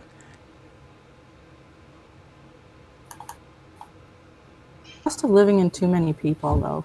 Yeah, but that's not part of it, though. Yeah, to Marty Moose in the chat. I was born and raised in Birmingham, Alabama, and yes, you are right. It is a shithole. Yeah, because if Stingray, if you're looking on a list for cost of living, San Diego will never be on the top of any list. So that's the problem with your. I don't even know what you searched for because everything you named was crap. Best. I literally searched for best cities in US. Yeah, you got to That be a was little it. bit more specific because I'm telling you right now, everything you just. I guarantee you, in the subcontext of it, it was all affordable living. I guarantee it, and maybe jobs or something because none of those places people go. Oh my God, I want to go there for the atmosphere. I want to go there because the year-round weather, it's so perfect. You do understand we don't get like we have 10 days of rain right now, and that's the most Going rain by we've had all some of year. the places, it could have been best cities for war reenactments or something. Now, San Diego's weather is amazing. I mean, if you don't know, and somebody wakes you up in the middle of the night and says, "Quick, what's the temperature in San Diego?" Just say 70. You'll be about right. Yeah, and the only other place I could think of that would ever stand a challenge is like Florida. The problem is Florida gets humid as crap. Oh yeah, and the hurricanes. So wait a minute. I've got a question. We for don't the, have any hurricane. Like our biggest fear is earthquakes, and literally we're so far away from the big fault line that we get the minuscule aspects of the earthquakes. Like a 7 in San Francisco, we get the 4. So wait a minute. Are you guys saying that one of the most important aspects of living in a city is a temperate and constant climate? Yes. Oh my God. I've never in my life. Have you ever shoveled a driveway of snow, Stingray? Yes. I never have. You haven't lived. Have you ever? Has your car? lived. Has your I car? love snow. Has your car ever been buried by a snowplow? No. No, we don't have big snow. We don't get snow deep enough in Scotland, man. Well, but put it this way: Britain. you like being freezing? You like wearing 7 layers? It depends. Sometimes yes. Sometimes no. Okay, well, I never have to worry about that. Even when we go to, even when it does snow. No, wait a minute. There's a difference between worrying and thinking. And here's the best part. Here's the best part. Here's the best part. When it does snow in our mountains, I can go snowboarding in a short sleeve shirt. If I get cold, go to the store, get a warm hot chocolate, and then 45 minutes later, go surfing at the beach. Hmm. And I've done that I before. don't like any of those things. Sean, can I? I can almost do it. I'm on my phone just now, Sean. But can I send you a picture to show you the weather conditions in Scotland? Sure, absolutely. How can I do that? I guess send it to my DM or hit the little plus mark in the chat one if it's able to be seen online. I could post it in the chat or in the on Discord or something. If it can be seen online, you can put it anywhere you want. If it's something that's only for my eyes, send it to my DM. Oh no, it's not. Yeah, it's just a picture of the windy man or the Scottish weather.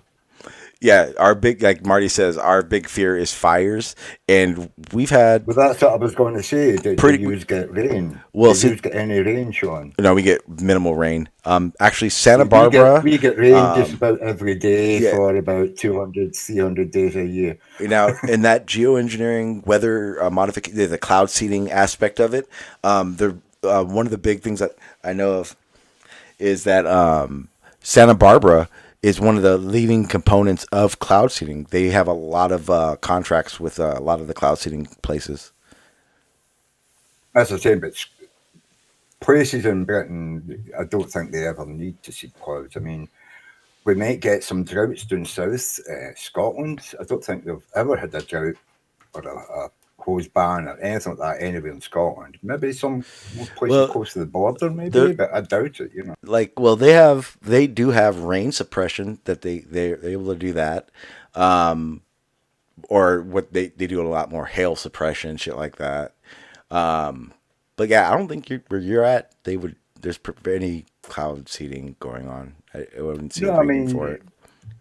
In about 50 years, we'll be filling ships with fresh water and shipping it to America and charging you twice the price of a barrel of oil, you know? Yeah. Vice versa, one of the ways. Yeah, we do get fires. Again, That's Southern California worry. Here in San Diego, we've had 2 good fires like that actually swept from our mountains to our coast. So I think we're good for a while. I don't think anything that big would happen again here in San Diego. But yes, California's big fear is fires. We don't get very much rain, but Southern California does do a lot of cloud seeding, a lot. I would say probably they probably do maybe 100 contracts a year in Southern California alone. But anyone can check their county. Go to your county hall records. They have contracts for cloud seeding. If they're doing it, it's there and you can see it. Yeah, but that's not chemtrails. That's No. It's a completely different thing. No, yeah, not yeah. even. Yeah, as far as I'm concerned, chemtrails do not exist. That is bullshit. Yeah, no, it's just the moisture in the air getting brought out because of the plane's wing. Yeah, contrails.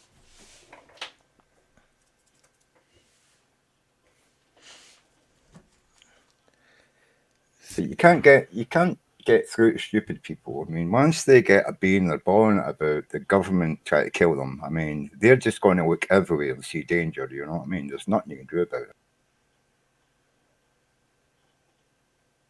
And give me 1 second.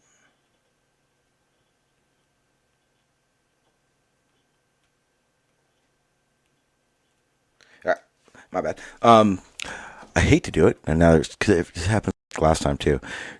Church, tomorrow you need to come early so we can do a geoengineering conversation because we keep starting it at the tail end of the streams, and I'm at 4.5 hours right now, and I hate doing long streams like that because now I'm super tired. Let me think. Did you get your? The thing is, though, I might have a birthday party to go to tomorrow. Or today, okay. Saturday. Okay. Well, past midnight for me. Oh yeah. The thing is, it might get cancelled because there's a lot of places that are shutting down, and they're just saying to people that have booked halls and stuff that they're not letting them have the parties, you know. Mm-hmm. So I don't know if that's going to happen to us, but it might because we're booked into like a golf course.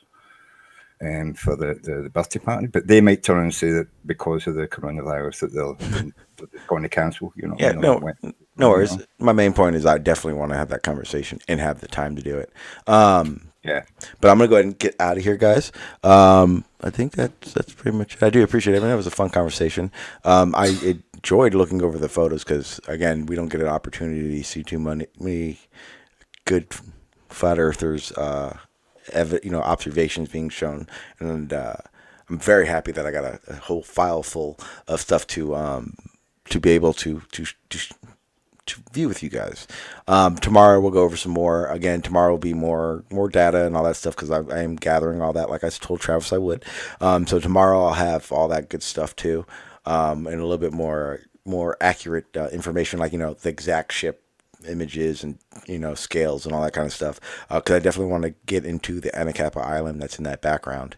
Again, and there's a few sailboat movies that we need to watch, and we're gonna have a few streams on this, so sit back and enjoy it with me. It actually is good footage. So Sean, can you? I've just posted that picture. Yeah, no. So, I've seen this picture. See, I would love to do that, but I would love to be able to leave that. That's ridiculous. That's too much. I'm sure when that's there, you could drive down to my house and it would be pissing rain outside. That's insane. But see, I bet it gets so cold that ice doesn't, or that snow isn't even slick. It's just Yeah, I mean, winter in Scotland is an average temperature of 6 or 7 degrees centigrade. Oh hell no! No, that was like 2 or 3 years ago, and it was uncommonly. It was just fucking crazy. That's what I'm saying. The average temperature in Scotland is about 6 or 7 degrees through the winter. You know, that's insane. But I was in the Land Rover. I was the only vehicle I encountered at all. Yeah. on the roads. That is crazy. All right, guys, I'm gonna get out of here. I gotta get out of here. I'm tired and hungry, and my girl just got home from work, so you know how that works. Yeah, I'm going to go and lie down and watch some Twitch TV for an hour and 40. But as I say, I might not be on at all tomorrow if that party's on. Yeah, I'll if not DM. on, then Yeah, I'll DM you. Yeah. And John, stay John. I'll try. Okay, I'll be back in a sec, guys. All right, people, I'm gonna get out of here. That was fun. I had a good stream. I hope you guys enjoyed those photos. Like I was saying, more to come tomorrow. I'm just bantering until I get to this outro screen. Okay. Like I said, we'll do the whole viewing that stuff tomorrow. A lot of good videos to look at, and we'll do a little bit more, and then bullshit a little bit more. But other than that, I'm out of here. Peace.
A lot of you question whether or not I'm here for truth. Question if I was a real flat earther or not. Well, the reality of it is there are no flat earthers. There are only globe deniers.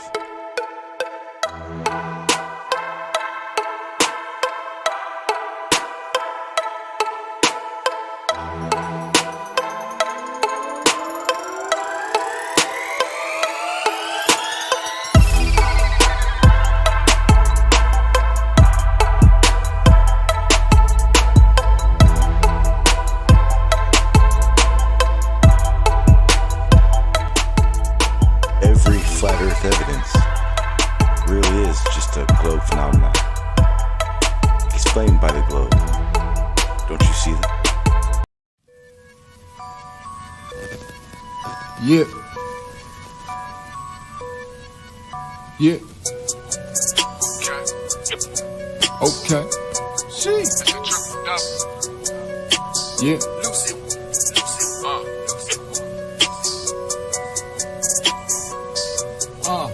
Yeah.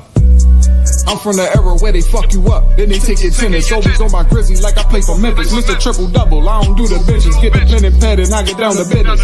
Flip the work, stretch the calisthenics. You just getting started, I'm about to finish. Kicking my feet, then light up the spinach. We get a pack and flip it like a gymnast. Tell me what the fuck you know about the trenches. Everywhere from over east to the village. Run the game through the streets like a scrimmage. Keep it 100, don't need me no gimmick. Flow is wicked, so you know I'ma kill it. You study my shit, so you know what to mimic. But we know the difference from Bentleys and Civics. I'm not finished, always on my pivot. See it coming, anyone can get it. Except for them thoughts and them pigeons. Promoting violence, who with it? Rest in peace to my critics. Moment of silence, crickets. I wear my scars like a badge. Had to work hard for the cash. Oh, and tell them why you mad. Bitch, I be all in my bag. I wear my scars like a badge. Had to work hard for the cash. Oh, and tell them why you mad. Bitch, I be all in my bag. I wear my scars like a badge. Had to work hard for the cash. Oh, and tell them why you mad. Bitch, I be all in my bag.